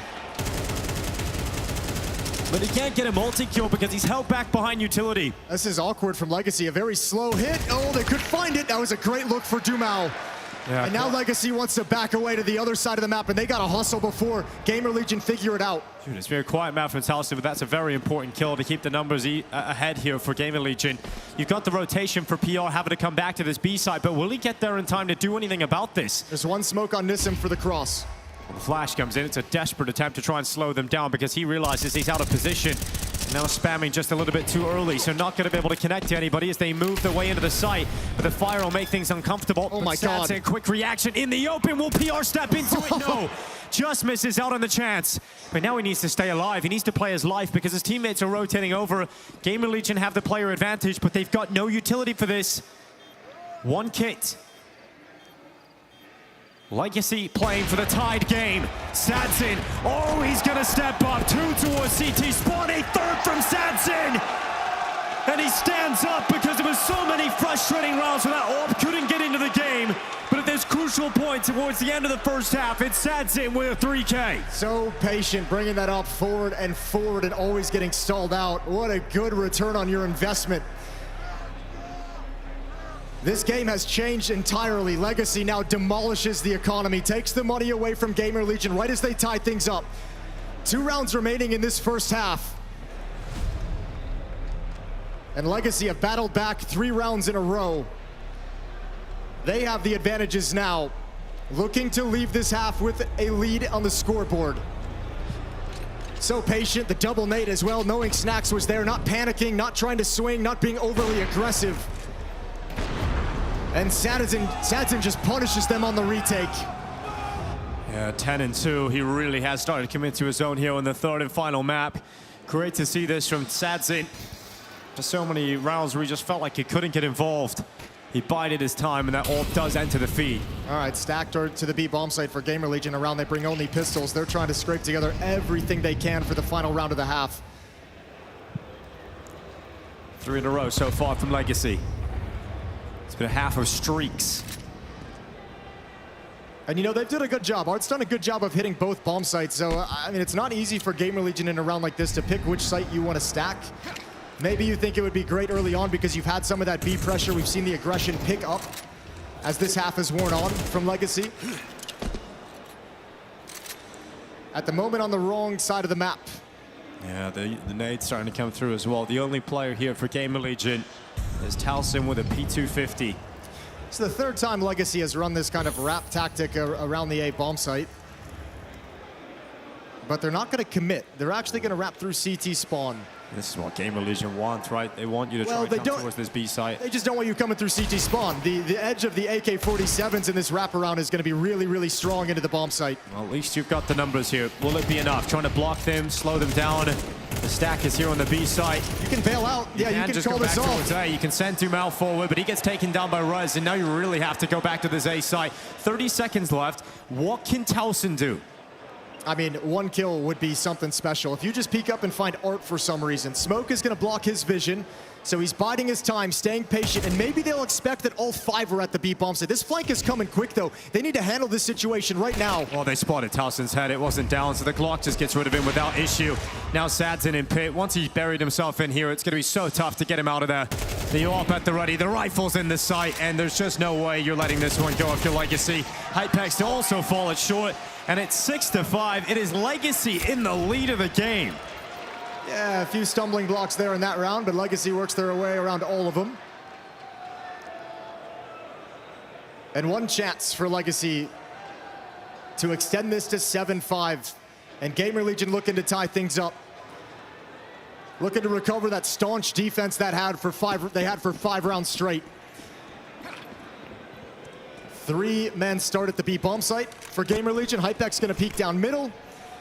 Ain't nobody swinging wide on his position. The clash is in banana, and it's Sadsin again. Yeah, great kill from Sadsin. Snacks dropped a car early on. Again, this all provided impact. A 13-2 half so far, and it could get even better for Sadsin. Oh, I think they're just gonna find a timing to go back to the A bomb site, hit an uppercut. Well, Talsin's had a really tough half. Hasn't been able to deliver the usual impact. Here he is now, though. That's 2. Much better from Talsin on the lineup. That's unfortunate because Legacy gave up all their standing at the B bomb site to come back to join up with that attack. It goes a little bit early, and they have no chance of combining with it. 3 players defending A. 1 inside of the site in Hypex. Rez at Library. And in the pit, Talsin stands. Legacy will put some utility in place, smoking out the Library. Flash to force Rez back, giving some space for Legacy to play with at the 50-second mark in the round. In pursuit of 5 rounds in a row here, Legacy. Oh, they're going to boost up. Rez is wrapping around through spawn. Oh, that's a good find. That's a really good find, but can Arc get away? He's got the bomb. Well, Rez just nips out at the perfect time to make sure the trade comes in. Art in a tough spot. If they can find Hypex, then it's back on, but the bomb goes down. It's got to be Sadson. 1v3, 25 seconds. Sadson dropping Hypex. Smoke up. Has to get to the bomb. And he can. He's recovered it. Sadson's had a stellar half, but this will be a superstar clutch. Sadson waiting in the sight. Not gonna go for it straight away. He fakes it. He pulls them into the open. No way, Sadson. 7 seconds. Goes for the commitment. Sadson off and into the open, but PR lands the headshot. An extra round grabbed by GamerLegion right at the end. A tied half here on Inferno. It's still up for grabs for both teams heading to the grand final.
Both these teams with surprising runs into the playoffs, into the semifinals here at the Intel Extreme Masters Atlanta. And both of those runs could just fall by the wayside with a loss here. Impressive from both these teams popping off here in Atlanta, but we're in one final half of Counter-Strike. One of these teams goes to the grand final. One of these two teams goes home. Neither of them wants to be that guy. So let's get it on Inferno this last half to decide our first grand finalists. And Legacy has switched over to the defense. Almost a decade ago, Snacks got into the grand final in Atlanta. He's looking to do it again, this time calling his way to it. GamerLegion now on the T side and going quite quickly up through middle all the way to the archway, wrapping around long. Sadzen detecting them early on. Can he connect any shots though? That's the different question, and he hasn't been able to do anything just yet until now. Headshot lands, Dumal getting involved as well, but eventually GamerLegion will overwhelm the site and the bomb will be planted. Yeah, really strong positions as well. Hypex has just got up into halls, PR over in the pit at the broken wall, and Snacks inside the bomb site. Really hard to clear out all three of these positions. But it's Dumal and Lado. It's the duo, the pairing on Legacy that they lean on to bring them through these moments. Stepping in. Chopra is not finding their target just yet, but look how close Dumal is getting to the pit. PR, there's a surprise. Dumal's right in front of him. Now moving in, Lato's got the headshot. All of a sudden, it's Hypex having to win it here for GamerLegion. The defuse is happening. Hypex has got to get to it. It's not planted for him, and the pistol's out. It goes down, and just about. Oh, it's done. They got it to go off. And Hypex will go down. So there we go. The bomb blasts off. A round picked up, the pistol won, and GamerLegion in the last second. That was so close through the hot swap as he runs out of bullets with the Glock. What great finds from Dumal and Lado. This running out of bullets, one left, swaps out to the USP and manages to find it right at the end. Yeah, just a relief on his face as well as he leans back in that chair. Been able to pick up that clutch last second because that suddenly became a round that Legacy had no shot at winning. And then they were on the defuse, they were getting all the essential kills. He had that last second clutch yesterday as well in the quarterfinal. He's just been clutch as hell in these playoffs. Yeah, right down to the wire as well. Incredible stuff from Hypex again. All right, investment in this second round though for Legacy, so they're not done fighting. They don't want to just relinquish the momentum and control early on. They want to wrestle that back. Dumal trying to pump off his chest with retake banana utility. They're showing that smoke as if they want to play behind it, trying to keep them away from the B-bomb site as long as possible. Funnel them towards the stack.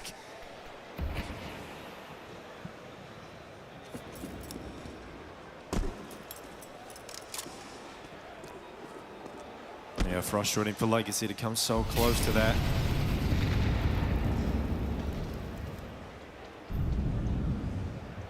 No one shifting yet, and no one making a move. Now they realize, as Dumal goes down, B-bomb site is compromised. Oh no, not a trade. What a spin from Rez. Lack of head armor undoing Art, and now we just walk into the B-bomb site. Yeah, Lato trying to do something about it with a 5-7, but it's not going to be enough to do anything worth talking about. Spam back. Some damage done towards Lato. Yeah, and if you're Legacy, you just save these pistols and armor, the MP9 on Sadzen, and you just call it. Look at Sadzen, he's 17-4 on this third and deciding map. Unfortunately for him, this is the map where Dumal has been a little bit more quiet, a little bit more contained. Nobody else in double digits for the Legacy side.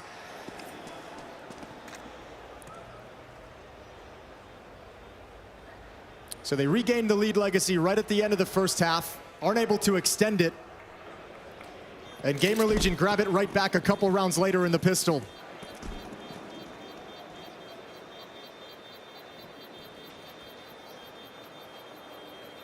Eight to 6.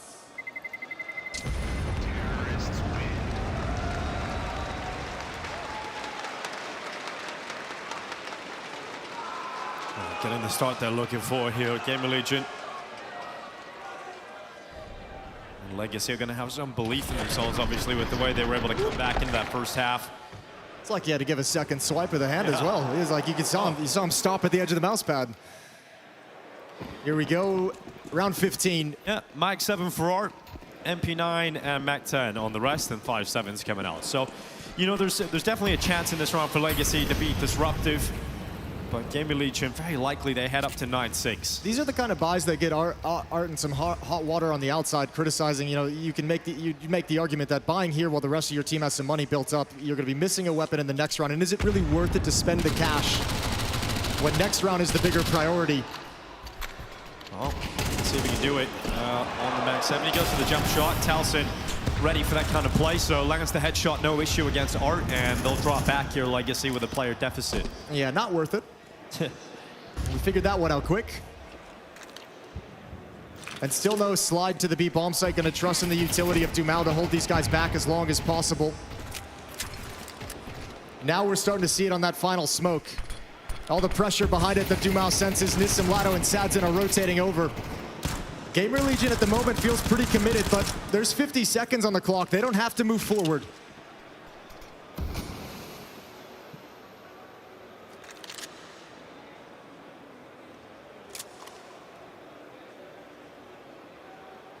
And GamerLegion will stick to this, so it's going to be a clash. 4 defenders, 5 attackers with advantage of weaponry and utility. Yeah. But surprises on the side of Legacy. Yeah, exactly. A chance for Legacy to win a round here. This can be a difficult round. Snacks going in with a Mac 10. Time starting to become very limited. Getting spammed out through CT and the site. Even numbers, but in the end, GamerLegion finding the important frags. 10 seconds left in the cover of the fountain. We'll make sure that bomb plant comes in. Lato now steps into an impossible 1v3. They know where he is. Just in behind the coffin, so it's PR to attack him with a headshot. And another round collected here for GamerLegion. 9-6 into the lead. And we'll see Legacy start to bring together that buy. So Sadzin's going to get the AWP out. The damage to Art's economy, you can see that he's going to have to play with an MP9. But the rest of the players will get the rifles they're looking for, and plenty of utility here for Legacy. I'm glad that we see Legacy kind of forcing and prioritizing Sadzin getting that AWP out, because, I mean, let's be real, you lose this one, you don't really have a whole lot of opportunities to get back into the map. So very important gun round for Legacy. Sadzin's AWP is going to be at the A-bomb site, joined up by Nissim and Art in defense, Dumao and Lado to defend the B-bomb site.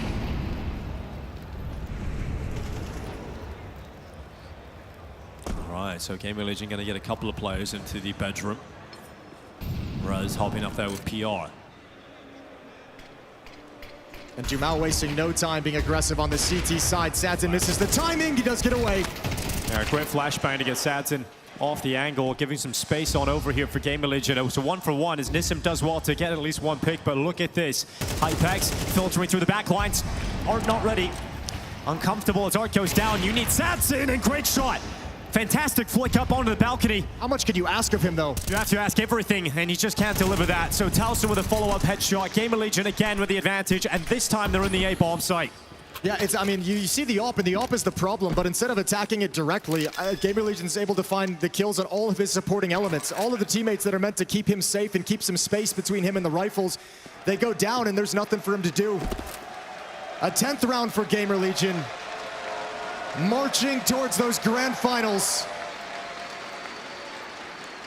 Yeah, I'm not counting Legacy out just yet. Just with the way they were able to flip it in that first half, right? It looked like they were down and out through the starting of that game. We had 5 rounds in a row picked up from GamerLegion in that first half, and then Legacy go on a streak of their own to become competitive again. They're going to have to try and dig deep and find that resolve once more. And I mean, the issue is you just don't have, you're in a position where you won't have the resources you'd want to get this started. These 2 M4s are nice to have.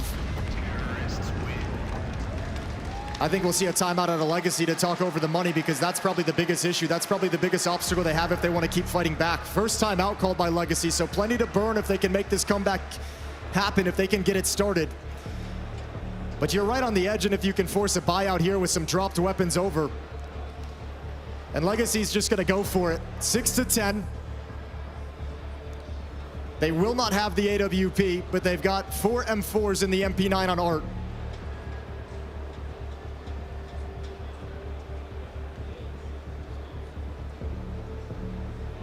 If you're GamerLegion, you're loving this at the moment, because you got your whole team firing on all cylinders. Rez delivering for you, Towson as well, Hypex and PR. Snacks as the caller has done a phenomenal job in this second half. Yet to lose a round, 4 straight to open it up. So GamerLegion is here and 3 rounds away from the grand finals.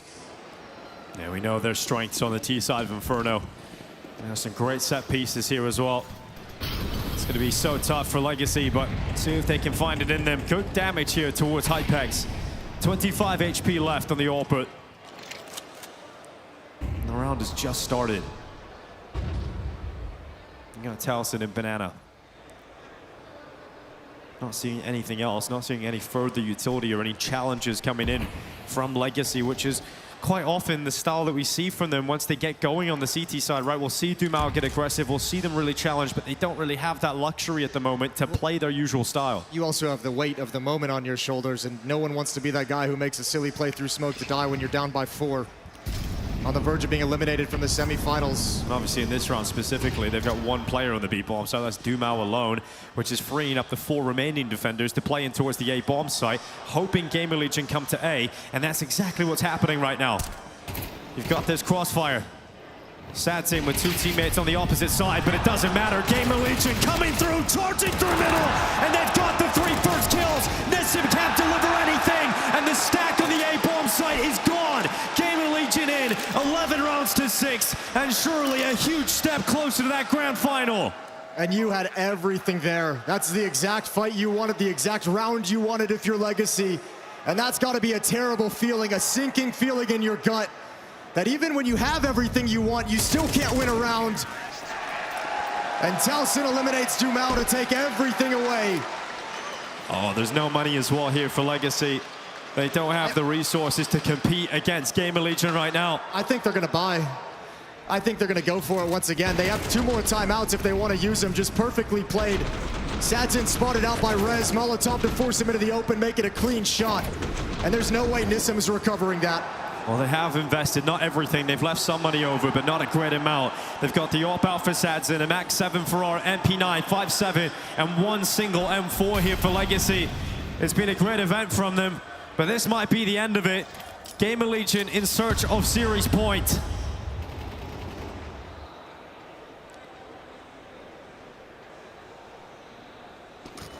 Nissim and Sadsin aggressive in A hulls.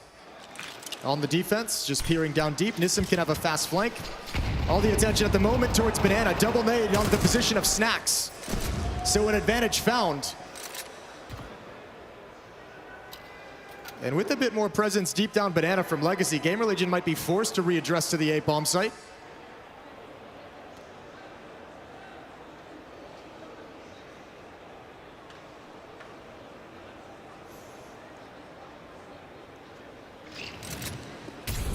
Taking the time, moving through top mid. This time a lot less resistance than in the previous round for GamerLegion to deal with. They've got Lado now stepping out of the archway, taking damage down to 19. And he'll fall away behind smoke cover. The aggression for Art jumping around the corner. You need the trade, and Dumao's got it. Okay, well, here's Lado waiting for this play through smoke. PR's gonna give it to him. Easy kill with the 5-7. Yeah, they've been whittled down. Rare missed shot from Sadsin, but he recovers the situation. Now it's Rez. Missed shots going past him. Sends a grenade on in. Damn. Well, we've been talking a lot about Rez, haven't we? About how good he's been. Well, this would be a big moment for him to prove it, to take that step to series point. Rez looking for the clutch. They're coming at him, but Rez, that first headshot's so good. It's now just Dumao and Rez back in America, playing the best Counter-Strike he can. And Rez has taken GamerLegion to map point in the semifinals. That is the kind of clutch that makes you believe that it's over. Best start to the year Rez has had in his long, long career, and still delivering now that we're in the playoffs. So comfortable. Look how confident he is, just jumping into the fight, not slowing down whatsoever. Once he gets that clean headshot out long, and he has all the time to compose himself for that final kill against Dumao, there's never a doubt Rez is going to go on to win that one. It's all gone wrong for Legacy here in this second half. Their defense has not been able to stop anything. Deja vu back to the first map in this series where GamerLegion just picked them apart piece by piece. And one final desperate switch for Legacy's defense. The double up setup coming out. Art with one, Sadsin with the other. Trying desperately to find that spark to reignite him. Needs to be perfect just to force overtime. Sadsin dead first. Snacks with the opening kill. One step towards victory. One step towards the grand final. Dumao dead in smoke. Against Legacy, it is the Legacy players of GamerLegion finding the impact to open up this final round. Rez and Snacks into a 5v3. And they've got all the time in the world. Legacy's gonna have to get aggressive at some point to figure out what's going on the map. Nissim doing everything he can to find something. Art just lies in wait. He goes into the open, he's going aggressive, living and dying by the sword. Art going for the aggressive play that he hopes can pull it back, but it won't. Because Rise and Talsin have delivered, and it's just Nissim left. Snacks on low HP, just about getting away from that grenade, but it doesn't matter. GamerLegion go through the formalities. But they know they're in the grand finals of the Intel Extreme Masters Atlanta. Almost a decade on from Snacks playing in the major final in Atlanta. He will be there again. GamerLegion's first grand final of this quality S-tier grand final all year long. Everything is worked out, bringing Snacks back. Hypex has stepped up for this team, and they look scary headed into the grand finals. It's been a great run in the USA. First in Texas, that's where they first surprised us out in Fort Worth, but they've kept that momentum up. They came in with a positive attitude, new confidence found for their opera, a spot they couldn't fill for a long time. But Hypex has been clutch. He's won them so many important rounds in the playoffs so far, and now they go all the way. And looked even more confident and comfortable than they did yesterday in the quarterfinals. That team is building up into a new strength. Hugs on the Legacy side, you can see, doesn't look like they're too broken down, too forlorn. A tough loss to take, stylistically speaking, but it seems like they're going to be content and happy with the progress and the danger that they've shown here. And now it's about finding ways to activate that more and more as the major looms around the corner. I think coming into 2026, we started to forget about GamerLegion. We were positive about them last year in 2025, especially at the start of the year, but they fizzled out with results dropping off. But they've come to the USA, they've come to Atlanta, and they have reminded us why we should get excited about the future of these young players. There's so much rifling talent, and now they've got an experienced in-game leader who is leading them all the way to a grand final of an S-tier event. Yeah, and how much experience he's got. He's going to be so good, so strong. Dumao, I take my words back, a little bit broken up. The nature of that loss, had a very quiet third map after the first two, so dominant. Another chance that he sees slips out of his fingers to lift a trophy. For GamerLegion, a grand final. We'll see who their opponent will be in a little bit later on, but for now it's time to celebrate. They're down on the stage after the win. Back and forth across Ancient, Mirage, non-starter for GamerLegion. We can't lie, that wasn't there. Stressful map 3 of Inferno, no doubt. Let's talk about that second pistol. How stressful? Very fucking stressful, bro. Are you crazy, man? Come on. Yeah, I am a little crazy. Sadzin's on a tear. How did you guys respond? You obviously had to come together to make this work, so talk to me about how it went in the server. Yeah, I was a bit worried like when we hit the T-side Inferno, because normally our CT side is stronger, but we managed to close it pretty comfortably. This, I think it's fair to say, is a GamerLegion crowd today. Would you agree? I would fucking agree. I love you, Atlanta! You've got Snacks, you've got Rez, you've got the GamerLegion that's quote-unquote firing on all cylinders, as people like to say. Is there anything you want to say before we get you out of here? I just love you guys. You're amazing. Thank you very much. Oh yeah, one last thing. BetBoom or Navi? I don't care. All right, fair enough. Hey, let me go ahead and let me get you to sign right here, bud.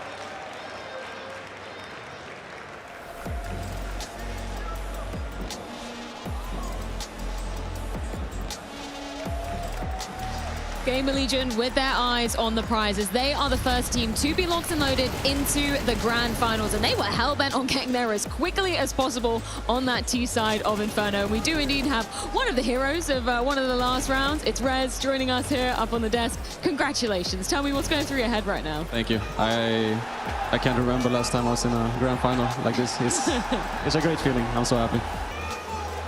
Yeah, you have really big impact players on your team. You know, you have a PR that can lock down bomb size 1,000 as well. Hypex has been the best player until, you know, maybe in this game actually struggled to get off the ground.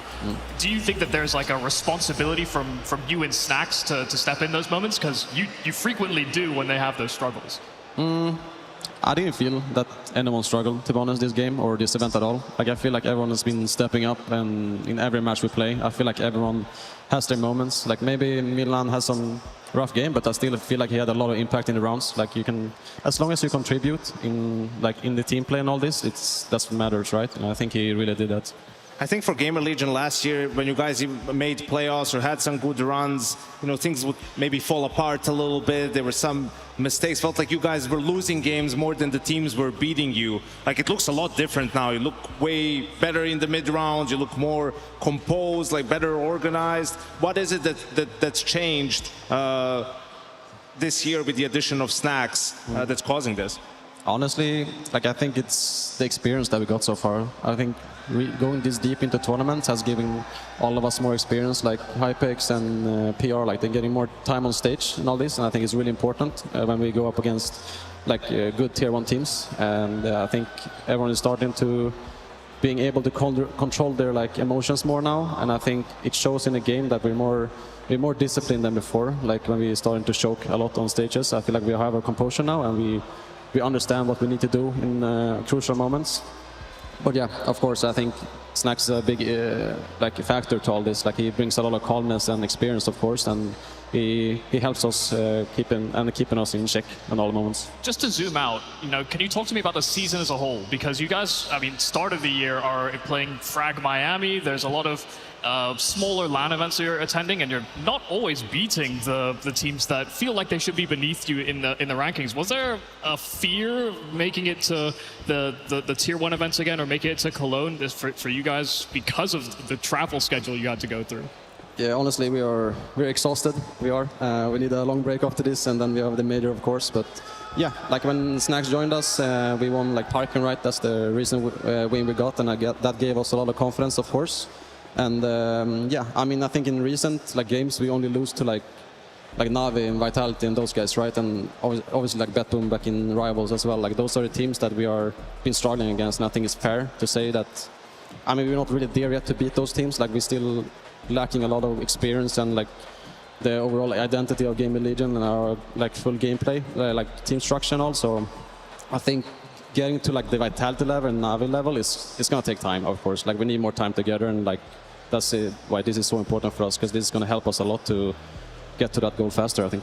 We're not going to talk about Mirage, but on the maps that you did end up winning, right? You had really good T-sides, and it seemed like you were just very well prepared for the aggression and the moves that Legacy likes to do on the CT side. Was that the case from your POV? On Mirage or? No, on Ancient and Inferno. Yeah. I mean, that's the main topic. Maybe it was in the prep against them. Like these are the guys that they're gonna push the smokes when you least expect it. They're gonna swing you or like be behind you whenever, like any time on the map. But we were expecting that, and I think that's why we lost Mirage as well. I think we struggled really hard to like get control on the map and like figuring out what they are and where they are, because I feel like that is a map where they can really like take advantage of those plays. But yeah, going into Inferno, I think it was much easier. Like I think it's an easier map to like shut down these plays, and like it's very much, yeah, that's why I think it went so easy for us. I mean, you were making things look incredibly easy. I think we should dive into your clutch at the tail end of Inferno. We'll get it up on the screen and you can kind of walk us through this, because this was just sublime from you. How are you making these? How are you making these reads? I mean, I didn't hear them too long. That was my teammates calling it out. I just made some I wanted to create some chaos with my smoke, so they can have to figure out where I am, kinda, so I can isolate a 1-on-1 duel. And the last clutch, like I know this position is really hard for CTs to like peek you on, because you have the headshot angle, you have left side swing, right side swing, and they have to just like walk up and peek you, and it's really, really hard for CTs. So I just did a full surprise move, just did a wide swing, and I think it's kind of free kill from there. It works beautifully. Final question from my side. Towson said he doesn't care if it's Na'Vi or BetBoom tomorrow. Do you have a preference if you'd like to face? You said both these teams have beat you recently. Anybody you want to get revenge on? I want revenge on Na'Vi, to be honest. I think we've been close to beating them, and I think this is time we can do it. Lovely stuff, Rez. Congratulations. We'll let you get on your way and get the preparations underway for that grand final tomorrow. Thank you so much. Congratulations once again. Yeah, you can leave your headset on the desk anywhere. Beautiful stuff coming out from GamerLegion, cementing themselves in that grand final, as Rez said. been a while since we've seen them in a grand final as well. And I'm so excited no matter which opponent they're going to be facing, because they've been putting up some stellar Counter-Strike. I mean, you just talked about it, right? Working on those T sides, making sure it's more cohesive. And we so saw that at the tail end of Inferno. Yeah, like we said, the eye test is there for GamerLegion, right? And it's not gimmicky, it's not cheesy, it's not, we have all these like fast rounds, and if we do that, it's great. And we have this one-dimensional style. Like they were great at the more slow, measured approach on T side too. I mean, they really controlled T side on both Ancient and Inferno especially, right? Punishing, as Rez pointed out, some of those moves that Legacy likes to do, being able to close out rounds, and you can tell that the players are just a bit more confident at this stage of the tournament. Yeah, there's a tactical versatility to them. You know, there was a time where they were just seen as the anti-strat team.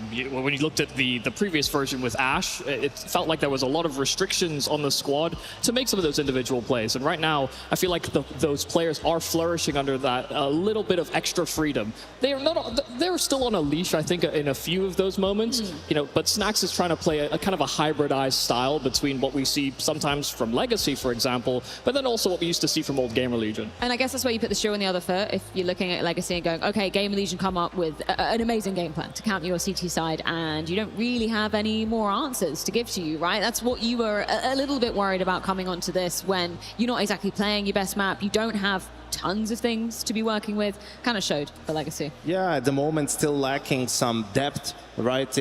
Obviously Mirage was great and then they were able to dominate, but on Inferno, on Ancient, in some of these moments, you know, you're relying a bit too much on individual plays, right? And your guys stepping up and delivering hero moments or clutches, right? You just need to have some more layers to your game, right? Like put your players in more advantageous positions where they don't need to always sort of claw for these rounds, and also just try to develop a little bit more on the CT side, like figure out how to play when you're not mega aggressive or mega gambling with some setups, right? Because you could tell how easy it was for GamerLegion to deal with them in this series. And you had Art as such an engine from the group stage to the start of the series, really. For him to actually peter out towards this Inferno, it showed that there were limitations in the amount of options that they could pull together. They couldn't find clean opening advantages. They were walking or running through smokes, actually, and just getting chewed up when they went for attacks. So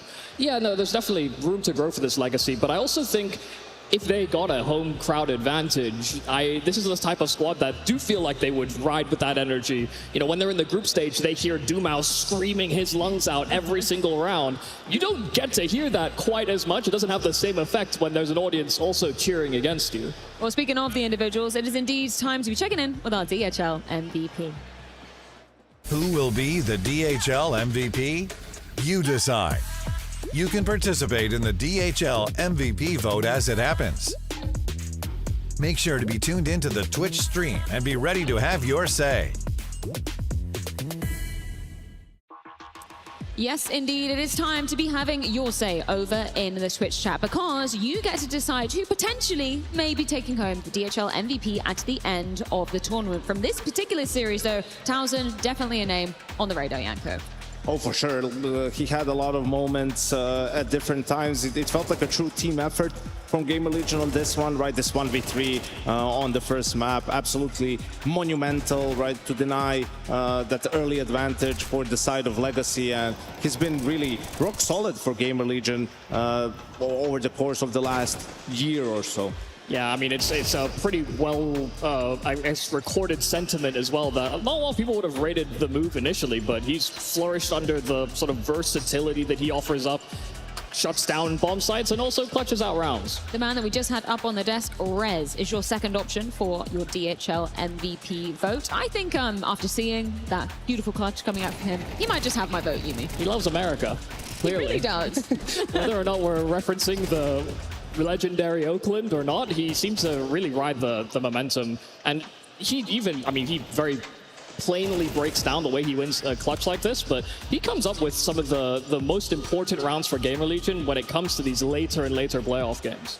Yeah, and especially on a map like Inferno, he's had a lot of impact for them yesterday, today as well, and one of the main reasons why GamerLegion is doing better, like you guys pointed out, they have an opera who can play, right? Like they haven't had that for years at this point. And Hypex did some work on the rifle as well, and had a quiet series, honestly, up until Inferno, but picked a great time to step back up and deliver a good game. Oh yeah, I mean the clutch on the pistol round as well in the second half was really nervy, but he did get there in the end. So I mean it's good for him. I mean he's been coming up with so many clutches for this team just throughout this entire tournament. Hey, and the one time GamerLegion had a good start, it was the final half of the series. So they waited, and then they pounced. And then they literally won every single round after that. So all they got to do is just win the pistol and convert, Yanko. That is the key. For them moving forward, though, obviously Rez was saying about it, Na'Vi, BetBoom, a lot of history between both of these teams. I mean, I think it's fair to say they probably stand a bit more of a chance versus BetBoom. That might be a bit more of an even affair, but I'd be really excited to see them tested, even just in terms of the map pool versus Na'Vi as well. That'll be a really interesting one. Yeah, and also the Rez was talking about getting experience on stage and playing against tier 1 teams. Grand final is sort of the next level, right? Like when it comes to that, it's a different sort of playground, and obviously Na'Vi is a team that has a lot more experience than them at that stage, but it will be a great test, and they would be an absolute underdog, no pressure on them, which is a great position to be in. And whether they win or lose, I think it will be a great learning experience for the future. I just want to see if they can play spoiler to a Na'Vi that are favorites pegged to win this tournament. If they can beat Vitality, if they can beat one of the demons in the closet, lifting a trophy where that is such a massive flex with that Vitality was in attendance. If there is any disruption in the storyline, I mean, the GamerLegion 13-1 on Ancient, if they can get anything close to that, I mean, that's definitely a level up that they're looking for. So that would be quite something on this very stage. Well, with GamerLegion beating the likes of Legacy, that does mean the end of the road for the Brazilians here in Atlanta. So let's get a few closing thoughts courtesy of Dumao. Dumao here with me after the loss. Obviously, I love doing interviews with you, but not after a loss like this. Can you share a little bit what happened on the server today? Today, I think we have to work more on Ancient. It's bad when you have a bad start like this. I think in an arena, it takes a bit of your momentum. But after we just lost, we say, guys, never mind. We got the experience now. We can just go and have fun. We did a good map, but I think on Inferno, it's always details. It's always about a kill and a trading and going forward. Some bad decisions can affect all the team. And I think we just have to work on that. And economy, it's always economy, you know. When you lose momentum, the economy makes you worse. But yeah, I think that's it. But it's not that complicated for us, I think, yeah. It seems like from the vibe I'm getting is that you're not putting too much, thoughts on the loss, because obviously you're not out of the tournament, you're out of the contention for the trophy, but you still have a third place decider tomorrow. So does this change the mentality within the team that you have to not actually think about the loss, but refocus for the next game, which is tomorrow? Yes, I think that's the most important, because we have more tournaments, we have a game tomorrow, even losing, and it's a great opportunity to play in front of the people and get experience for Major and maybe CAC now. And I think we just have to keep improving and not head down because of a loss, because it's a 2-1. It's not that hard, you know. And I mean, Saisem Rio, when I talk to you, it's way better now. So yeah.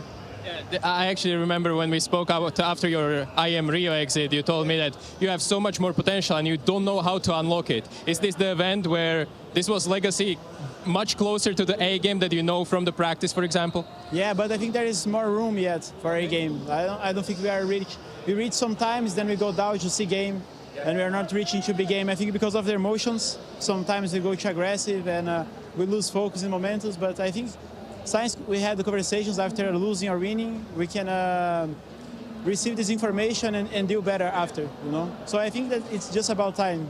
There is nothing to do. Thank you for all the answers, and save that A game for tomorrow, okay? Thank you. See you.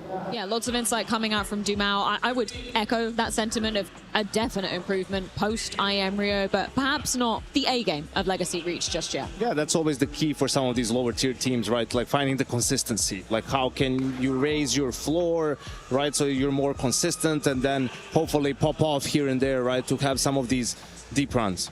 And sometimes all it takes is one tournament where a player has a good pop-off. You know, it's not too long ago, Nissim looked like the worst player on this team and then started to grow into his own sort of clutch player in some respects. You know, he has individual rounds, and when they won CAC, he was the MVP by far in just how much impact he provided. But it does take a bit of a ramping up. It's clear that confidence is a massive thing for these guys.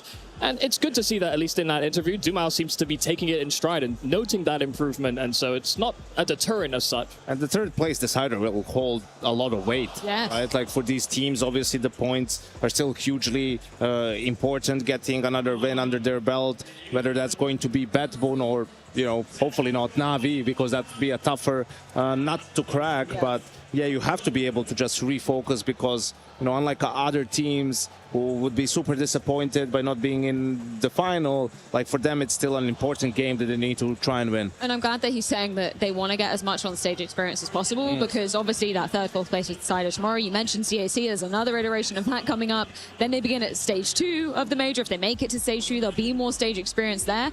So they've got a lot coming up, considering the major starts in a couple of weeks. Like, I hope they're not going to be too fatigued coming into it. Yeah, but, you know, there's a debate around this at the moment, because what is Legacy's ceiling at the major, right?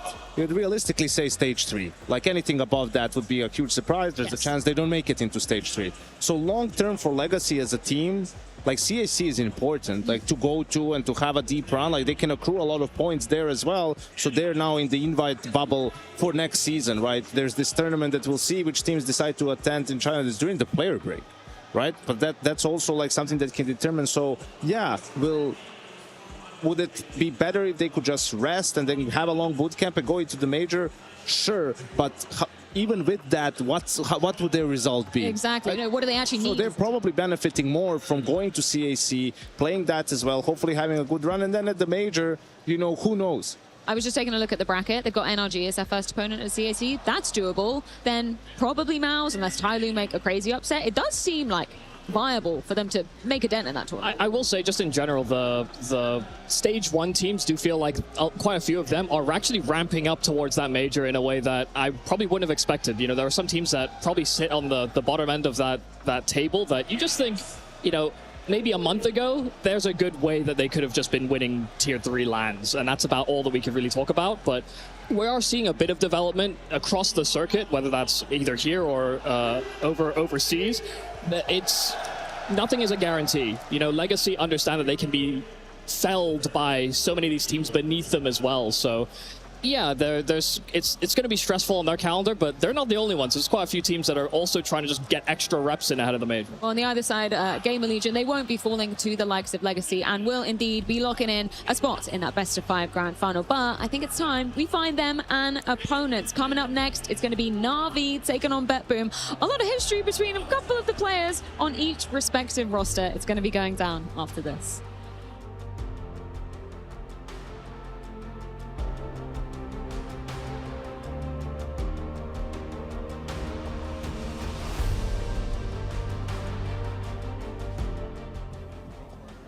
Hey Flamus, can I catch you for a word?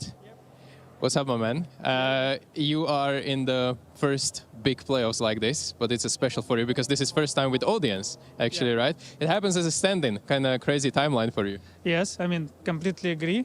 I'm happy that this is happening, that I got a chance to play in front of the crowd, and I hope the game is gonna be amazing. Yeah. This is a little bit special tournament for you because you're trying to show yourself. You mentioned this. This is your big test before the transfer window, which you're hopefully going to get to some different team. So there's this line between team play and individual play. Are you happy with where you're currently standing? You know, with the current form. I mean, you always can be better, but yeah, I wouldn't say I'm sad about my form. I was playing not bad CS on this tournament.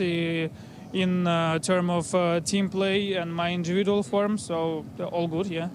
Any preference if it will be the next endeavor? English-speaking team, Russian-speaking team? Have any preference? I have no idea, to be honest. I don't care. I just want it to be a good team. That makes complete sense. I am just poking fun at you. I have one last question, which is when you were watching that game between Vitality and Navi yesterday, what was going on in your head when you were watching it? Everyone was talking about it. Did you secretly cheer for one team that you maybe want to play against someone? I didn't care at all, and I still do not. This is perfect mindset, actually. Yeah, I mean, it doesn't matter who you want to play. It's just our work to play the game. If we play good, we can win both teams. If we play bad, we can lose to both teams. So it doesn't matter, to be honest. And I mean, maybe it's just better in a way that it's just like more interesting to play not against Vitality again. It's just we played against Vitality, now we will play against Navi. It's just like more experience, more fun to play. Yep. Yeah. I'm really feeling this energy coming out of you. You're excited to play this semifinal, and I wish you good luck. Yep. Thank you very much.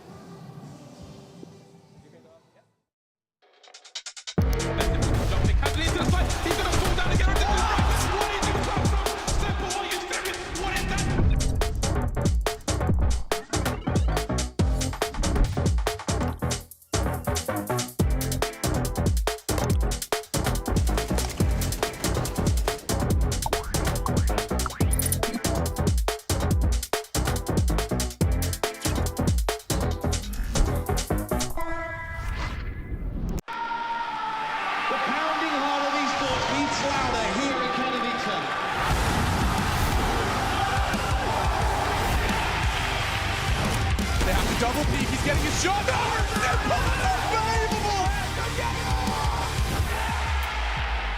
Something special to throw this decoy, and that's exactly what happens. Got him in some. We are back!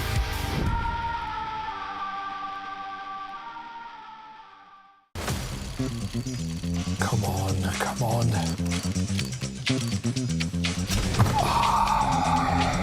Look, Alex, I reviewed your department's financials.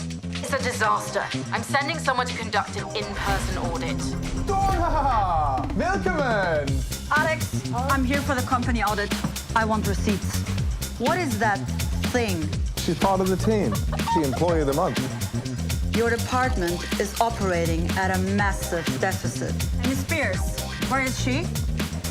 And what exactly is OnlyFans? I bought myself dressed. I'm sorry, Alex. Head office has instructed the immediate closure of the division. What?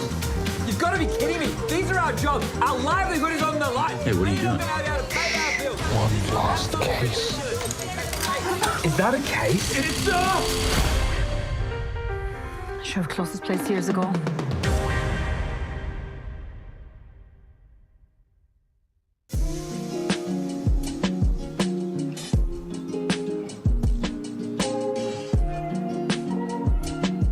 So usually like the first thing that I do is I go to like FPS mode, just because I like those defaults. I do reset all. And then sometimes with these monitors, you can overclock them. So anytime I can overclock them, I overclock them. Okay. What benefit are you getting out of that? Excuse my ignorant questions. It's just a little bit smoother. So even if it, like, I feel like you should always want to play like the max hertz, or it doesn't feel as good. Okay. I don't know like the details, but I'm pretty sure that's what it is. For black equalizer, I do 12.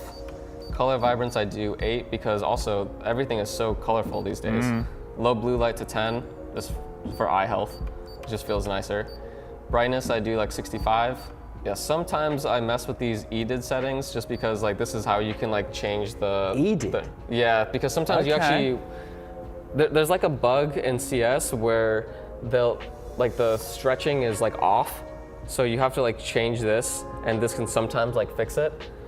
Where you like underclock it. Okay. But you shouldn't actually do that if you're not having that issue. It's just like a specific issue that like you have to fix. What about Diac and stuff? I guess it's just whatever the default is on here. So it is on. I don't know if it's yeah. So I have it on premium. Okay. I think that this feels good to me. Yeah. I never kind of mess with these because I think the FPS settings are perfect as they are. Okay. Honestly. So yeah, that's pretty much it for the cool. Thank you. Yeah, so I actually changed a lot. So always restore defaults, just so you have everything normal. And then I always put the slider to performance. And I've actually learned about some new settings here very recently. I am locked in. So for ambient occlusion, you can do performance. So you pretty much just try to find all these things that you can do performance on. And sometimes I even forget exactly which they are. Yeah, so this one isn't it. For this CUDA thing, I'm pretty sure it's supposed to be prefer no system fallback, and someone way smarter than me told me about what this does. Okay. So I just follow. I'm just like, okay, sounds good to me. Yeah, so you don't change that. OpenGL, so this is another thing you can put prefer performance on. And then for this, I mean, it's gonna be just your graphics card. Doesn't really matter. Power management mode, prefer max performance. For preferred, this also doesn't matter, but I just like to put it there anyway. Shader cache size, you do unlimited. And again, a way smarter guy told me to do this, so that's what I'm doing. Okay. High performance, again here for this texture filtering quality. And I believe, yeah, that is it. Or I think they're, nah, none of these other ones matter, so. And then here, I mean, actually on LAN, I'll put my actual resolution on the desktop, but at home I don't. It looks a bit nicer when you leave it native at home, isn't it? Yeah, it does. And then here, digital vibrance, I usually do around 65 to 70. Because, I mean, I don't really like when it's super vibrant. And then perform scaling on GPU, and that is it. Okay, nice. One thing you would change now in CS2. One thing. Mechanically? Or what? Any. You can change, you can remove Mindo from Mirage. No. I would remove overpass. Okay. Like forever? Yeah. Okay. No. Dream? I would remove Inferno. It's not just about the map. You can remove whatever. You can remove AK. Banana. You can just play towards it. No, I'm joking. I would remove maybe... I don't know. Maybe Deagle. What? No. Wow, that's controversial. You don't like it? No, I'm liking, but lately I'm whiffing with Deagle, so bad. If you will whiff with AK, we need to delete AK? Yes. Water bullets? Or bullets, I swear. What about you, mister? You cannot remove a player, though. Picker's advantage? I would remove. Like, not remove it totally, but just... Don't listen to him at all. Like CSGO. Like it was in CSGO. Just more better. Okay. Really hard to play with op sometimes. It's true. You're forced to go into aggressive peaks with the op. If you're staying and upper peeking you, like he was... Yeah. Even doesn't matter. What, for example, if you're holding angle, upper peeking you, 90% you probably die. And when I casing you, it's really hard to catch him. You need to place your crosshair perfectly to catch his swing. But the thing is, sometimes people not swinging and going like on short, you're fucked. Yes. Actually, wait, I could agree with that. I could agree. No, I agree with that. Just remove hope. Missed it. Just go AK. You'll be short of my answer. I will remove. Listen. I will remove. Nate. The window above the door on Nuke. Oh. Oh my god. Smoke door. You don't like it? I mean, at least it make it easier for like flashes, smokes coming on A side, like so hard. Wait. Because I wanted to say like just remove the whole windows, but then it's not like how to enter the A side. You not enter. No chance. Then true, but remove just the windows above door. Yeah. Wait, if they remove the windows, all the windows, imagine you could play 2 ops on door. Like on A side, like double up, one A side, one door, that's it. Auto sniper and GG. Just go back to 1.6. Yeah, version when it can be top of this shit. Wow. I've never been there. Like never. Oh my god. I saw clips, so like should be above holding door. What the hell? Yeah. Honestly, the flashes in 1.6 were so good. You would add that? Yes. It will be crazy. Crazy good for City. Hey. June, you're entering A side on T side, right? Yeah. How would you clear? Lucky to get 2 rounds. I don't know. It's gonna be hard. But no. But usually he doesn't enter. Like, it depends. Who's entering? Usually he's dying outside, bro. Yeah. It depends also if people... But yes. Yeah. But yes. But yes. I agree. Totally agree. The Intel Extreme Masters Atlanta 2026 is brought to you by ESL in partnership with Intel, Acer Predator, DHL, and Zoe.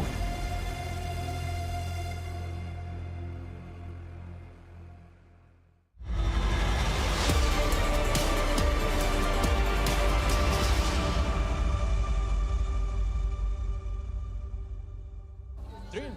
What's up, my boy Drin? How are you? Good, bro. You? Yeah, great. Thank you very much for asking. This is the first time someone asked me back, actually. Yeah, I'm good guy, bro. Yeah. I wanted to ask, with Vitality out of the way, this thing got a little bit too much easier for you guys, no? Do you feel the same way? I mean, always like every game that we play versus them, it always make us stronger because always like we have a lot of points, and we just cannot close versus them. I don't know how, and we are happy that we closed this time. Yeah.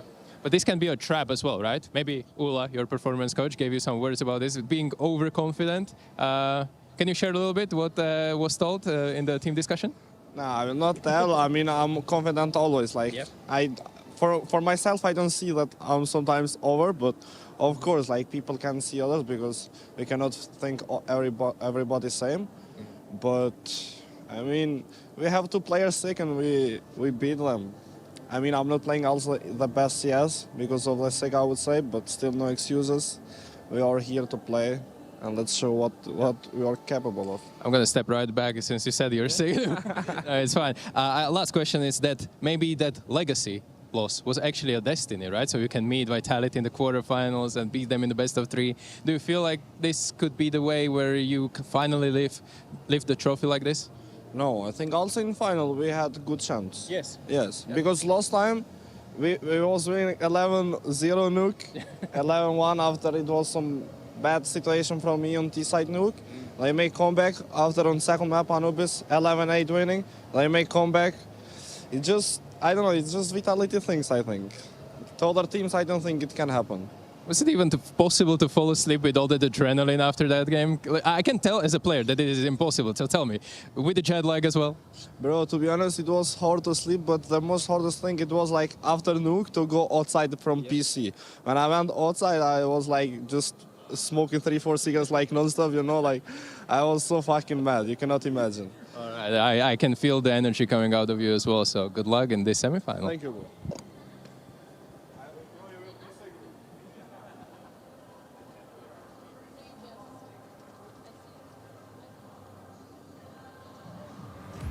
The stands are getting packed out for our second semi-final. It's going to be BetBoom taking on the likes of Na'Vi, and it's going to be myself, Freya Spears, YNK, and of course Pimp joining us for this second match of the day. And it's 2 teams that know what it takes to beat the world #1s. For Na'Vi, it happened just yesterday, as Makaze was alluding to time and time again. They fall into the world's best, but yesterday was the exception to that rule. And BetBoom on the other side of things, Jacob, managed to do it in the group stage, which set them up for what was a miraculous run here to top 4. Yeah, they've been easily, to me, the biggest surprise so far of the tournament. The fact that they find themselves directly into the semi-final. I don't think anyone had that on the bingo card for BetBoom, not even themselves. I would believe that would be possible, especially considering you're playing with a bit of a stand-in with Flemmers coming in. But what we've seen so far for BetBoom in this tournament has been very promising. They play good Counter-Strike. Flemmers seems to be slotting in quite well within the team. So in terms of them showing into the semi-final and having hopes of remaining competitive against Na'Vi, I think that's more than realistic. Yeah, one of the most shocking, if not the most shocking result of the year. I mean, BetBoom being able to take down Vitality. Ultimately, I think mostly it was because of the maps, right? Their wins came on Anubis and Nuke. Anubis, something that Na'Vi was able to beat Vitality on, and Nuke, we heard it from the horse's mouth, you know, the struggles recently, especially on the T side. That reared its ugly head in the BetBoom game too. So props to them for being able to get it done, right? Won the seeding game against Pain as well, and now they're in the semis going up against Na'Vi. And you know what I love about this BetBoom arc at the moment is the potential redemption story for Boomage. We've been kind of on the edge of it happening before, but this is a guy with a hell of a lot of history in Counter-Strike, and if he can do it again with this squad of young guns, I mean, I think it was you, Jacob, who put it in the way that this is a proving ground for him to show that he can get back and compete with the very best. 100% a proving ground for Boomage. Obviously, there's, as you said, a lot of history between him and Na'Vi. Arguably, it didn't end the way that they would have liked to, neither of the two parts, so to speak, back then. But ever since, you know, Boomage has been on a bit of a redemption arc, as you said. He hasn't really had the full breakthrough just yet. Obviously, had a bit of a stint in Cloud9, where he, at certain times, did a good job with the team. And it was a bit weird, though, wasn't it? It was a bit weird, you know, and that roster never really worked out the way it was supposed to. The name value, at the very least, looked to be very promising, but he has actually faced Na'Vi twice with Cloud9, and he's won both times, you know, so he's on a bit of a win streak, you know, going up against his own organization. Now, obviously, the Na'Vi back then and the Na'Vi today, two different rosters, but in terms of having the upper hand in that head-to-head, well, it's Boomage right now. He was the IGL when Simple finally got his, right? Finally got his major over in Stockholm. That was Bits breakout year 2, right? So familiarity with him and Blade, I think that's the most important one, right? Because Blade, of course, the meta changes and we're in a different version of Counter-Strike now, but his philosophy about the game does not change. And there's a lot of similarities about how they play now to how they played 5 years ago when it comes to the main principles of the system, right? And perhaps that's something that Boomage can utilize that knowledge to translate to his players and sort of get them well prepared to understand what are the main triggers in this Na'Vi system. That was something I was going to ask you, because it's always a kind of a superlative that we use. When you played on a team, when you played with an in-game leader, when you played with a coach, then you might have an upper hand, a kind of anti-stratting versus them. But how realistic is that, considering A, the amount of time that's been between when Boomage was on Na'Vi and right now, and B, does it maybe risk you playing yourself into a hole if you're over-anticipating what they're going to be doing? It's true, you have to be careful about not relying too much on any sort of anti-strat, whether there's familiarity or not, right? But I think just from a broader standpoint of the macro game, like, he understands what it is the Na'Vi is trying to achieve in rounds and how they want to, you know, get to the end of rounds, right? And a lot of it is going to come down to timing and understand, all right, like, at this moment, this is the moment for us to make a move, and this is the moment for you guys to not do anything, because right now they're just sitting there waiting for us to make a move, to punish us, right? That's what the whole round is about. So not play your entire hand based off of that, but, you know, sprinkle a little bit of something in there. Yeah, I mean, you can always have a bit of a tendency, you know, reading into it as well. The way Blade is conducting himself in timeouts, as you said, sure thing. Over the years, he's probably developed, you know, new things that he likes to do. I think he's also getting accustomed to a new version of Na'Vi and dealing with different personalities than he dealt with back when he had Boomage on the team. But whenever you see the games, and if we're going to see a game that gets close, you know, you have a scoreline that is 11-11, you take a tactical timeout from Blade, you know, Boomage probably have a pretty good idea of what his tendency is to do after a timeout like that. So it can be a favor, but as Janko also said, you know, don't rely too much on it, because it can also be the other way around.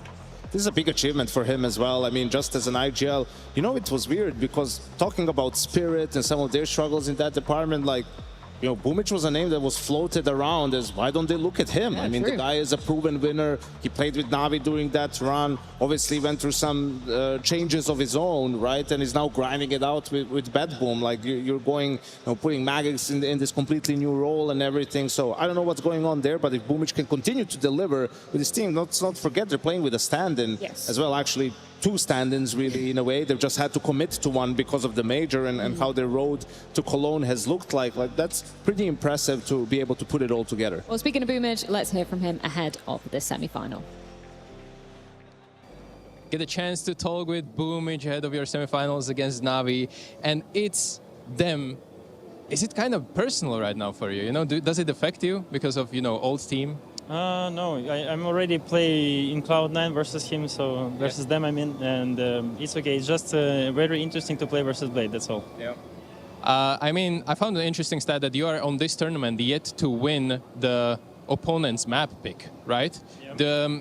How does the map pool is going on in BetBoom right now? Is there a punish pick? Because it's pretty brutal to play every game where you kind of struggle on opponent's map pick. And I think actually they picked Ancient against you. Did you expect that? Yes. Yeah, we expect that. You know, we're mixed with Flamus, so we don't have a lot of days to practice. So every map is can be shaky or can be picked for us. So we just don't care. You think generally your map pool is ready for Na'Vi today? We will see it.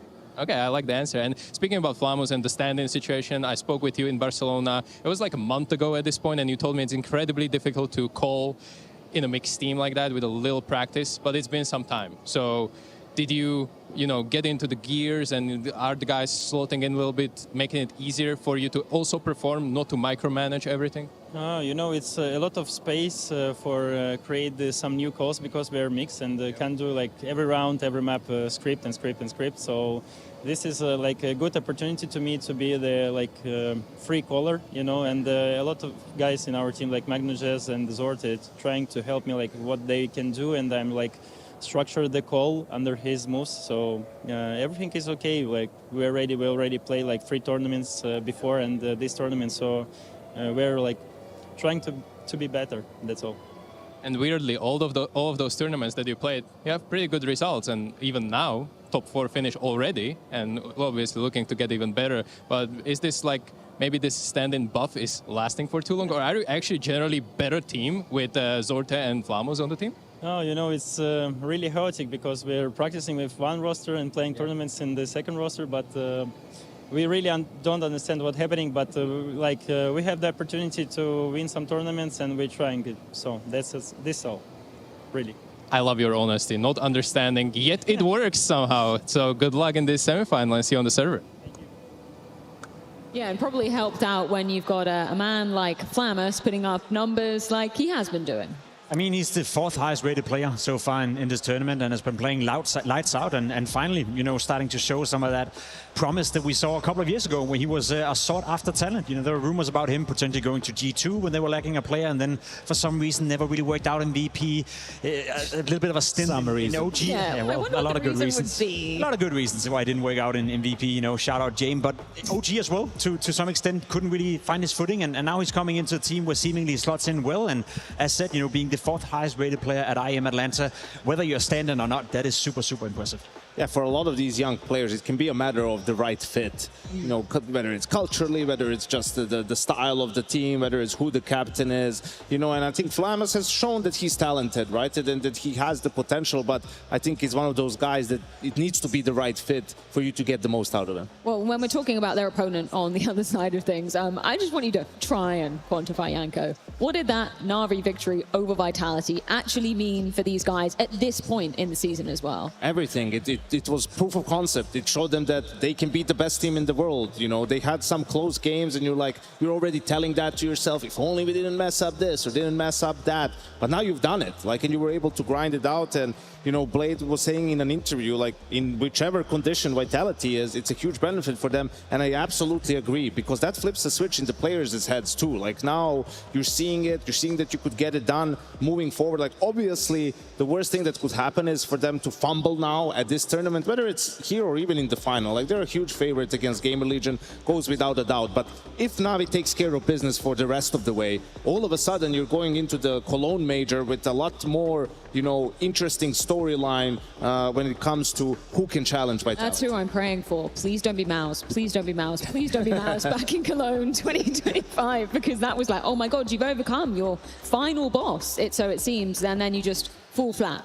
Surely Na'Vi don't do that today. I mean, never say never, for you, to be completely honest. I expect Na'Vi to always the optimist today. No, but to be completely honest, you know, they're going up against a BetBoom who got nothing to lose, and that is a dangerous prospect. And as I said, Boomage have beaten Na'Vi twice as well, so they can also, you know, try to build up their own cases why they should be able to beat Na'Vi. But as you said as well, Janko, it's super important for Na'Vi to get the job done, because at the end of the day, sure thing, you showed that you could beat Vitality in this current condition, but if it's not good enough to win the tournament, then it doesn't really change that much. I want to believe you, Jacob, with this BetBoom thing, but when the guy is saying, I don't really know how we did it, but here we are, it's hard for me to feel confident that they can continue upsetting, right? I think this is just where, you know, the clock hits midnight and Cinderella turns into a pumpkin again, or whatever goes on there. I don't remember, but, you know, that they've done an amazing job to be at this stage of the tournament, right? But like Boomage was saying, with the stand-in and having to call, and, you know, you're practicing with one lineup to go to a tournament with a different one. There's nothing worse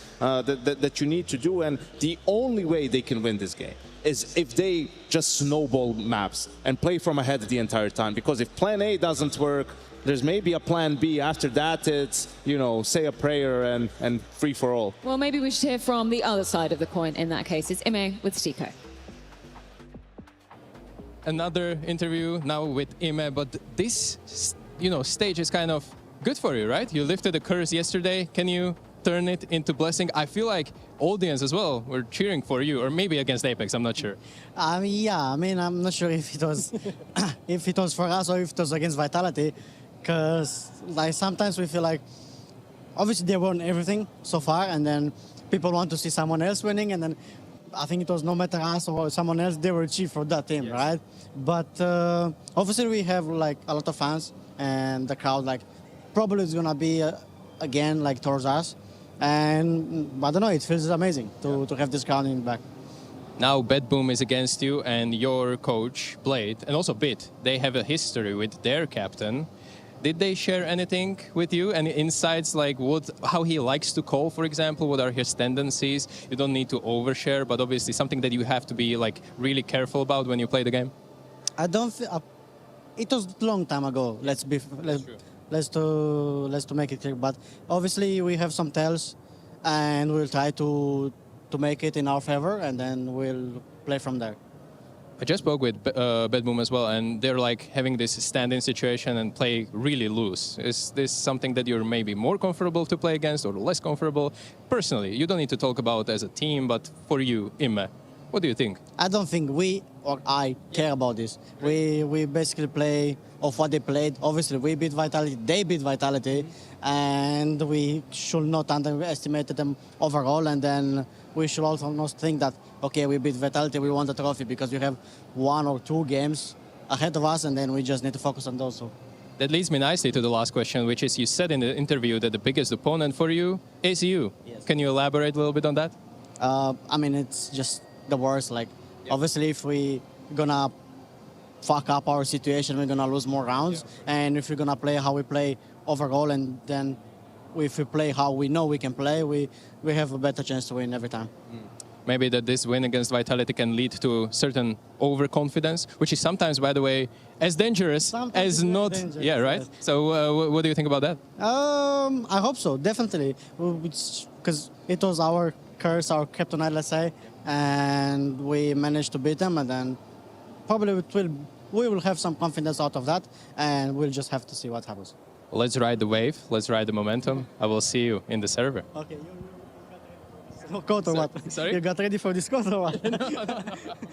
Yeah, I love that penultimate question coming out of Stico there, because it's so true, right? IEM probably feels like in a lot of those situations against Vitality, they were just losing to themselves. Yeah, and I think it's a statement that a lot of different players and a lot of different teams have used over the time, you know, that we are our own worst enemy to some degree, and there's always a bit of truth to it, but I think in Navi's case, it's very much the case, you know, especially when you consider who's left in the tournament.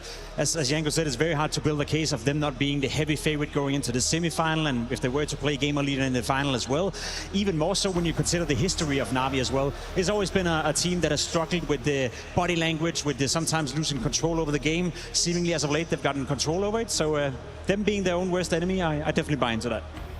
Yeah, well, we'll have to see, right? I think they just unlocked something with that win, because also it's important against the team that you figure out like how you want to play against them. Yes. Once you realize, okay, this is how we need to play, yeah, you still need to execute that to do it, but it's much easier than when you're just lost and are unsure how to approach that. I don't think in the Mito there's really any surprises for BetBoom. It was either Nuke or Anubis. Okay. I guess they decided to go against Anubis in this one. Ancient for Navi makes sense. The highest win rate on that map last 3 months, right? It hasn't been the best for BetBoom, and in terms of which side you're going to have to start on, Ancient is one where it's not as bad starting on T side. Quickly, Jacob, any surprises here for you in terms of the maps, or as expected? As expected. I'm just happy that Navi didn't stay away from Ancient. Obviously, they had that game against GamerLegion where they got absolutely smacked, to be completely honest, but then they won against Legacy, and they very much trust in the Ancient. You know, maybe that was a one game off where nothing really worked out against GamerLegion, but in terms of bringing it into the semi-final and for the rest of the tournament, seemingly they have no problem with that. Well, either way, it is indeed time to get our second semi-final rolling. It's Navi taking on BetBoom.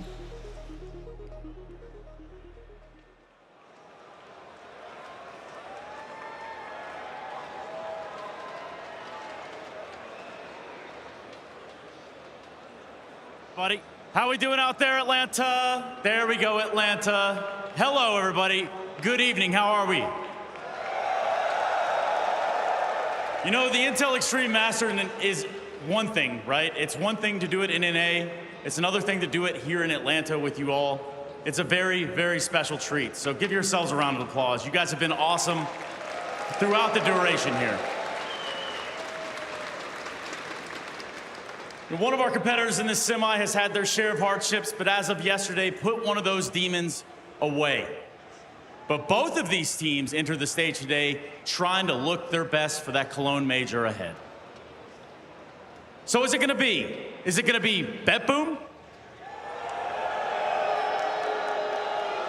What about Is it gonna be Na'Vi? No, but surely somebody said BetBoom, right? Nobody? But Na'Vi. Well, the tension in this building has certainly built up in Atlanta. You've been awesome. I need you on your baddest behavior because it's time for our next match.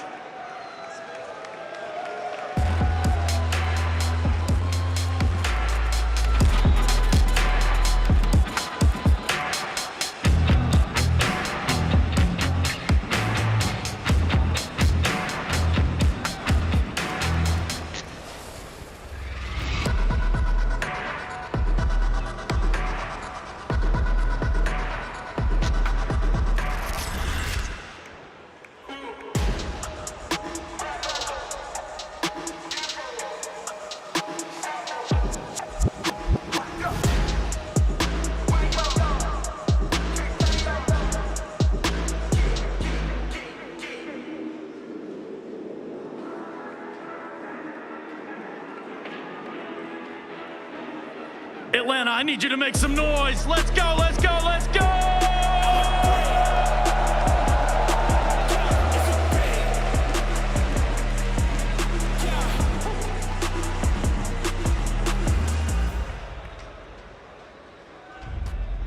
This moment where we took down the Vitality, I think I was really shocked because we were playing with standing and we was practicing for 4 days. I'm just standing in, just trying to help the boys out. I'm here to show myself that I'm capable of playing on a good level. For the game, even against Vita, I was checking their kind of map pools, and it was thought that they can beat Vitality because Vita was not practicing. Of course, they did a great job, they played well. It was not that surprise.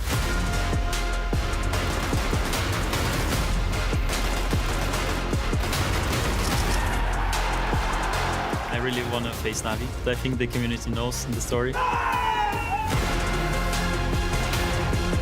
To face Navi, it means everything for me.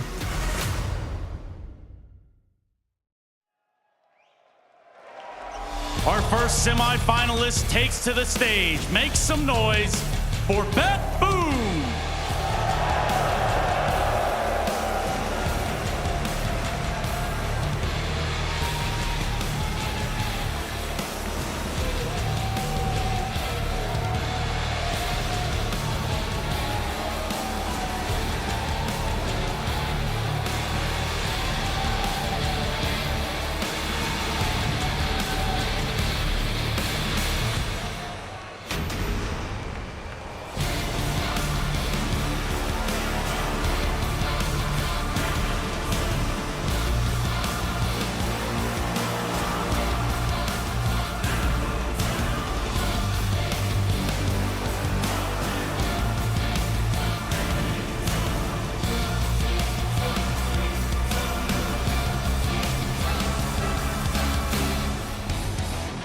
Atlanta, now joining us in the arena, your second semi-finalist, Na'Vi!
Well, the crowd clearly have their favorite, but can that translate into another victory today? If you're an odds man, you'd also be siding with Na'Vi for a laundry list of reasons. But Jacob, sell me on the prospect that BetBoom continue their underdog run here on this stage. That's a tough task to give me, Freya, to be completely honest. There's not a lot of signs that is pointing in that direction. But if anything, it's the whole notion of going into this game with nothing to lose. You can play freed up. You have had Flammer so far having a great tournament. You've had Magnus as well being the 6th highest rated player. So in terms of the individuals, in terms of the firepower, I think there's a world where BetBoom can, in some occasion, match Na'Vi on the server. But I'll be completely honest for you, the best bet BetBoom have of winning this game is if Na'Vi is not turning up today. So for me, it's kind of out of their own hands.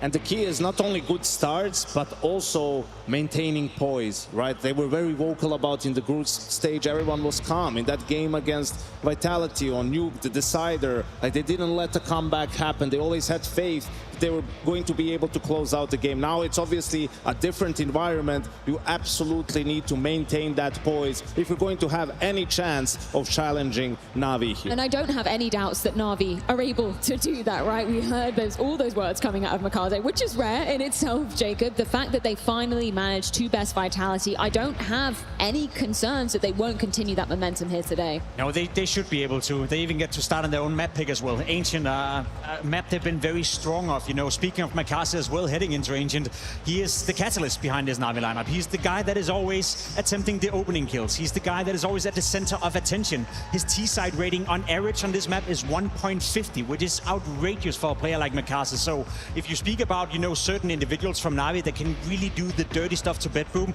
I would first and foremost look at Mikasa. And he did have a quieter game yesterday against Vitality, but this is exactly the sort of an opponent where he can have a field day, right? And all eyes will be on him. BetBoom can't play scared, right? They have to try and take the game to Na'Vi, be aggressive, no matter how prepared Na'Vi will be for that. Like, you can't go into a tactical back and forth with them. Boomich not only versus his former organization, but versus the coach who led him to major glory. But this is going to be a tough battle in Atlanta tonight.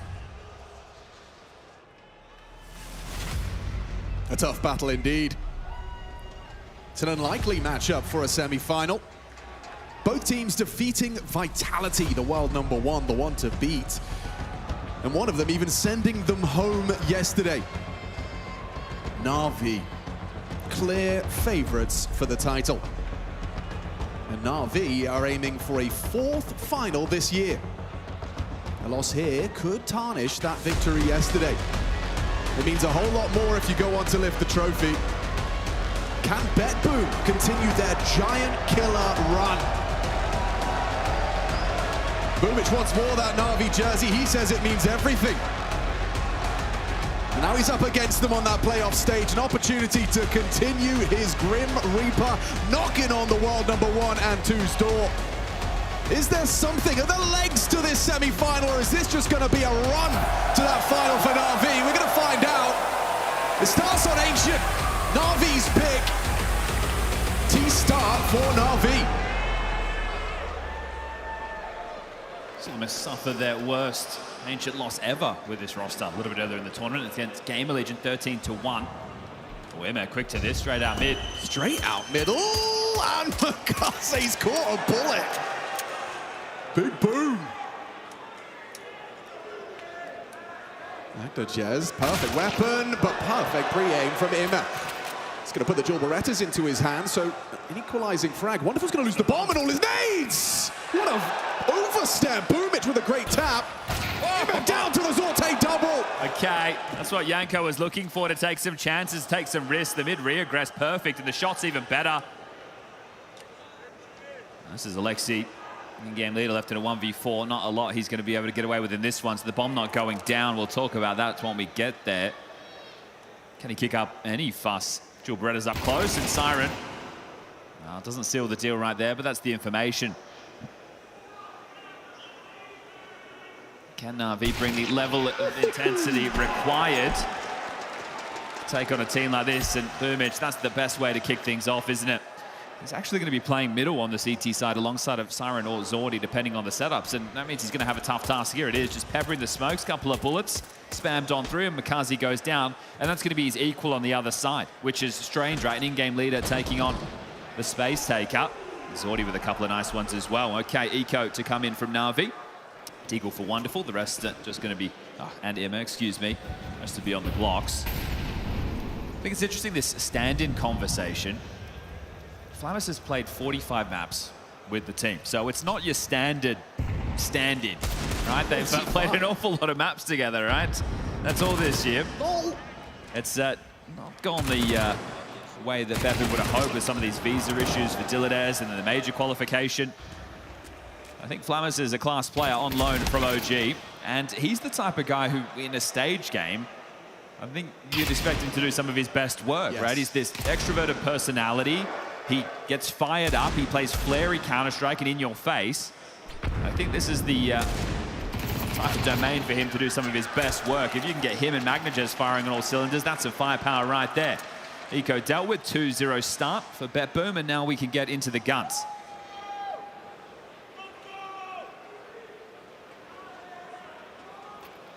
Actually a bonus for BetBoom, not too many casualties there whatsoever. 2 Galils in the mix, 3 AK-47s and all the nades. What's the start going to look like for Na'Vi?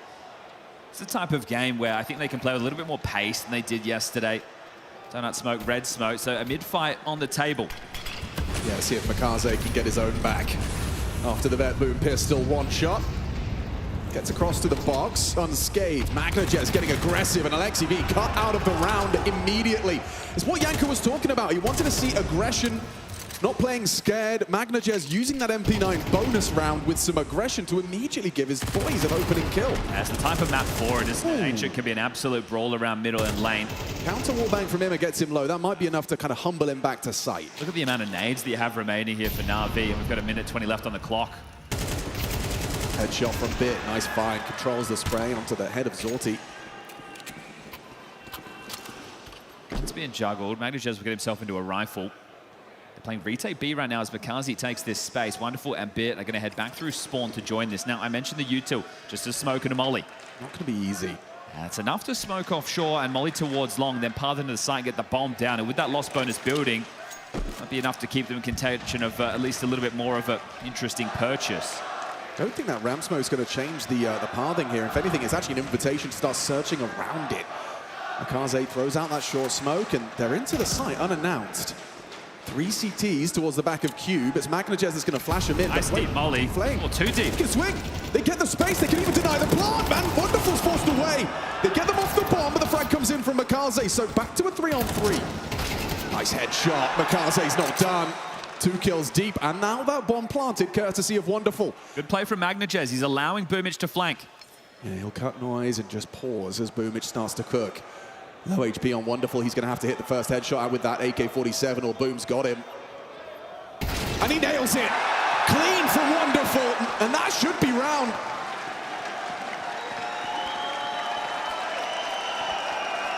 Well, they have been a bit of a crowd favorite here. Happy to see them send home Apex.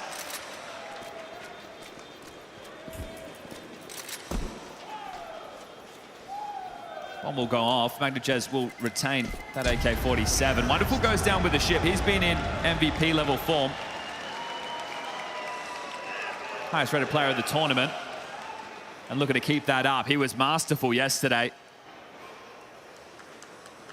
So they're on the board now. Can it be consecutive? Because of that bonus situation. Really there is yeah, it's huge, right? The fact that he pivots into this in time. Very well done there from Wonderful. Alexian with the MAC-10, Boomich, an SMG of his own. Remember, he's going to be tussling in middle. Magnagez cave, you're going to oh, hold up a second. Much of the coming over, but it's this A play from Alexi and Makazi that interests me. So if Imma says, all right, they're pressing mid, they're trying to fight, you're going to leer out A and take some room. Oh, there's a lot of room. And that's exactly, they're accelerating. They are. It's going to be Alexi B leading the pack. MAC-10 already into the site, well ahead of Zorti's schedule. Site taken. Attempt from Zorti to stand his ground. The FAMAS does win out. That's a big overstep from Makaze. And the bomb's not planted yet. Oh, huge it gets rotation. Might have to call this off. Yeah, retreat. But you need to find some space. Bit needs to try and take some room out middle, and quickly. That drew a massive rotation. So BetBoom know that there are gaps. They have to be wary of the lurk in towards Donut, towards Red, and they're going to try and clear this out together after the fade of the Flames. Oh no, backing off. Okay, giving him the room. How do you respond? Natus is going to spin a little bit around the smoke, pushing, jumps and gets info. He spots the bomb. This is an audacious from Magnajez. He's going to get a lick from Imet. A good push from Boomich here. Yeah, he's going to be held by Wonderful, though. It should be the end of Boom. Does connect, finds half health onto Wonderful, so they still have the man advantage. It's tough to piece this together. Bit's going to play late towards Red. Imet and Wonderful going to group up towards B, and they have even less utility this time. It's just 2 flashes, nothing to cut off the choke points. So who plays first? Do they let Imet and Wonderful take contact, then Bit activates, or does he try and catch them off? It's 20 seconds. They've got to make a move. And move they shall. Flammus has been patient in that off angle. Imet nails it. Quick adjustment. So into the site, still threatening with Magnajez at the back. Bit can't find it. Magnajez low HP. Imet's got to be able to find it immediately. 5, 4, 3, and that's round. Zorti survives. Just not enough time. The individuals from Na'Vi, they seem to be firing. Bit, Makaze, Wonderful. We've seen little glimmers of individual prowess. Wonderful as well. But they haven't been able to translate into rounds. Gold, gold, gold.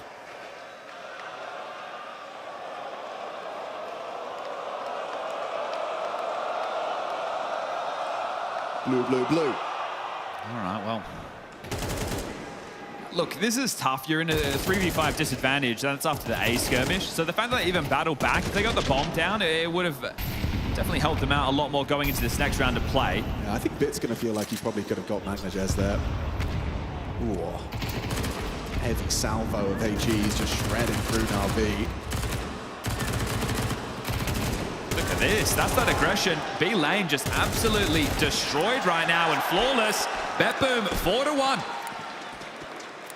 That was way too easy. I understand it was just the light investments there behind the saved AK, but all in all, that came way too easy. Is it going to be a Blade timeout, or does he want to give them another round of play before he jumps in on the mic? There it is.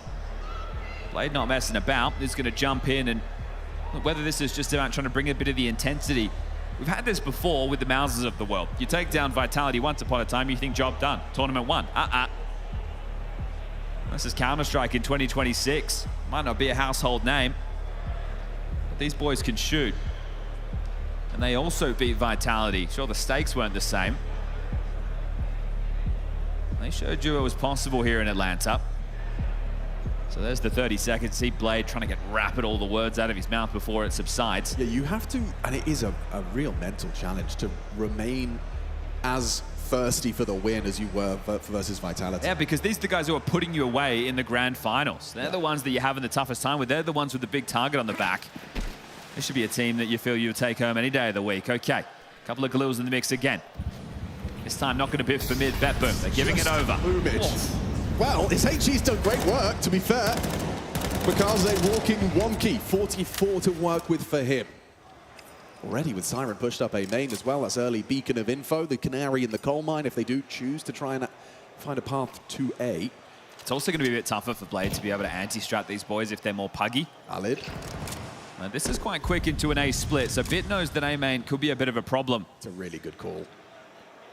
You can see the boots are not in the right place whatsoever. Lexi just smoked CT. I mean, you've got Siren in A main, and they know that there hasn't been cleared out. But other than that, Lexi's cut rotations. It feels like the round's already over. At least the bomb will go down. Might be a bit of a brawl right now. They still have to find Siren. How's he done that with such long range? He does find the burst, combines with the earlier nade damage. And Bit stinked. Okay, Flammus, surely you're a dead man to Alexi here. Yeah, back turn, nice headshot. Bomb ticking in favor of Na'Vi. Magnajez is going to try a little flash over the top for the Temple players. Bit with the counter flash. Oh, everyone's blind. Yeah, Wonderful 8-it. Does go down to Zorti, 3-on-3. This is not a lock-in. Alexi B onto Magnajez. That could be the difference maker. A high-impact round from Alexi. His first 2 frags. And now you've got what? Zorti and Boom. No time for the round win. You're going to try and take a couple of extra kills, and Zorti does that. 3 kills deep. Emma wins out the 1v1. Na'Vi take the round. Yeah, Emma, he's going to go down with the shift there as well. Everybody dying in that one. So the buys, it's going to be patchy for both. BetBoom do an awful lot of damage there. They've got more cash to splash. Even though Na'Vi, they convert the round, it is going to be a bit more touch and go. Might have to be mainly Galils across the board, and we're talking about BetBoom with an AWP, M4s, and the util, even a kit for good measure. Decent output here from Siren under a lot of pressure. But Alexi on the lurk. Cuts this one down to size. It is. It's 4 Galils and 1 AK. And then look at the nades.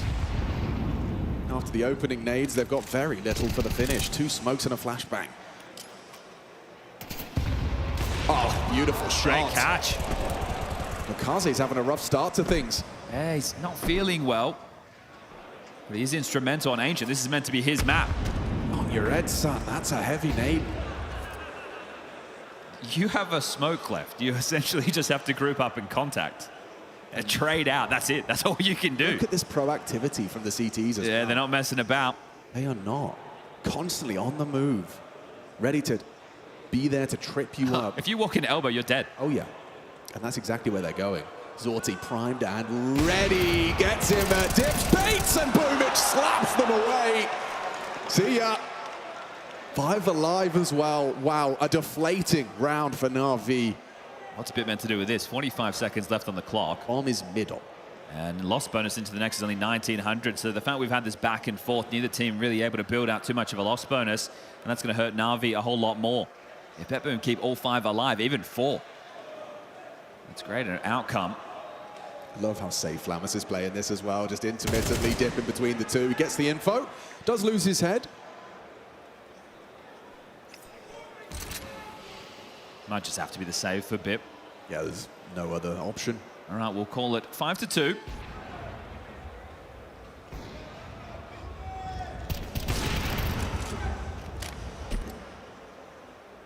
It's a good sign of life for BetBoom if Zorti's in this kind of form. You need your AWPer online, and a great opening kill onto Makaze. Yeah, he was fantastic on the pistol as well with a double kill. If you're able to find output with the AWP on this map, that's a great sign. Seeming a bit easy peasy lemon squeezy right now for BetBoom. I understand it's only a 3-round gap, but it's the finances that I'm keen on. They save an AK again. It's the second time they've carried at least 1 rifle through, but the problems are kind of further down the road and the frustrations of Bip being shown. He's going to try something. Try and insert himself into the mid plate, edging the smoke, has vision. Sound cue given away. Nobody close. Oh, BetBoom, sorry, Boomish, excuse me. Yeah. Another one from Zorti on the smoke break. This time he just sets himself up. They left him an extra. Makaze finds Magnajez from the cave aggress. So uses Bit's rifle, of course, unarmored now. Well, they're returning to B. Flamus and Siren, they are staying in limbo with this aggressive position. Zorti rotates over as well, so reading this situation, BetBoom. And Flamus is just so well positioned. Oh, the bait. Oh, you're gonna fall for that. You're just gonna get mowed down. Flamus on high alert. Alexi not clearing his corners. A bit of trigger discipline. Shreds them. Love that. Flamus does too. He's just doubled his kill total. Sure, Eco Bash, say what you want. It's a 6th round for BetBoom. Emma is going to look to reroute again. So towards middle, back to B, and now the map is his oyster as he's got 45 seconds left. Another kill would be great here just to limit the finances of BetBoom going forward. Image is tasked with making sure there's no plant on A. And now that he's tucked in Donut, this should be his. Horrible feeling. Just cool with your knife out. Okay, this is going very well. Do we get another blade timeout? He's tempted. It's 2.7k for Bit because of that saved AK, and this is tough. It's a whole different type of a mental battle. The one against Vitality, you got past. Atlanta's got some serious artists.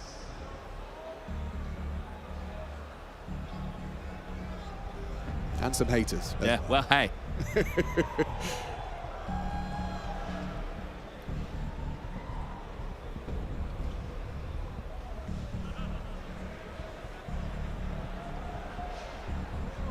That's true. Yeah, but we've all got to be accountable.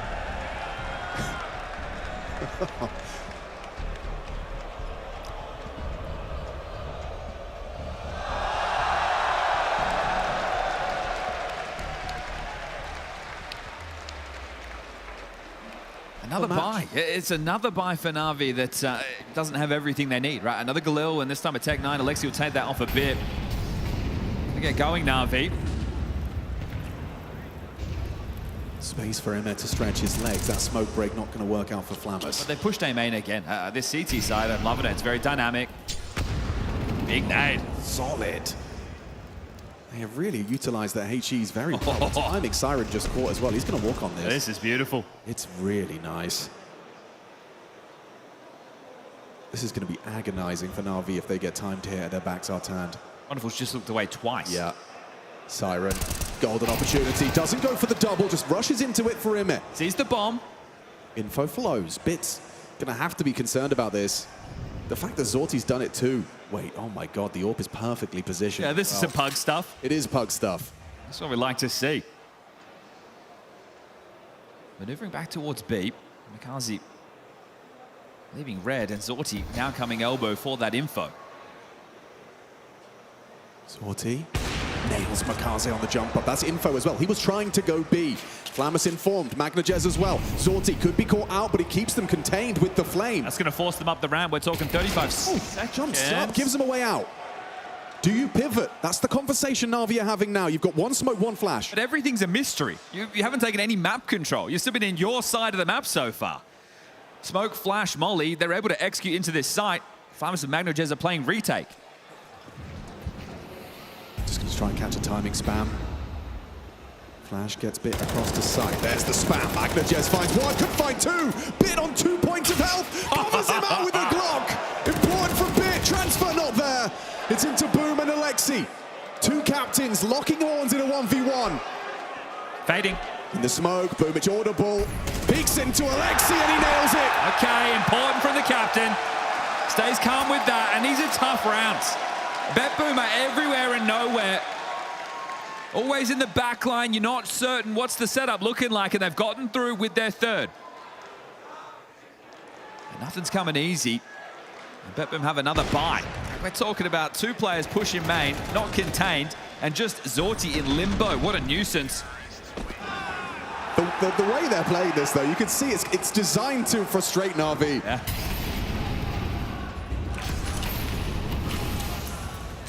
Lane extinguish implies aggression early. Ramp on contact. Zorti scoped up and ooh, how's that? Bit hits the headshot. That opens up the avenue into the site. Magnajez tucked on cave side. Smoked off. Spammed off far off, but that's enough of a distraction.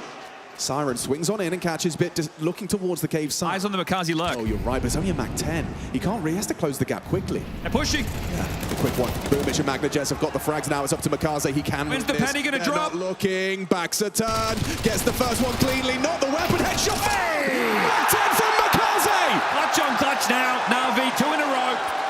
That's the financial backbreaker. That's worth a freebie. Oh, it's crazy he controls and finds the headshot there. That was a full HP Magnajez.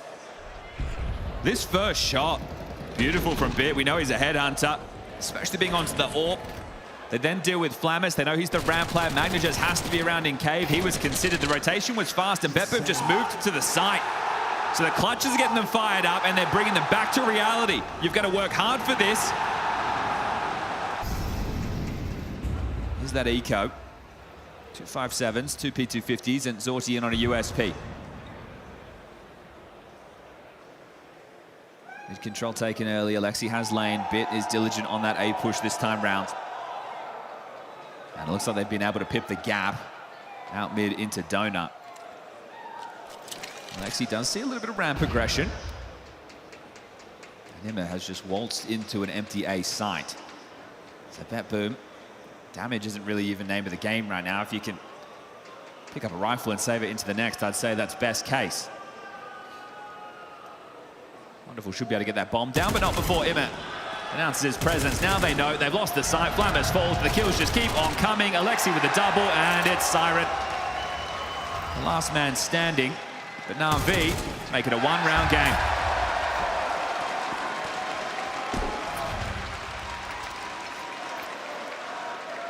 Bit of pandering on the signs right there. It's a strategy. Yeah. Ollie's watching. He's always watching.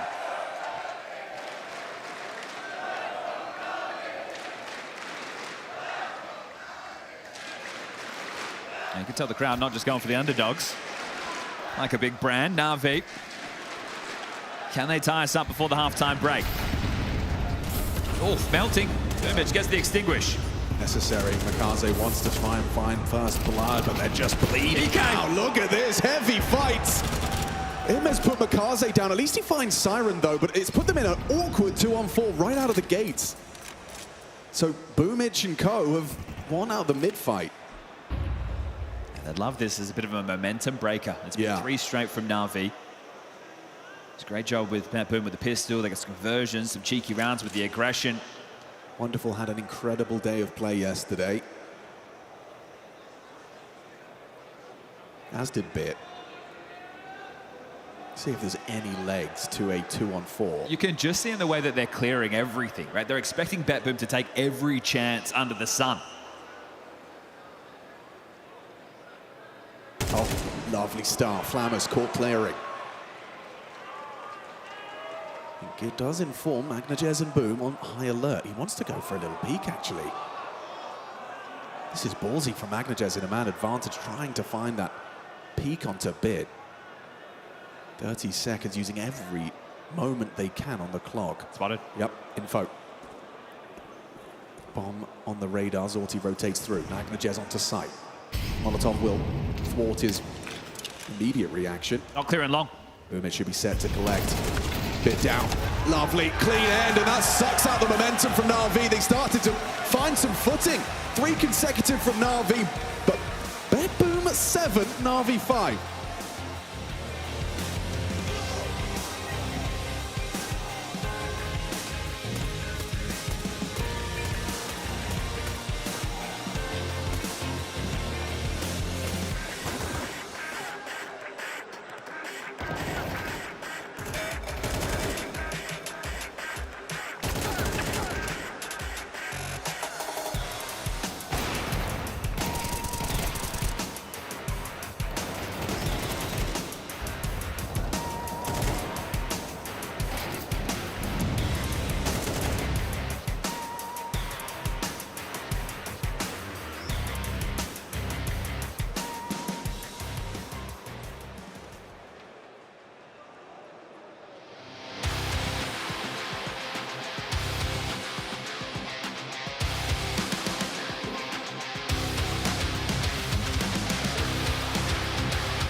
Intel Extreme Masters, we're live from Atlanta, Georgia. We're into the semi-finals, our second semi-final. And the desk made it clear. They requested BetBoom to play like they have nothing to lose. A disruptive and aggressive CT side nets them 7 on the half. Na'Vi righting the ship somewhat with back-to-back clutches from Alexi and Makaze. Yeah, they're playing that aggressive CS, BetBoom. They found 10 out of the 12 possible openings on the CT side. And the setups, they just kept on changing. A main aggression. Focus, focus. You see, it's gonna be tough match. Like, we took 5 rounds, it's very good. He's right. It is going to be a tough match. Game on now. BetBoom with the lead on the half. They're not here to be tourists. They're here to play for that grand final spot. GamerLegion away. Kaze's got company. Oh my God, it's a big fight on middle. Here we go, flashed in. They're all doing the dance. Siren was anti, and he profits. 2 clean kills. It's nice from IEM. Chips in onto Boom. 2v4 goes 2v2. Blink of an eye. Yeah, Wonderful pushes down the B ramp so he can get info, at least from range. Siren smokes off towards red. He's actually going to burrow in through the doors. Does he want to keep on pushing? I feel like he should play to contain. IEM, he's jaunted over towards that A side. He's going to take this control as well. A head-to-head available. Yeah, it's going to be IEM timing versus Zorti in his blind spot.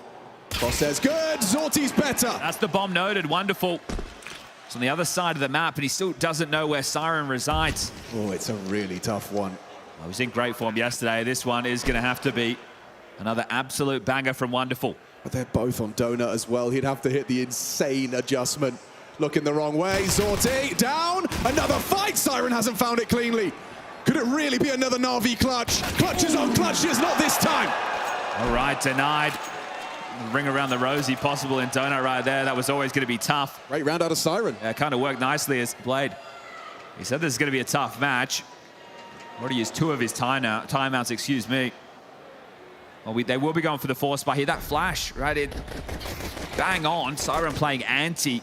More than ready for that, and delivers what he needs to for the team. Na'Vi are going to chip in. Wonderful with a scalp, 2 SMGs, a Deagle, and a 5.7. Stealing this one away. Draws you into the force by wars, starting to become an important factor of this. Remember, this is Na'Vi's map choice. It's Nuke up next, and Dust 2 if we need it. I mean, the form we've seen Wonderful in, you'd hate to see him just drop off a cliff.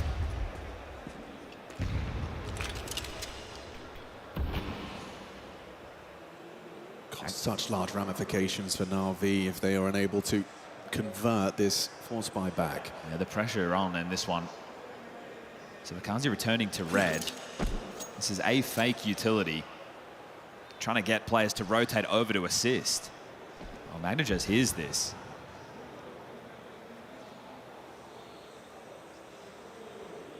Alexi with a smoke to block. He's not on his own completely. Makaze is close enough as bit of spam signals. There is cave presence. Donut blocked as well at the same time. Na'Vi with a smoke on Makaze, a HE for Bit. And the time now, 40 seconds. It's really going to come down to that block smoke. That's channeling you ramp. It is, and they're starting their exec. They're really going to clear and go through this in cave. That's risky. Smoke's coming. Pivoting, they're pivoting. They're all going to pivot towards the A side. Magnajos is going to cut rotations. Flammer's doing some damage through the board. Action on IEM. Only IEM. He's got a lot to contend with here. Gets the clean one. Takes the head off of Boomich. Very low HP, so the belated trade does connect, and the flank's been rustled with their legs. Nice headshot. Hey! There he is. Stunning on the Deagle. They needed that round so badly. Can't have both pistols go the way of your opponent on your map pick, so second round. It's going to close that gap. Yeah, good funneling of Na'Vi right there, right? The fact that they're able to just smoke off cave, say, hey, you're not going to be executing onto this B site, at least not through multiple choke points, and then Makaze on the dig. Time's against them. You're scrambling at the moment if you're BetBoom. So they've had some clutches. Now they've had a force buy win. That's got to get the fire started. Oh, not even started. Raging now. Contact walk towards A. Siren with the CT smoke lined up. Wonderful. A lot of pressure on his shoulders here, supported by Makaze. He can let Makaze take contact. Yeah, that's the setup now. It's quite potent. Yeah, they've just gone to feel this out. So apply the pressure, force a rotation. Make Na'Vi's comms a whole lot louder. Let's see if you can manifest a couple of gaps right now. Makazi's tasked with middle. Emma supporting Wonderful, and they get him out from behind the big box. Here's one of those gaps we're talking about. So now eyes more passively on middle. Will allow BetBoom to waltz on out.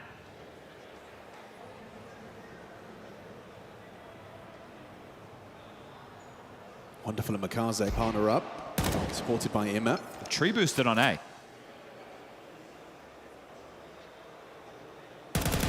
Comfortable. Force by falling flat for Flamus, and boom. Magnajez does start to make it interesting by removing two on the donut side, but the bomb's under Alexi B's boots and Siren a mile away. He was counting on his teammates surviving a little longer. Now they're going to be found by Bit. And now though, Eco should be tying up the game here. 8-8 Na'Vi. Good reaction from BetBoom, right? They understand the mid-aggression. They take the space on A. They make it somewhat interesting, but it's Zorti's death that's a tough one. Here we go again.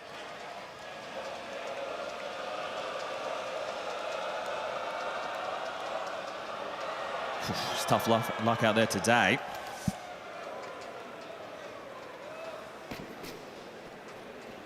Wow, the purest of ecos. Magnajez is going to get a single flashbang. At least there's something. Yeah, smoke towards Cave as well. So $500 worth of investment. See how much you can take with you.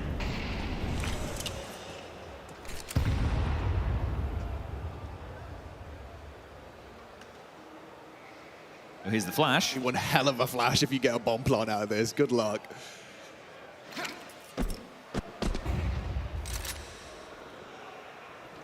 Good luck and have fun. One kill from Magnajez's flock.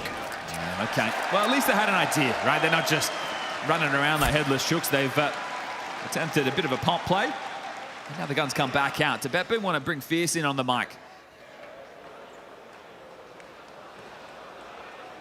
What year is it? AKs are plenty.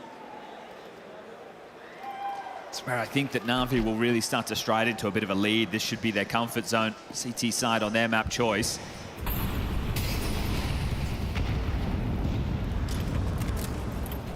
Certainly the expectation. We'll see if it's met. Kaze holding his mid space, flashes catch Alexi, but he's got support, doesn't need much help. Makaze and Alexi winning every duel they take. Down goes Wonderful. Nice one back from Zorti on the clawback. Siren does extend play by surviving. It's Bit hiding out on site. He's going to be overlooked here. Zorti's got his back turn. Perfect. Now just Siren. And a nice, well-placed deep smoke to completely nullify his venture towards lane. I see some of those similar issues that Na'Vi had in the first half when they would just save one AK. And that's if he's allowed. Look at this. Makaze and Emma have both pushed through elbow to cut him off. Alexi and Bit are over towards the doors. Yeah, they're even smoking and making sure that there is really no way out. Worst case, he goes down after time. Looks like he is just going to try and contend for this, see if he can soften them up. They've got 4 AKs right now. If you can make sure they can't carry all of these into the next. But you will be opting in with the partial. Shot sounds off, and Bit will confirm. Na'Vi in the lead.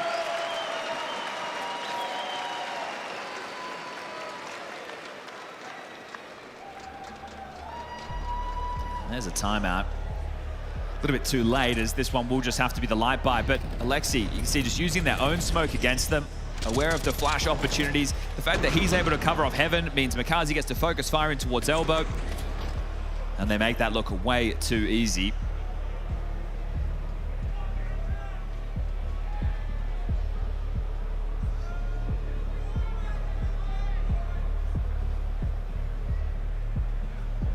Plenty of smokes and flashes with these Tech-9s being invested upon, and you would love to get away with something poppy, right? This is where, if you're able to catch them off with the timing, you could swarm them with the Tech-9s. But Na'Vi are a team who should have their anti-force protocols down.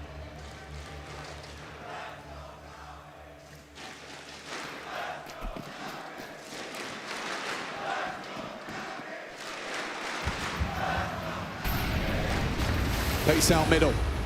Makaze tucks behind the donut smoke. Bit to support him with this smoke break play. And he's found a headshot. Completely obscured there. In the smoke was Boom. Doesn't stop Bit from delivering an opening kill. Smokes will start to fade shortly. He'll dip back. Mikaze actually electing to block Donut. Doesn't want to have to contend with multiple Tech-9s running at him. And they're set up nicely for this now, Na'Vi. Shave one off early. They use all their nades. Sure, they have a little bit of space, sure, but you don't need to squirm too much. It's not the same as if you're versing AKs on the lurk and crunching you in. This is just going to be the pistols, and that's going to be confirmed. Nice jump bait from Magnajez. Confirms the AWP's coordinates. Oh, this could be a tough clear. Mikaze doesn't go all the way in. That could have gone down with that little move. They are starting to split into A. Yeah, it's just Mikaze here. There's grounds for excitement. If they can find Mikaze here. Drops in, finds Flammers, dips back, spots the advance of Siren, but covered by Irma as well. It's clean. Near spotless before Magnajez found that headshot, but that's Na'Vi racking up another. Minimal resistance posted so far from the T side of BetBoom. Yeah, so that's 7 kills in the last 5 of play, but their first plant. Well, they were already going to be getting in with the purchases. That wasn't going to be a problem. That max loss bonus was in the mix.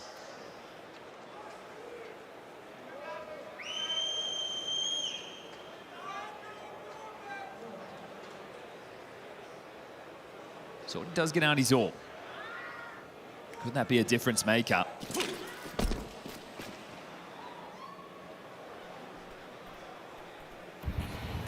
They're setting up Zorti with that smoke break. And that first HE came very, very early. Oh, clunky. And just trying his luck. Mikaze brings him down with ease. Didn't even need him as help apart from that sportive flashbang. Bit of damage for Alexi off the cave nade. And another opening for Na'Vi. Things are flowing nicely. Oppressive smoke spams. Yeah, that first half in terms of openings was very difficult for Na'Vi. 10-2 in BetBoom's favor. Na'Vi have won all but one in this second half so far, and that was the pistol. The only round they've lost. Here we go. Bit versus Boom. Perfect. He's using that AK, punishing them. Clean double from Bit, just independent aim duels. That's what he loves. Now you're starting to see their class. You are. Wonderful. Poised and collects. This is starting to look a bit more like a landslide. Pretty competitive in that first half. You don't lose those clutches, BetBoom. You could have had a tidy bag. Could have been 9+ rounds. This one might be spotless. Imma might be able to join the boys with an AK going into the next as Zorti. 30 seconds remain, wanting to retain this AWP. Again, max loss bonus for the rest of the team, and that's where the plant in the previous really does help out BetBoom for another buy. We'll catch this again. So close wall play, the flashes come over, dodging him, just spamming the corner. Defensive smoke, Zorti, they want him, and they're going to take him. Wonderful, will remove the possibility of that save.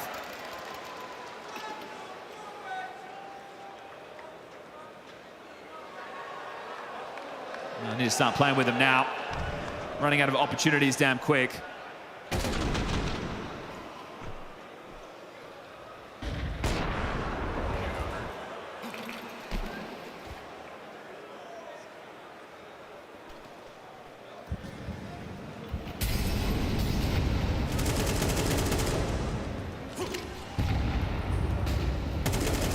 Mikaze again, finding openings on middle. It is falling apart for BetBoom. The wheels have come off. Definition of insanity at this point. You keep trying to fight middle, and every time it's the same result.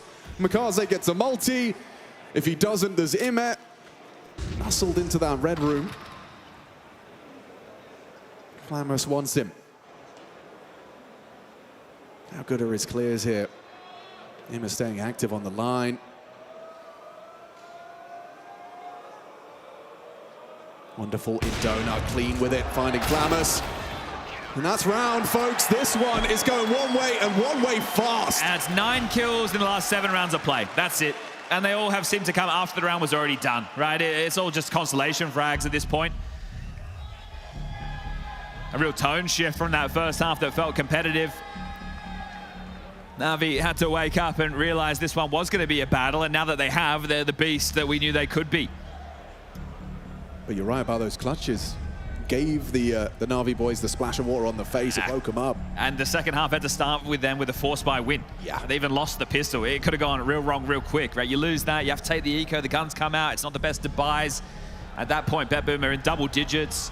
You're in strife, and right now you have a 4-round lead, just one to the name, and it's done. It seems like somewhat of a platitude, but when you are a world beater, when you are a world number 1, world number 2 in Na'Vi's case, winning those second round forces, winning those compromised buys, that's what defines and makes that team so great. You've got to be able to win the rounds you shouldn't. Now, do they just put him away here with a landslide? Yeah, is there anything else? Is there a twist or a turn to this story? Makaze catching early nade damage is a good start. Well, at least they're not just running out mid into him. They take their time on this one. Is battered by Galil's mainly MAC-10 and an AK, and they're just going to try and contact in towards A, but couldn't be a better weapon for the job, waiting on the site. Wonderful Zorb in Temple. His support network is far away. Getting further. Yeah, if he misses that first shot and they scale in, this one could get a little bit tough. Might not be 8 straight to close. Mid-util will keep Makaze attention on middle. Deep donut smoke as well, wonderful. His reaction to that is actually to play within the donut. Interesting choice. Through the smoke and ready to fight. Nice find, catches Magnajez. Oh, an important trade. Alexi V right back there. Catches Boom before he can find cover. They're into the A site, but they're actually gonna play for the fight here. Siren and Flamus on this fade. Gonna have Makaze to deal with. Barrel spotted. Oh, he line up for him nearly. Trade from Siren, bomb ticking. Yeah, Bit's gonna get the sound cues over towards Donut. They need to wait for him to rotate into this. That smoke. Oh, it's brutal. All the chaos. There's no HE. Oh, and you've got an incendiary. Oh, not like this. Right. Horrible sinking feeling for BetBoom here. Already the defuse coming through, and it's Na'Vi's map after all. A very one-sided affair in that second half. 8 straight rounds to close, every single one of them with the opening kill, and that's how it's done from Na'Vi. Punching their ticket one map closer to the grand final.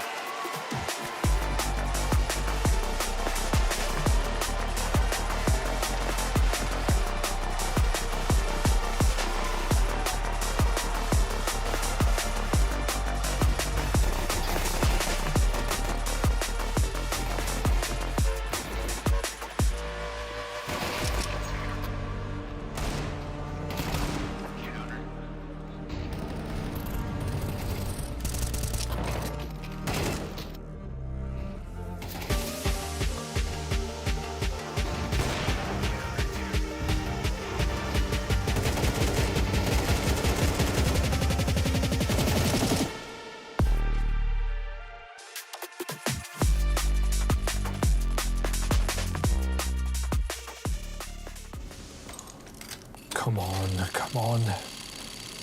Show me a red.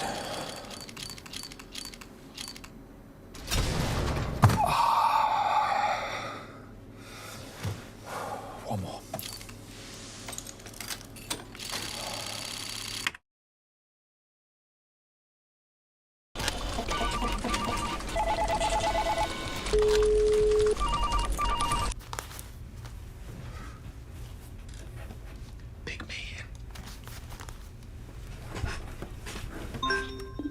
Frankie! Hey, Queen Bee, head honcho, the all-seeing eye. Please don't call me that. Look, Alex, I've reviewed your department's financials. Oh, good. I'm sure everything's in order. Alex, it's a disaster. I'm sending someone to conduct an in-person audit. All right, great. Sounds like a great initiative. Good luck, Mr. Richardson.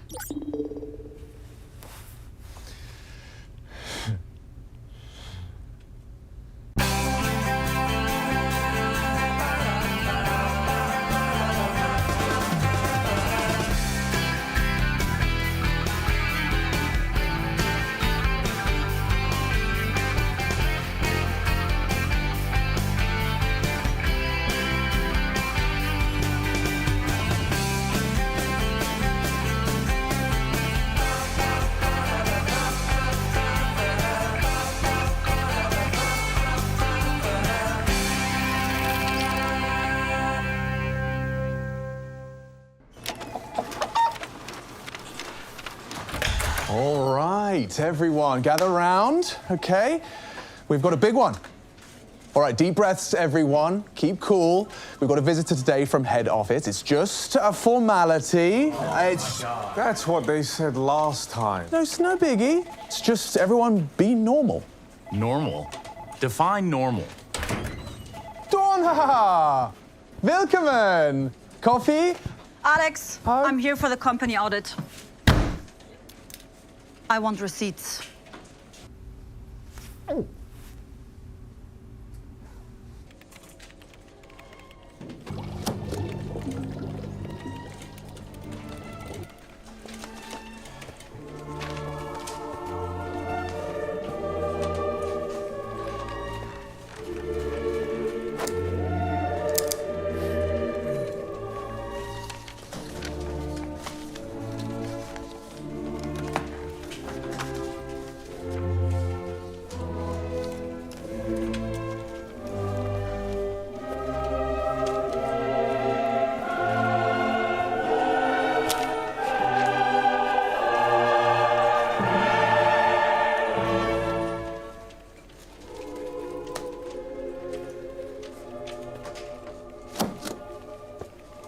Excuse me. What is that thing? Oh, you mean Michaela? She's part of the team. And what does Michaela exactly do? Mostly admin, bit of morale. She's actually Employee of the Month, see?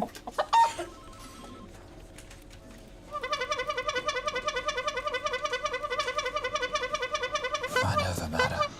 Mind over matter. Mind over matter. How long has this been going on? About 3 hours now. Haven't blinked once. Step back. And Miss Spears, where is she? Oh, yeah, Freya. She's actually taken some much-needed time off, stretching her legs. I won holiday. White sounds. Then why do I see 5 streaming subscriptions on the company card? And what exactly is OnlyFans? Listen up, I went a little bit wild this week and I bought myself dresses.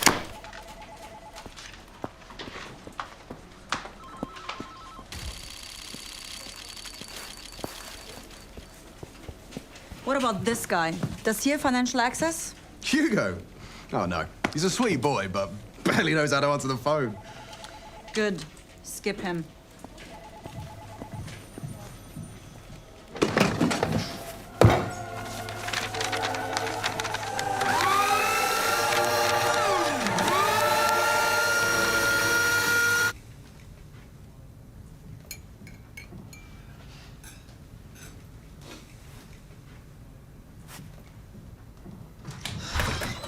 Talk to me, Donna. After careful review, there's significant discrepancies in your accounts. Your department is operating at a massive deficit. Right, so, I mean, deficit, that's not normally a problem. I'm sorry, Alex. Head office has instructed the immediate closure of the DHL Esports Logistics Division. You've got to be kidding me. These are our jobs. Our livelihood is on the line. We're not going to be able to pay our bills. This is ruining lives. You are ruining lives right now. And this is not going to go down this way. It's ridiculous. You're not just shutting down a company. Hey, what are you doing? We're not going down like this. We're going to fight this until the very end. You're going to be coming in here.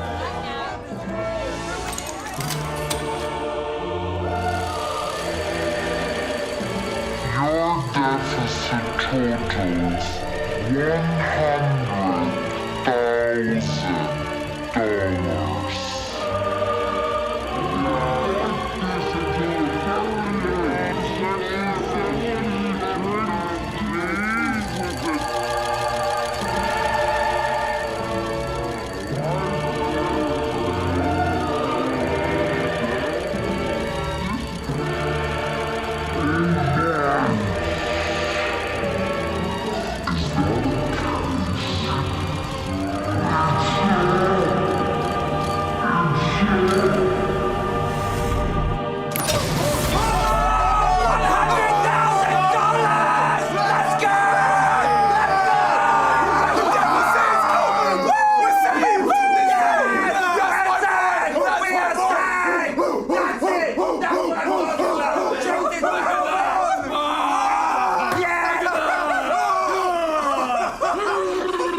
Sure, closest place years ago. This is it. I can feel it. Stat track. Someone once said, "Good luck, Mr. Richardson." Turns out, luck is the one thing I never run out of. Oh. Yeah, we should totally stop doing this.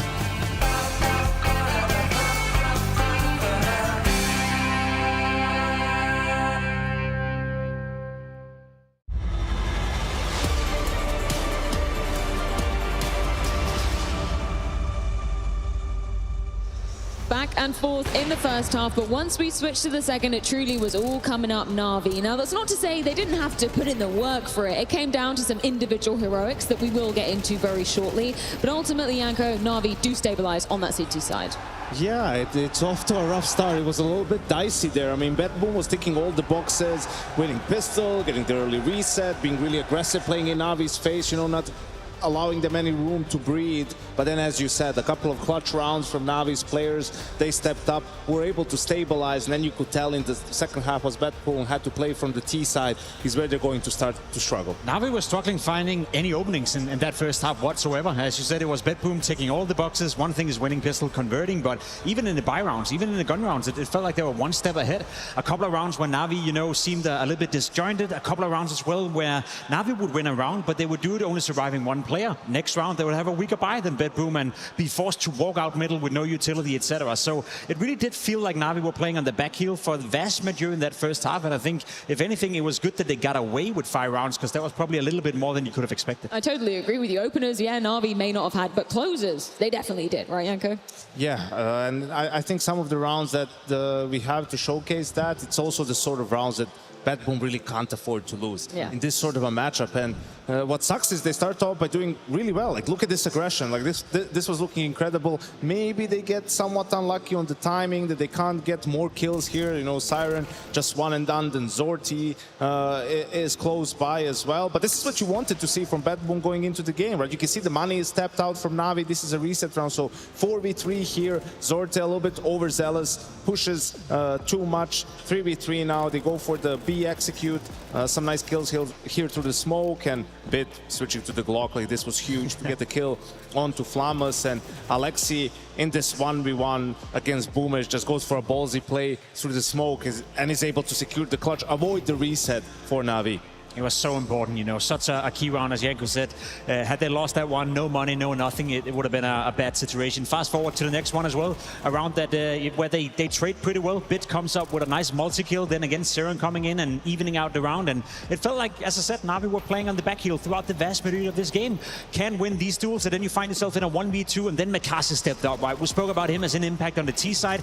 This time around, not in the opening kill department, but in the closer role. That was such a pivotal moment as well, because yeah, you won round 9, but had you lost round 10 right here, you would have been back to square one, no money whatsoever, and BetBoom would have run away with that first half. Do you want to speak of being screwed in the money? Because I think there's no better example from when we go into the second and BetBoom win that crucial pistol, but then what happens next? Yeah, they need to have that momentum, right? Especially on the T side. And here it was a little bit chaotic. They throw a fake. Actually, they end up going towards Zima, who is on his own, right?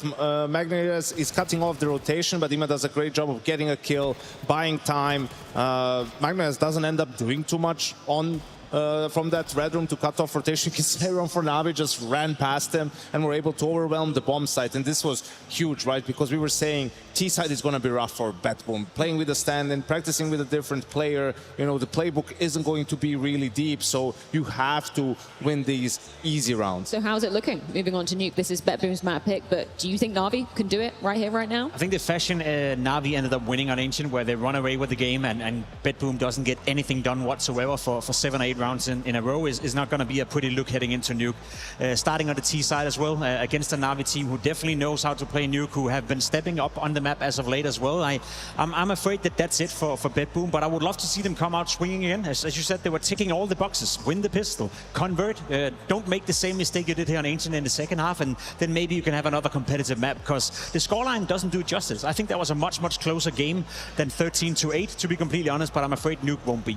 Yeah, everything is in Navi's hands, really. If they play just a standard game, I think they have enough, you know, to shut down BetBoom, but the approach needs to stay the same. You need to be aggressive, you need to get in their face and just hope that this time around you win some more of these crucial rounds. Well, Na'Vi certainly the favorites coming into our second semi-final of the day, but can BetBoom change that tune? Moving on to their map pick, they're going to need to do it fast. It's Nuke coming your way in just a few.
Double peek, he's getting his shot. Unbelievable!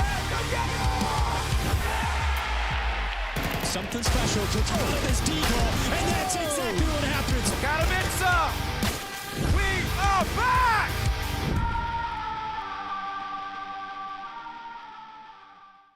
I might just Let it be. Come.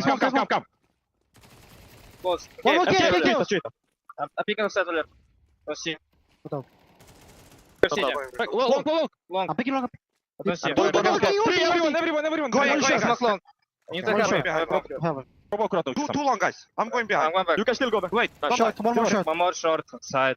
All good. Nice! Блин, блядь. Coming out, Donald. More. I'm picking side. They're going window. Coming out. Window. Sign one HP. Center. I killed window. That's nice. Donald last. Nice! Jump. Wait, I flash up. I can take one.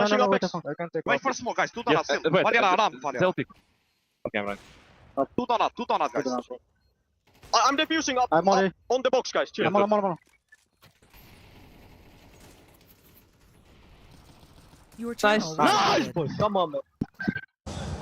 Dingo Moses down here on the floor at the Intel Extreme Masters Atlanta. We're here for the Colex Fantasy team. Yesterday we made our teams, Jason. How's your team doing, Dingo? Well, just pretty crap, Jason. I'm not gonna lie, it's not great. I picked 3 Vitality players. Vitality went out yesterday. I picked 2 Legacy players. Legacy went out today. So not doing great, Jason. You've got 1 player remaining. I got 1 player alive. I had 3 Vitality players, and then I had Dumao. He's obviously gone, but I got Makaze, and he's still partying here in the semifinals. So I'm winning. That's all I'm taking away. By the skin of your teeth, Jason, you're winning 1 single player. But if you had to pick a GamerLegion player, could go back in time, who would it have been? Ruz. I would pick Ruz, and I would pick PR. PR? Yeah. I like a Towson. Okay. I like a Towson. I would have gone for a Towson. Red's a good shout, though. He had some sick games, and now the grand final is just up in the air. Yeah, well, there's also Hypex. He's been clutch. Yes. So let's see how it goes down.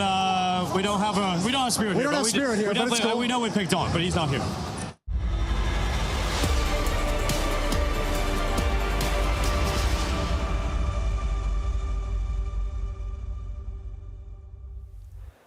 Semi-final Saturday, we continue here live from Atlanta, Georgia. The crowd's been great. They've been enjoying Na'Vi picking up the first map of this semi-final. BetBoom and Na'Vi, both teams that managed to beat Vitality. No Vitality going to be lifting that trophy. Na'Vi made sure of that. Now, for the path to converting it, Na'Vi in pursuit of getting another grand final. This would be their 4th grand final of the year. For BetBoom, they were outclassed by Na'Vi in the second half of Ancient. We saw those clutches, the death saying perhaps the scoreline deceptive. It was, a real opportunity for BetBoom to put the right foot forward coming into this semi-final. Could have had a stronger first half, could have had a stronger second. Don't lose that 4 spy in round number 2, and they were in with a shot. But now, I couldn't imagine a worse side to find yourself. Sure, it's your map pick, Nuke. But it could be overpass, right? These T-sides on these technical maps is a long way up. And you've got to start on the T side of your pick. Nuke. Strategy heavy. And this stand-in, alleged stand-in, I mean, you've highlighted Flammers with a lot of reps with the BetBoom boys, but still lacking polish, perhaps.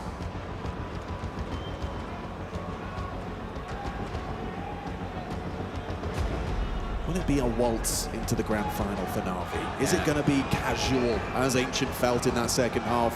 Or have BetBoom got what it takes in order to make this competitive in the second map of our semi-final here? Individuals are on. The form hasn't gone anywhere a bit. Wonderful. Makaze. All firing. You need to match that output on the other side of the server. Eyes on Zorti. An impactful orb map when we swap sides, especially on that CT. Flammers though on the T. He's going to have to find impact. Try to put himself in that shop window. Let's get it on.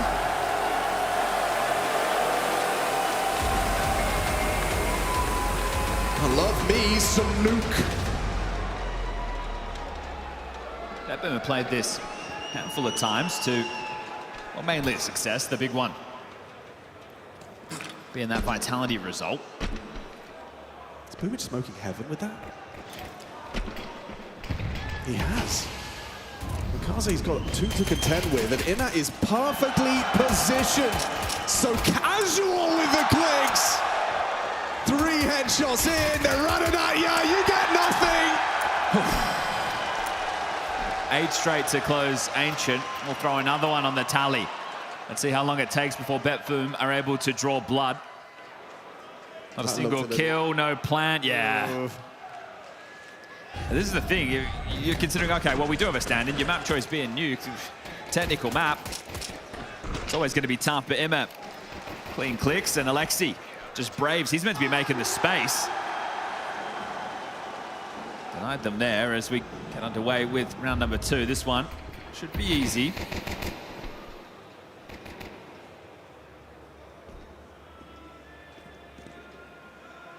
Easy with the Famous. Spots Magnajez over towards red. He's already up on silo, but without any digs, it's very difficult to have any form of excitement in this one.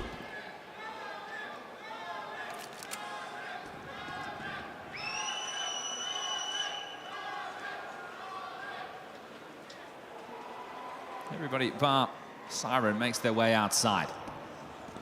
Question is, who's going to take home the majority of these Eco Bash frags? Imma in main, Makaze towards the single box, and oh, okay, they get across Secret. Oh, he's made it across. And the bomb's down. Imma looking to rotate down the vent, but has taken some damage. Trying to beeline this plant is Boomage. He's able to get backside, and he will get the bomb down. Okay, success there for BetBoom. That is the win. An extra $600 for every player. All right, well, you're going to take that, but you're unlikely to find a frag. The defuser's come through. And that's the 2-0 start for Na'Vi. I think they'd be a little bit remiss that they gave that one away, but at the end of the day, it doesn't cost them too much. Just means that BetBoom are going to have a stronger buy. Everyone will have the AKs with the full sets of nades. So it gives Boomage the option to call whatever he wants. The only thing lacking in this one would be Zorti with an AWP.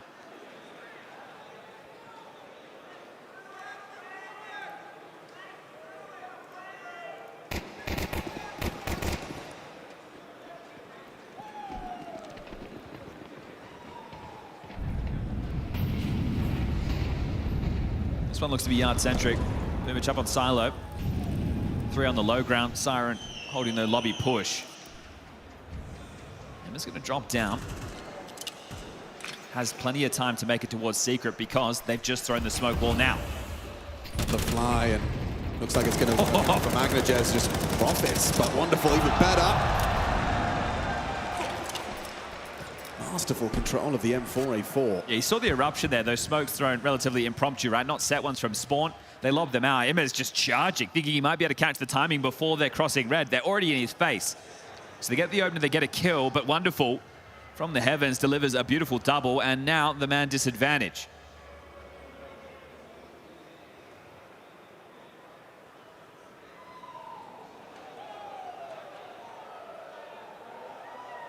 This will not be easy. Makaze catches Flammers looking the wrong way.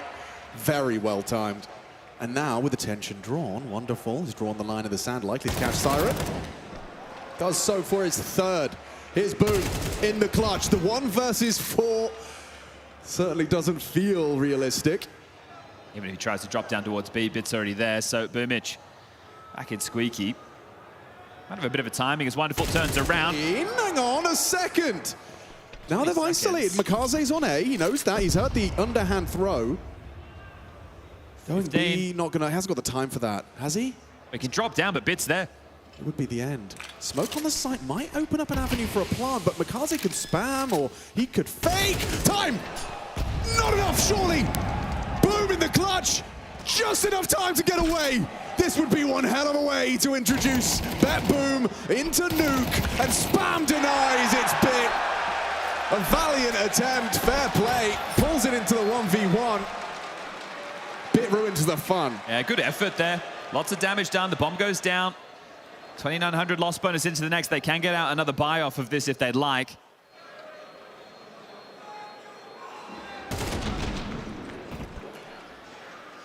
You can see going for the clear, trying to make sure he has that line of sight. Gets caught and Bit. He's the man to catch him through the smoke. So a round that gets tight. But it felt like they were in full control. So Na'Vi. 11 straight. BetBoom buy back in. A couple of Galils around the AK-47s. They got the util again. Let's see what Boomich opts to call this time round. Wonderful Zorb, a difference maker. The rotator can find himself in all his key positions. This time it's more lobby-centric. The bomb on Zorti, grouped up in radio. It was the hero, the last to find the final blow. And he's dropped down towards B. It's going to be Wonderful on the line from elbow. Makaze trying to solve the puzzle, but they're flashed out ramp. Yeah, Wonderful still has vision though, and he's quick to it. Finds Siren. Orb still holding that cross towards the ramp side. Peek it in. Caught pulling out nades. One back from Boom, but Wonderful's having it his way with the BetBoom squad. 3 kills, shut down Flammus and Magnajez to try and turn the tables. All right, well, last round got close. Why can't this one? Still a minute on the clock. Yeah, Magnajez looks like he's going to be found by Alexi. Oh, and a quick adjustment from the Finn. Finds the headshot necessary. Flammus the unknown entity, but look at him. He's got him booked. Flammus aware. So aware. Okay, right, makes the 1v3 a 1v2. Bit, the only healthy member of this squad. For Na'Vi. They're ready to pipe up that vent. Bomb will go down again. Okay. Can Flammus find the clutch that eluded Boom? Doesn't give away his position. No kid on these two. It gets uncomfortable fast. Wrapping back around towards the squeaky door side. Plan for himself. But they're not going to expect that either. It's a 10-second defuse. He has to be hot. That's what you'd assume. Comes through the squeaky door. 10-second stick. Now they know he has to run out. Has to get Alexi off the bar. Cover is there. Again, it's Bit that finds the impact frag. Denies the clutch once more. Okay, these dicey situations. BetBoom with another plan, and the max loss bonus can go again, but maybe take themselves a bit of a tactical timeout to have a conversation before you march into the next. And this is the confidence, right? Getting the first, great, but the confidence from Wonderful just to peer out for not only the second, but the third. You think the round is done and dusted right there and then. Still keeping it in contention. Frustration starting to be visible. Slow start to your T side, and as you've been keeping track, they probably feel the same. The momentum from Ancient carried over. Ramp. And sure, they are out ramp, stretching their legs. Bit gonna concede the space. Magnajez gonna get across. Flammus, ooh, opening headshot. Makaze finding the yard player, gives him a way out. They're looking for him. Makaze's gonna bring the fight. Boom, ready. Advantage BetBoom. Heaven control, quick from Alexi. It was an uncomfortable fight, but gets caught by Siren out Squeaky. Open the vent. It's not where you want to be with an AWP. And info on another. Catches him. Money's not great. Yeah, money's not great, right? Think about the casualties. So Wonderful is just going to give this one over. Broken case of emergency, but Siren's already trying to cut him off at the pass. Above him at ramp right now, wonderful. Is he going to be able to retain this? It doesn't look likely. Siren should have him dead to rights, and there you have it. Siren will take him. And are they going to pick up that orb? Do they want to get that hands of Zordy? Couldn't get there in time. So finally BetBoom on the board after what was a close patch. And that was really good chaos, right? Fast in towards ramp. They have all the pressure there. Bit having to deal with it from a tough angle. I like this, right? They're understanding there's only two options available to Makazi. Out the window, and he's going to go up towards heaven, or he's going to try and wrap back around. Otherwise, he'd be caught in no man's land. So making a lot of space within that one, BetBoom. And now you know you have the Na'Vi money on the rope. So this next round of play is worth 2. You win this, Na'Vi will have to take the save before they can bring the guns out again.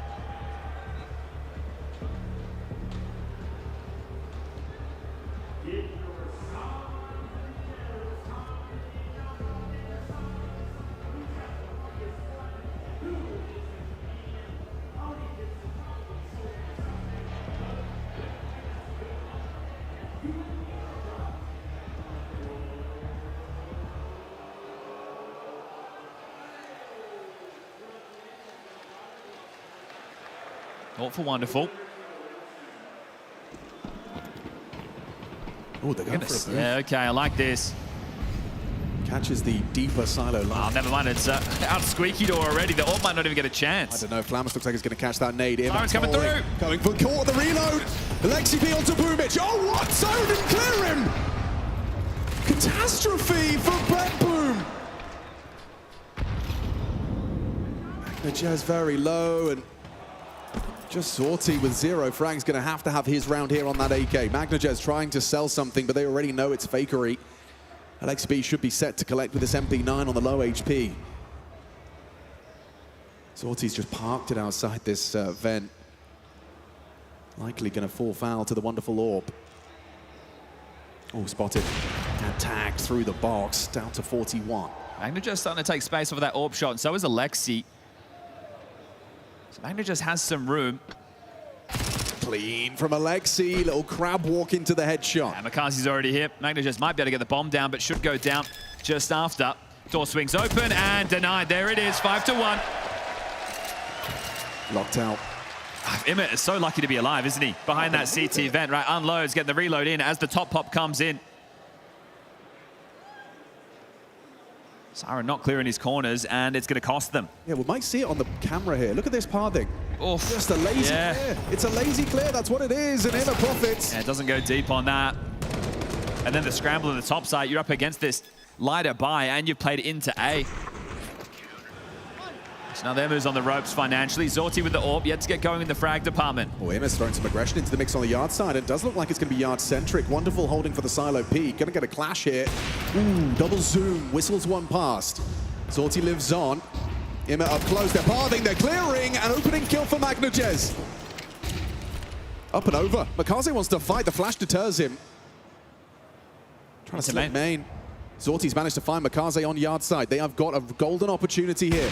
One back from Wonderful, catches Boom. They need to get this bomb. It's still outside the lobby. I understand they have the space, but they need to get the bomb and get into that A site.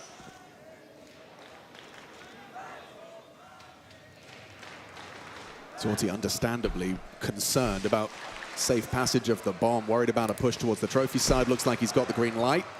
Na'Vi already considering a save. It's up heaven to contest this. It's just if Bit gets anything. They might give it a go. And he gets a bullet between his eyes, so I think that's locked in. Boom 2, Na'Vi 5. Okay, well, Alexi's now going to have a look. Well, never mind. It's just for a upgrade into the AK-47. So resourceful is the in-game leader. Min-maxing. And back and forth in this last patch of rounds. So again, BetBoom in a nice little breakpoint situation. Wonderful. We'll be able to drop an M4. It's only 1,400 into the next. It is going to mean that, well, not the best to buys again, but it didn't seem to cost them last time. And doing some aerobics or gymnastics or getting your back broken. I think that's Pilates, actually. Aha. He's reforming.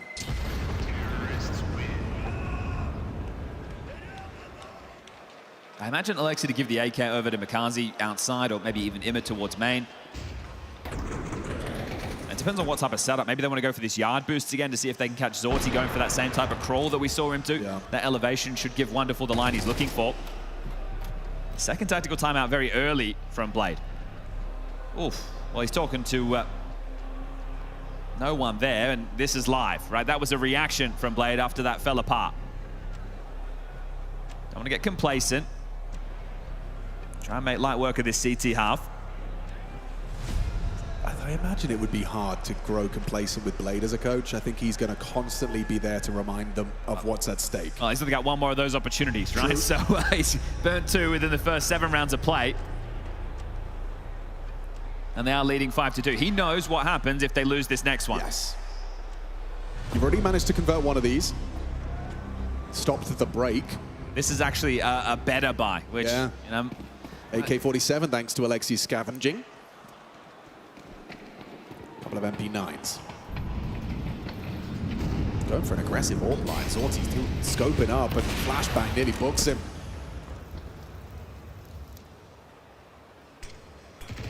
We might get another Magnajez Makaze clash. Immediate smoke break. Magnajez not going to be revealed. Wonderful, starting the AWP towards Secret. So another avenue for this yard control. Might catch someone red. Oh, yeah, he spots him, tags him. Magnajez down to 32. What's the reaction from BetBoom? They know the AWP is under. Do you want to try and fight bit over towards ramp, knowing that the AWP likely out of the picture, can't be on that line, at least not for now. He's rotating back as Magnajez takes that space. It looks like Wonderful's going to be in the right place once more. Great dynamic AWPing. Revealed. Will they fall for the bait? Will they run in? No, Wonderful catches Zorti. Boom, looking the wrong way. Bit profits. 2-man advantage for Na'Vi. Flammer's walking through the smoke. It's all too easy for him. Gets an upgrade delivered to his front door. And they have a pretty good idea where Magnajez is. Yeah, but the bomb is in lobby on Siren with an AWP. It's so uncomfortable now. He can just recede, tucks into the vent. Alexi B looks like he's destined to collect this one just with that Z-axis, the advantage he has on that. Oh, he just fell out. So a little bit of a jump scare for Alexi on the re-peek.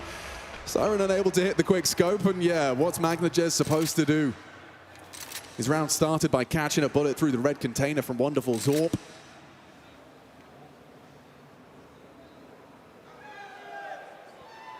It's cool to see as well, Wonderful knowing the comms are going to flow as soon as he pulls the trigger. He was quick to ramp. Yeah, this is it. You want your AWP to be on dynamic, right? You need him to keep moving. Alexi's picked up that AWP. I'm not sure if they want to really run the double, but it's better than an MP9. Bit could use that over towards ramp. So Magnajez saves. They get 2,400 as the loss for the rest of the team, so they can buy again, right? So they have been able to stay threatening, BetBoom. They're not in this tough position of having to go partial into full.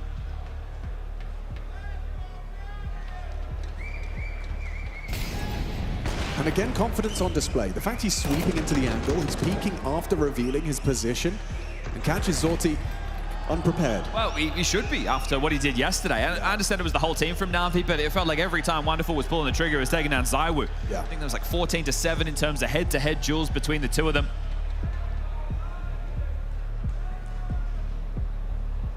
If you were drawing a line in the sand for T-side Nuke, what's BetBoom's par for the course? This is it. If I was talking about take the nameplates away and I was going to do this traditionally, we're talking 9-3-8-4. Okay. But in BetBoom's case, I'm probably looking for 5. Yeah. Okay, so it has to start here with what is compromised.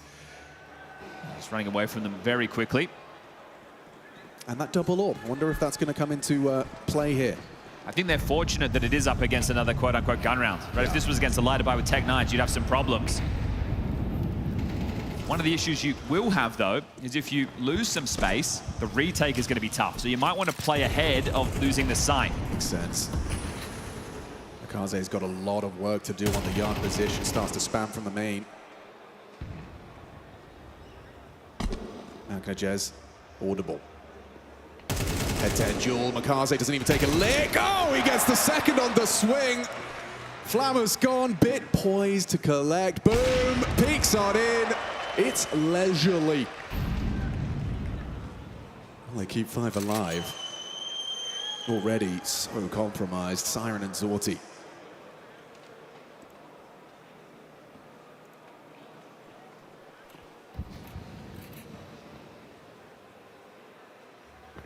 Makaze hasn't gone anywhere. And he's going to find another.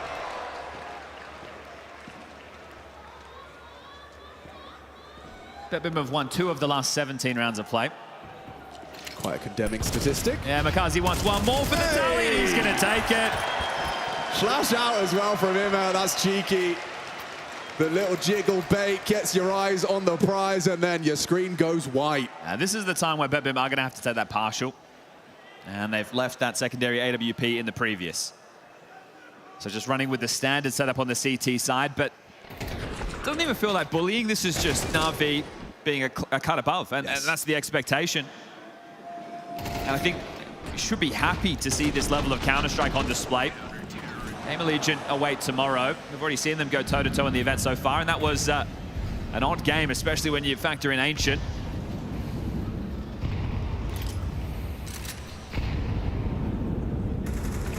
XCB's ready.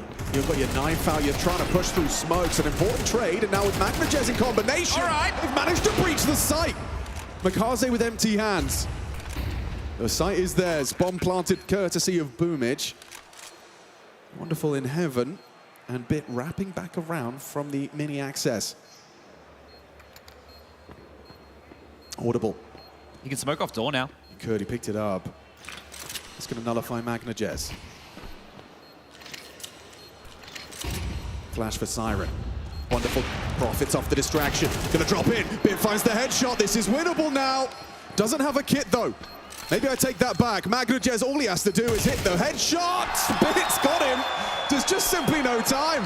Okay, that's a bit frustrating. Plenty of cash for a kit. Oh, you're right. So a lot of money on Na'Vi to make that a possibility, but that one, they got lost in the sauce. They get the opening kill on the spam. Alexi even grabs another towards the heart. It's the fact that a player up Magnajez is able to get past Makazi through that main smoke. So that one's a bit of a frustrating round, but it stops the rot and causes a bit of a ruckus.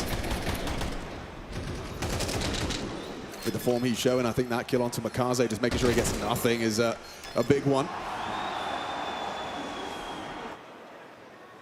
Well, Blade, if you don't laugh, you'll cry. Why is it more scary when he's smiling? Maybe he's having fun with it. Flamus, he's out. Flamus! Straight out, Tuck's vent. Imma's been religiously breaking this squeaky smoke, but Flamus not going to be exposed and maybe going to catch a timing off the flash. Should be clear this time. Surely books him. Flamus entry frag. Boomage on top. And top side's theirs. Makaze gets nothing on the smoke break, just sets himself up, exposes himself to Siren, and that's going to be a comfortable, clean round for BetBoom. Very important patch of rounds. The 5 is still available, and now they know that they're saving. The hunt can be on. Try and rip these guns away. I think Bit knows he's going to have to fight for this. Protect the president. Quick adjustment, finds Magnajez for the first, but there's the orb, getting tagged up heavily from Flamus, using that elevated position. Does very well. Taking all the guns away as well. Very important for the campaign here on Nuke. BetBoom 4. Okay, they will be able to buy again, and of course, they're going to shove. It's going to be the final round of play coming up next, but it's not going to look as good as it could. So now V losing those mean that Wonderful has to go in with a glass cannon AWP, and I don't think Blade wants to take another tactical timeout in this first half of play. This is the CT side after all. But a recovered half. Yeah, and look, I think if now V, you can see multiple moments they've teetered, and this will be the 3rd time. Now, this isn't a money break situation. This has just put them in a tougher buy for the final round.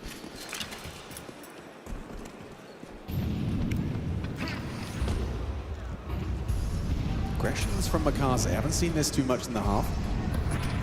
Magnajez hasn't noted him. Oh, it's Wonderful that's found him. Down the vent, though, so space taken by Siren. Okay. Lots of room for him to work. Now they go ramp. Wonderful's going to have his scope on the line. Or not. Great flash work. It's aware of this. He's looking for him in the vents. Siren, ooh, now he knows.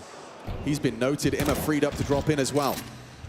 The B site to finish this half. Will BetBoom be able to reign supreme and find a 5th? Looking good. BetBoom finding Makaze early on the door side. Sorting core, planting, does get it down, but Bit will bring it into a 4-on-3 advantage Na'Vi, and the retake's only just begun. No kip. Again, okay. Boomage got a lot of work to do. They're losing teammates left and right. Siren's gone down. Flamus has to hold this position, unable to do so. Just Boomage. Can he pull off the clutch? No, he cannot. Na'Vi will end on an 8. Looking good, looking set to collect. BetBoom, 5 though is workable. A pistol could change the narrative.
Intel Extreme Masters continues. We're live from Atlanta.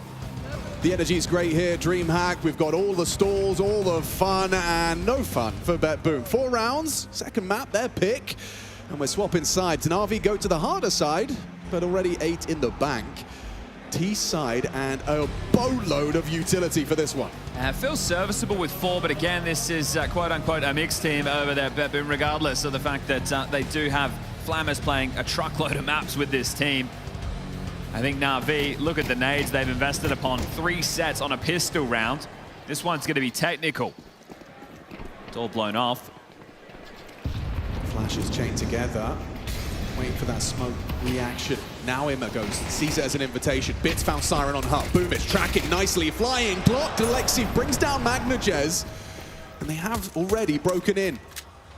Not rushing this plant, anticipating reactions. Flammers versus Wonderful. Catches him, nice find on the USP. Flammers has equalized. Sortie around easy. Overlooked by Makaze, comfortable on the vent. Up to Bit, can't handle it. Good shot from Boomich, just Alexi B. He's got Kev, he's got 35 points of health, and he's got 3 to find. Here's that defuse, calls the bluff. Goes for a second look and catches Flammers looking the wrong way. Headshots there, but Boomich trading. 3 kills in the round from their captain. Couple of messy moments there as well. We see Wonderful trying to hold the ramp push. Gets shunted off by the ladder. Doesn't really have his feet planted as he would have hoped. As already gets his second kill within that round, he's going to need to be instrumental in this second half, right? Your rotator, your AWPer needs to be in the right place to help shut down some of these plays. And that technical maneuver, it looked good to start with. They do plant the bomb, which does mean there is a force spike coming through. But Alexi gets that one cleanly, then he probably gets away. Boomich was worried about Heaven. So working back into this, BetBoom. You win this one, they will have to eco. You can start to bring it back in contention. Bit gets an AK, Imma in with the Galil, pistols for the rest. And Alexi will be the man to have to throw out the smoke wall's yard. So door blown off, lurk smoke in from Imma. I think something you want to do against a team like this is really make them question the rotations. And keep the comms flowing. Try and create as many potential gaps as possible.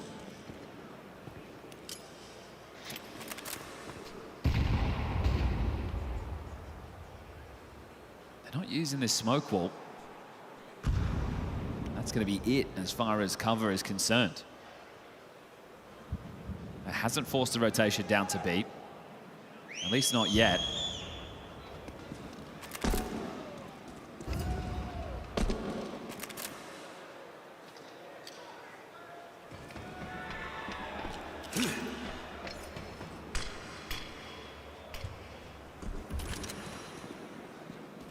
Gaze dropping in. Close vent, the first clear. Nice from Boomich, set up to succeed, and the MP9s rip Na'Vi down. Hang on! Wonderful's double dig has kept us interested. Bombs on the back of him, throws it across. Just a Galil, spammed by Magnajez. Flammers coming in from Heaven, delayed by the Flame. It's a Wonderful clutch with an MP9. What's he got? Maybe the Deagle! Another headshot from Wonderful! Heaven! Oh, nearly Heavenly. Nearly did him dirty. Okay, Team Ace. BetBoom, hold on. Great output there. Sure, they had to scrap back into it, but they keep the intensity high. This could be the moment Blade takes the final timeout. Just because only one survived, they are going to have to drop guns, and they can only really hook up with one M4, right? Everyone else is going to have to buy themselves, which means they're going to be lacking in either the armor department or the util department. And Na'Vi can keep the pressure on. They get the bomb down. Obviously, their loss bonus is not great, but okay, it looks like they're going for a mixed bag between the two. It's a hero AK for Wonderful, who did a lot of damage. And some pistols to complement that so they can keep this pressure on, even if you don't win this round, as long as you take away a bunch of guns. Keeps some pressure on the economy. We saw a lot of that in the first half. Just throwing out the lurk smoke and then blows off the door. This time they're making waves outside.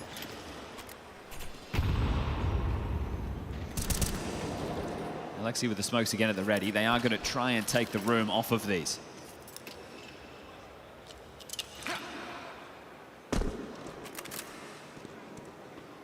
Magnajez has got his work cut out for it.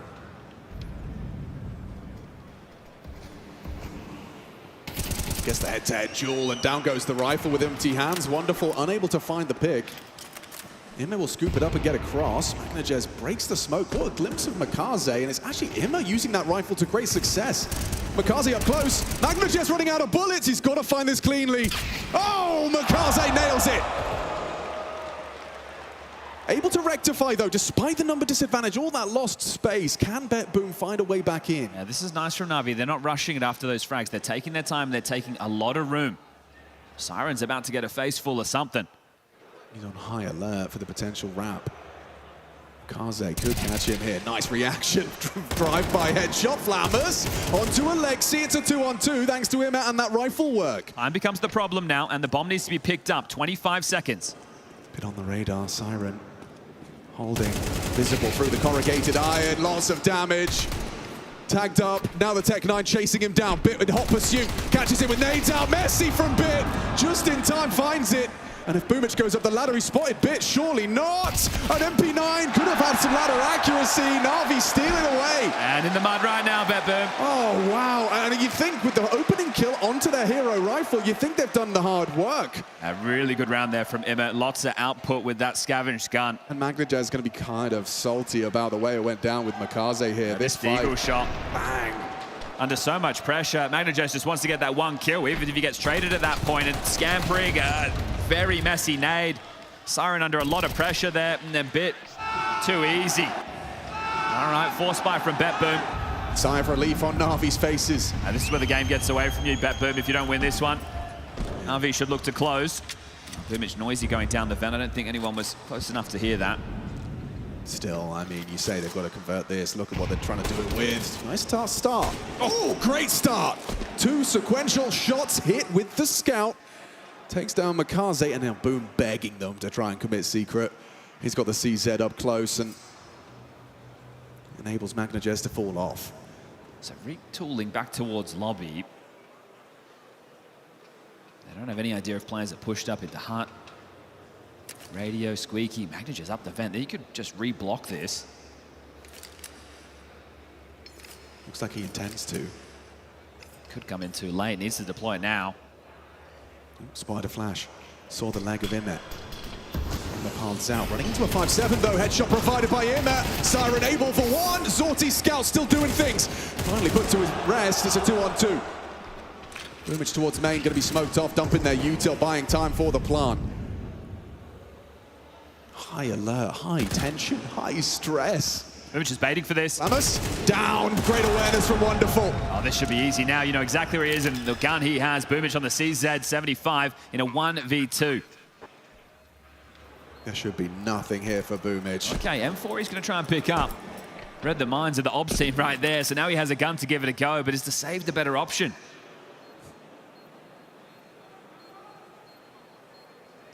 Alexi B took the time and equipped himself with the AK. Wonderful on sight, accounting for the heaven wrap. Alexi nails it. Okay, eco now for BetBoom. They're in trouble.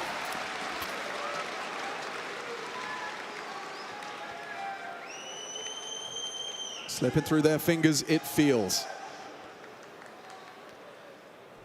BetBoom, sure, they ran the group to get themselves into the semi-final, but none of those series came with ease. 2-1, 2-1, 2-1 against Fate, Vitality, and Pain. Na'Vi, on the other hand, losing that seeding game against Legacy. Put them in the cauldron, the hot seat, up against Vitality in that quarterfinal yesterday. Whoever won that was going to be tournament favorites. And Na'Vi playing like it, taking care of business now.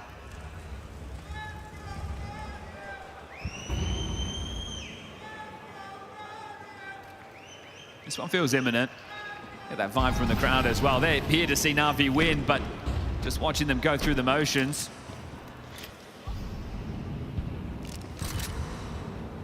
BetBoom will have one more game to play regardless. Frustrating. Makaze accounting for the open yard push. He's managed to remove Magnajaz, and now they're going to crunch into Imma. He can rack himself up some bonus frags. Alexi B denied by a USP. Okay. Hang on.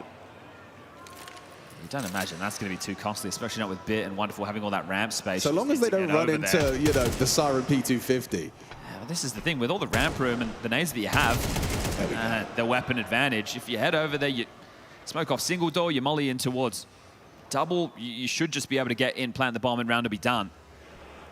Just don't need to overcomplicate it. Flamus is the man down towards B that you have to get past. And a chance for Zorti's Desert Eagle goes awry. Wonderful, good for the headshot. Just Flamus to get past it. 5-7, it's good range for it. I imagine we'll see some diligent clears, though, from Na'Vi. Makaze's got the bomb, but will still be... Oh, okay. Gone overlooked. Not clearing, but held. Bit taps his head off.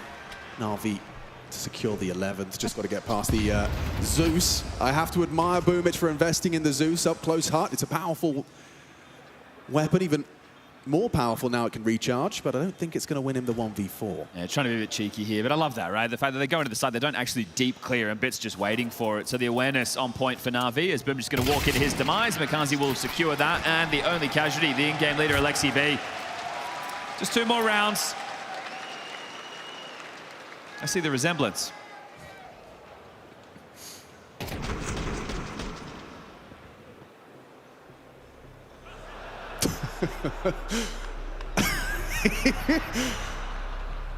He's an animated fellow. Mr. Bean-esque, isn't it? Yeah, we love him. I imagine that was a reaction to that exact shot as well. Boom's lovely double dink on the USP. And now Blade gets an extra 30 seconds, courtesy of Fierce. Now, this will be the last full bite that BetBoom have. And what are BetBoom talking about? What's the narrative here? I mean... That's not a good sign, is it? It's not. Well, you knew you were up against it coming into this one. Legacy away in that third place decider. GamerLegion in the grand final watching on. Towson taken to an interview with HLTV saying, I would like to play Na'Vi. It makes it more deserved for us to win. It looks like he's going to get his wish in just 2 rounds' time. Best of 5 tomorrow. It's wonderful. That's a missed throw in the top hut. Molly, the jump didn't quite play into the mix. I have a jammy scroll wheel.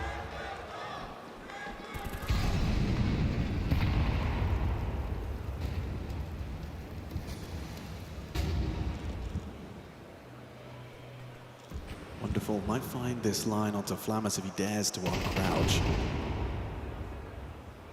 Do so at your own peril, young man. Head visible. Wonderful. Cracks his skull.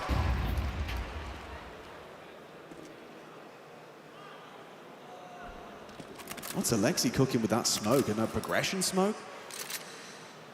Could be for lockers here. A bit of a heaven and hell wrap available. Emma remains responsible for lobby, but everyone else from Na'Vi congregates outside yard. The red pole position from Zorti still has to be considered. And Makaze is. That's okay. Top main smoke after all. He's looking for Zorti. Tucks on the red container. Makaze diligent on the clears. Impeccable.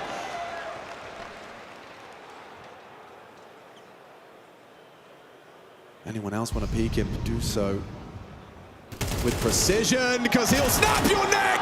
Makaze 3 takes 4! Stunting on him! Just textbook mechanics of Makaze going in the history books.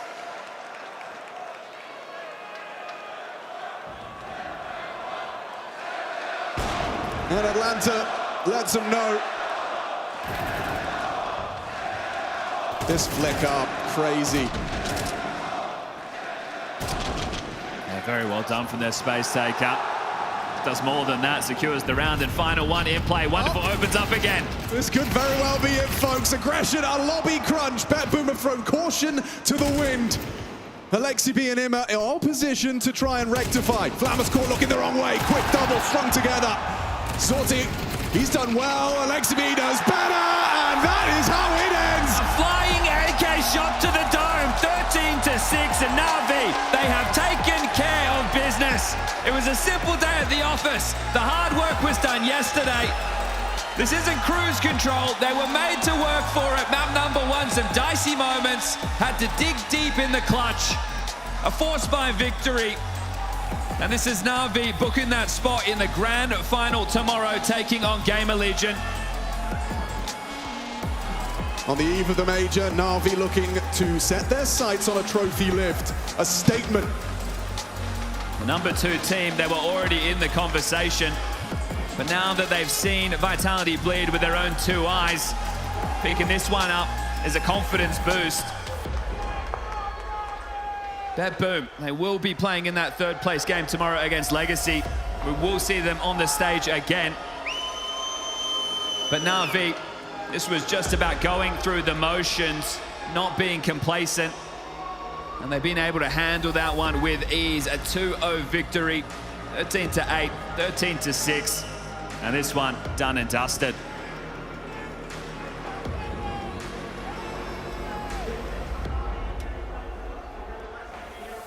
Congratulations on another victory here in Atlanta. Alexi, how do you feel about that one? Thank you. It was convincing, but the start donation, they really pushed us back. I'm just glad we won the anti-force on the CT side, and after that, I felt like we were in control of the whole game. And, you know, you switch over to Nuke, you pick up where you left off with CT dominance. Tell me, what is it about the Na'Vi that showed up today, that showed up yesterday, that needs to show up tomorrow? I just think it's confidence. I think that all the individuals are feeling their moves. We have individuals playing great, and I think that we gained some valuable experience how to play on stage, and we're playing some of the moments perfectly. Now, this Atlanta crowd may be just a little bit split tomorrow. It seemed like there were GamerLegion fans. There are Na'Vi fans. How would you go about getting them on your side? Yeah, I think GamerLegion is there deserved. We practiced them even before the playoffs. And now we're again playing against each other on finals. We played them 2 tournaments in a row. They really want the revenge, but I think we understand how good we are right now, and we need to trust each other and trust ourselves, and I think tomorrow will be a good day. Alexi B, thank you very much. Can I get you to sign the camera? Thank you.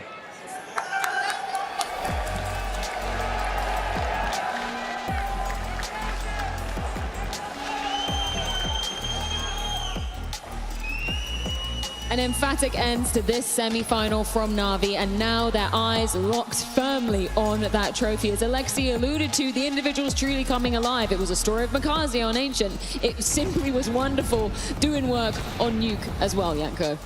Yeah, definitely. So Na'Vi, as we said, taking care of business, right? Like, it was obvious they were the big favorite coming into this matchup, having just taken down Vitality yesterday, and, you know, Alexi obviously having a really clear picture of how the match went, right? Initially on Ancient, got a little bit dicey, but it felt like from that second half, they were just in control. You could tell Blade didn't lose a step, right? 2 timeouts in the first half, even though they were ahead, avoided being reset.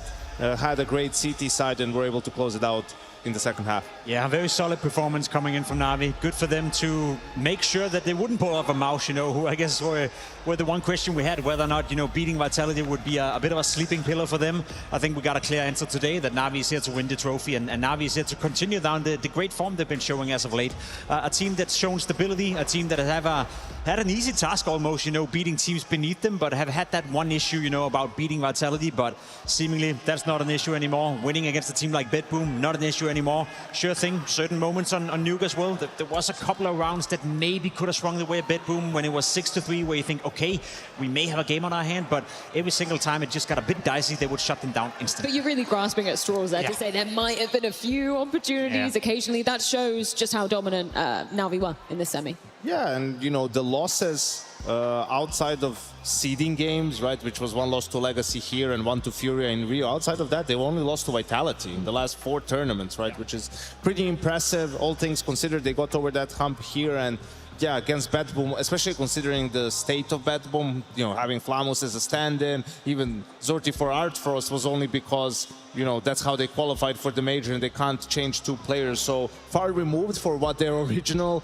roster is supposed to be, and under the circumstances, I mean, they performed admirably, even in this series, right? Like, it wasn't mega close, but they've had their moments, and unfortunately, the form of Na'Vi at the moment is going to be very challenging for any team to go up against them. It's also the individuals from Na'Vi, right? Because I feel we've been having those conversations for a long time, that no one is really questioning the system of Na'Vi, the calling from Alexi B as well, and how well they prepare for games, etc., etc. The one big issue they've had has been finding consistency with Wonderful and then activating Makazi to a level that he's playing at now. And in this game, we got glimpses of it as well. Makazi on Ancient, you know, stepped up massively on that CT side. You mentioned it yourself, for Wonderful here on the second map as well, you know, being massive in opening duels and just getting the job done. So not only do they have this structure, not only do they have Blade and a very clear way of approaching Counter-Strike games, but now they also have the individuals in order to sometimes just brute force against opponents, which wasn't the case just half a year ago. Which what surely makes them still a pretty heavy favorite moving into the grand final tomorrow, right? Without a doubt, you know, we've heard both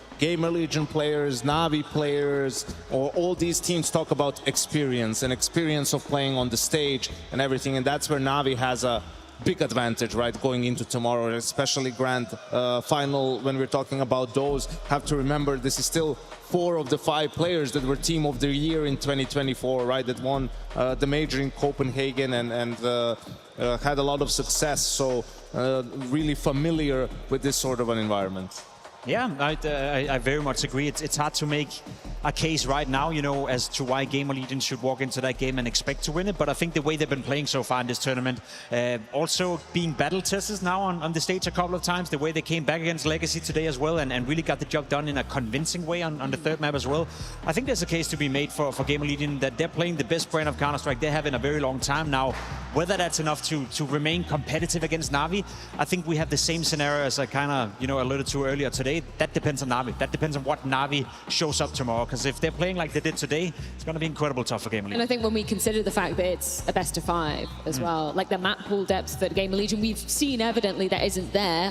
That's not to say that they can't pull off an upset if they're preparing really hard tonight, but it's going to be a lot more legwork for them to be putting in, right? Yeah, but it's not going to be the worst in the sense of how they match up against Na'Vi in a best of 5, right? Like Na'Vi will get rid of overpass, which is not something GamerLegion love necessarily, and then no dust too for GamerLegion, and then the one clear weakness is probably Anubis, right? Like that's where you give a big edge over to the side of Na'Vi, but they will have their chances. Ancient has been going great for GamerLegion. Obviously they beat Na'Vi 13-1 in that series in the group stage, so we'll see. I think they can make it at least a little bit interesting. If we're going to talk about individuals on the side of BetBoom, obviously we've been talking about the whole situation at the stand-ins, just to make the major even work as well. We will be seeing Flammer stepping in there.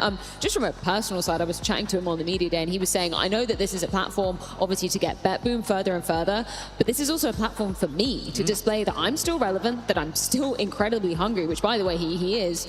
So it is a little bit of a shame to see him go out with, I guess, a little bit of a whimper just in terms of that individual form. Yeah, it is disappointing also because people are always going to compare, so in the playoffs is where you dropped off, right? Yes. And in the groups it was so strong, but that's also somewhat unfair, right? They're playing as a mixed team more or less, and also you're going up against Na'Vi, right? Like that, it's just going to be more difficult to make plays against a team of that caliber. I think he did enough in the group stage to showcase to the rest of us. He did a lot in the group stage. He did a lot, you know, coming into this game. As I said, he was the 4th highest rated player in the tournament, and that's no small feat when there's so many world-class players showing up. So in that regard, sure, it's a bit of a stinker to go out on, but that was as a team, you know, that was as a BetBoom squad that couldn't really go toe-to-toe versus Na'Vi. I won't fault Flammers for not having a great showing today. Well, speaking of the players that did end out on top in this series, it's time to check in with our DHL MVP. Who will be the DHL MVP? You decide. You can participate in the DHL MVP vote as it happens. Make sure to be tuned into the Twitch stream and be ready to have your say. Yes, once again, an opportunity for you guys at home to have your say down on in the Twitch chat. We have 3 options for you to be choosing from right here, right now. And if you're a fan of Ancient, I feel like you're probably going to be going with Makaze, Jacob. Yeah, he really stepped it up in the second half and had a monstrous round 14 on Ancient, who kind of kickstarted the entirety of Na'Vi's game today. So for Makaze to come in and have a great showing on a stage in a semi-final of this significance is always going to be great, and he is without a doubt, you know, becoming more and more the heart and soul of this Na'Vi roster. When he's playing well, when he's fired up, and when he's involved in a lot of stuff, Na'Vi is also a much, much better team. We've also got another option coming your way very shortly indeed. Won't be surprised to know that it's another player from Na'Vi. This time, it's a bit of Bit. Yeah, doing great work in the series. I think, honestly, you could pick whoever you want from Na'Vi. It's more of a flavor thing in the series. You know, it was just between 28 kills and 33 kills between the lowest and the highest amount. 3 of the players had 32 kills. So talk about the team effort and everyone delivering and pulling their weight. This was a great example of exactly that, and Bit had a couple of really high impact rounds on Nuke. Love it when Bit reaches this flow state. Our final option for you, the third and final option that is for a DHL MVP. If you like a bit of warping, we've got Wonderful for you. It's becoming a bit of a trend for Wonderful to be in contention to be the match MVP every time he plays at the moment. As we've spoken about, he's found consistency. He's finding more and more impact as well, and he's finally showing to be the player that we knew he could be. I feel like it all kickstarted during the Budapest Major, where he had an amazing tournament, then a couple of back and forth tournaments, but as of late, you know, in particular at this very tournament, he's not only the DHL MVP lead candidate in this game, but also for the MVP of the entire tournament. Would you agree with that sentiment, Janko? He's leading the charge right now? Yeah, I think so. You have to look at that. You know, you almost want to weigh more the quarterfinal than the final for that MVP because of how important it was for Na'Vi to be able to beat Vitality. But we'll see. He's been having a great tournament, and yeah, one of the reasons, like we said, that Navi has had this uptick in form in the last few months. Well, with Navi prevailing, sadly, that does mean BetBoom do fall here in the semi-finals. So let's get a few closing thoughts courtesy of Zorte. Thank you, Zorte, for interview. I'm sorry about the loss, obviously, but is it too hard to put into words what just happened? It feels like you got pretty outclassed by them, if I say so. Actually, it's not a hard loss. I mean, before the tournament, we didn't have such high expectations. We just, I don't know, we decided just to play the game, to try to our best performance as much as we could. But I think it's, now I feel that we just have, I don't know, have not enough experience, you know, like we playing, but some situations that's just like we have a better communication in some round and the game just lost. For example, on Ancient, there are lots of round, yeah, and actually it's not tough, but before this game it felt that we capable to do that, but in reality not. Yeah. In some games you've shown a game and you were like kind of owning as well whatever opponent you were facing, and Flamos actually told me before the match that if you're gonna play that game you can beat anyone, but I think it was pretty clear coming into the Ancient as well after a pretty good start, this is not your A game. Is that correct assumption?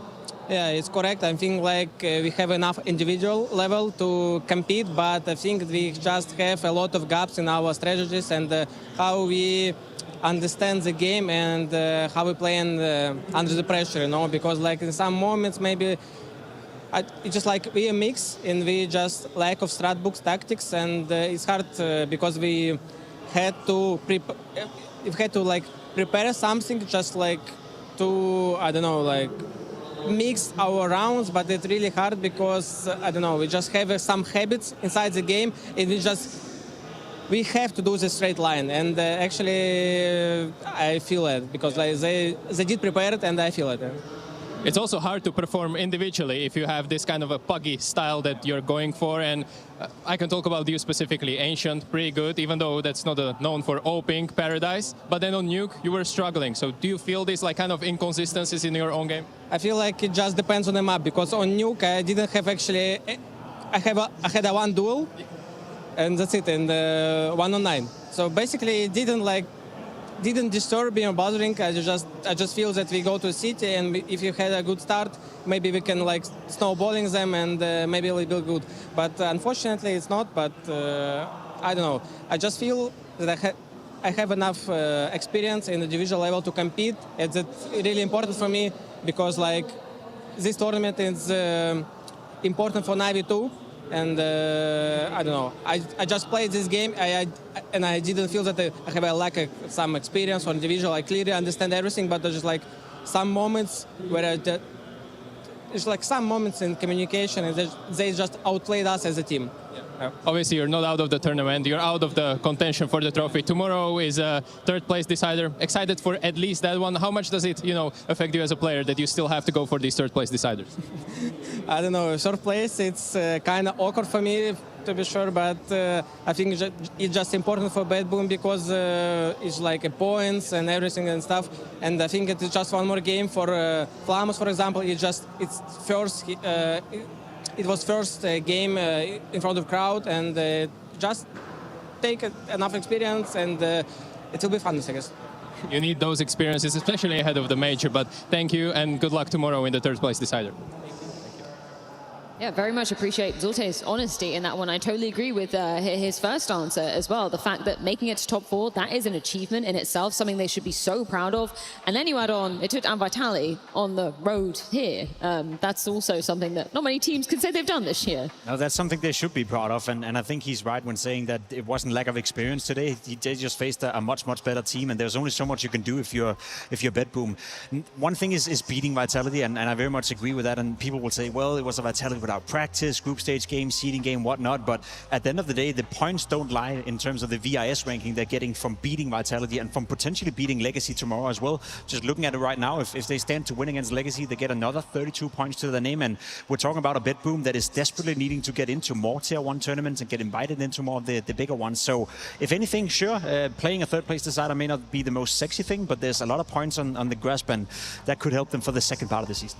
Yeah, you can put it this way. If BetBoom had their full full lineup in a month-long boot camp before this event, you still wouldn't have them make top 4. So this event is a resounding success for them, and regardless of what happens in the third place decider, they can go back home with their heads held high. 100%. I mean, Zorte also saying Flamus not having that much experience playing on stage, he's going to take these opportunities when he present them to themselves. They're going to be beginning in stage 1 at the major as well, just in terms of some of the other teams that we're seeing them there. Has this put them maybe up in your estimation moving into the major, Janko?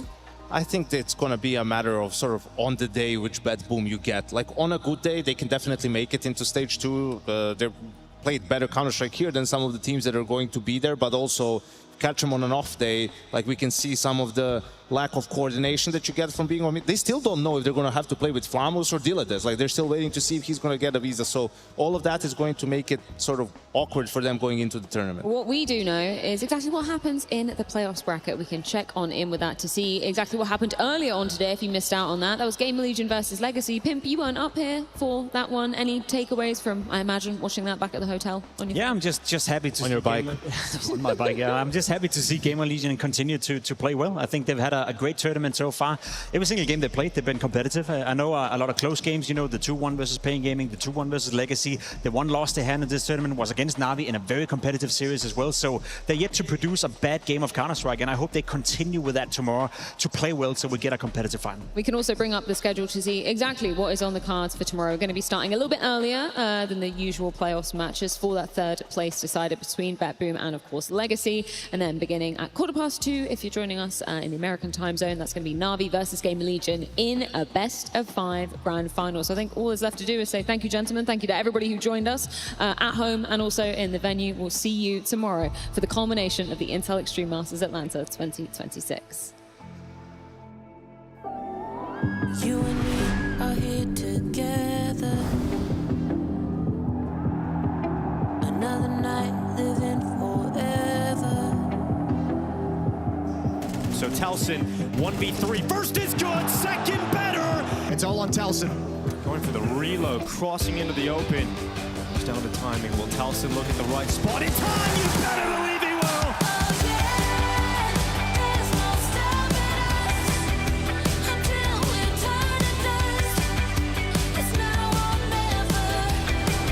Gotta be Lato. He's been quiet the whole time in the semi-final, but this would be a great time to get loud. And he's got himself a second chance. He reads snacks, and now suddenly a 1v1 for Lato. PR in the open, and Lato's done it! Come alive when the sun is fading. Now it's Rez. Sends a grenade on in. Rez looking for the clutch. They're coming at him, but Rez, that first headshot's so good. It's now just Dumao and Rez back in America, playing the best Counter-Strike he can. And Rez has taken GamerLegion to map point in the semi-final. Everything has worked out.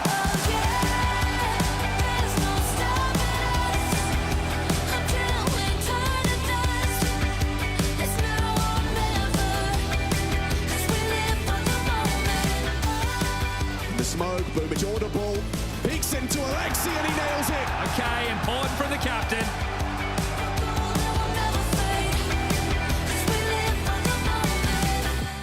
Making moves straight to the top, just getting started. So the belated trade does connect and the flank's been rustled with Alexi. Nice headshot. Hey!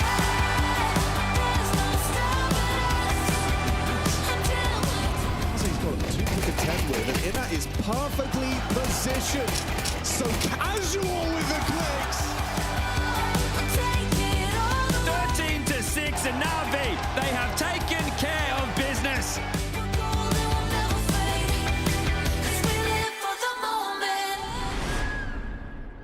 One, two, three. Thank you.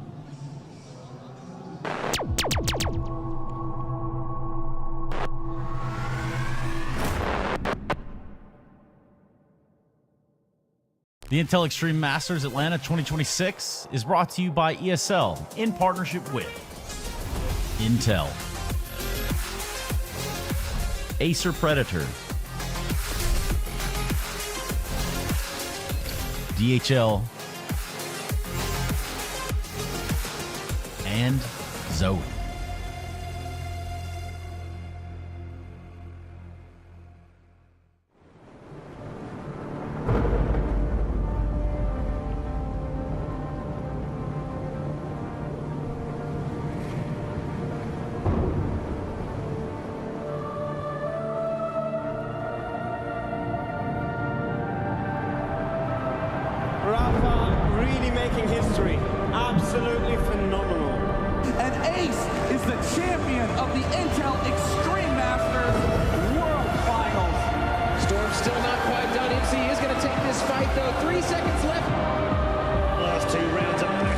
started well for ESC. And this is a massive move for Zez, but he's not content with just a Nexus kill. He wants to win out.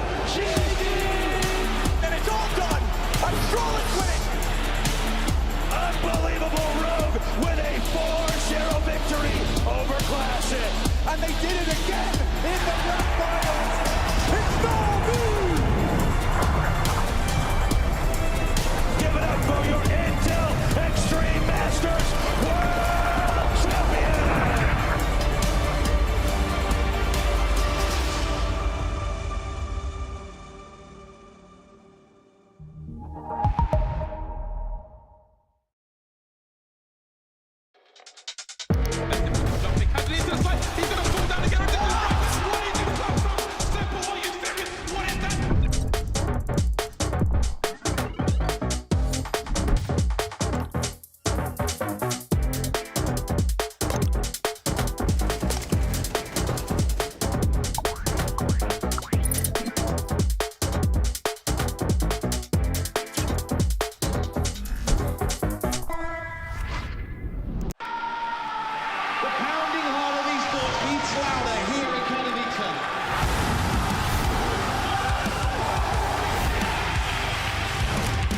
Double peek, he's getting his shot. Unbelievable!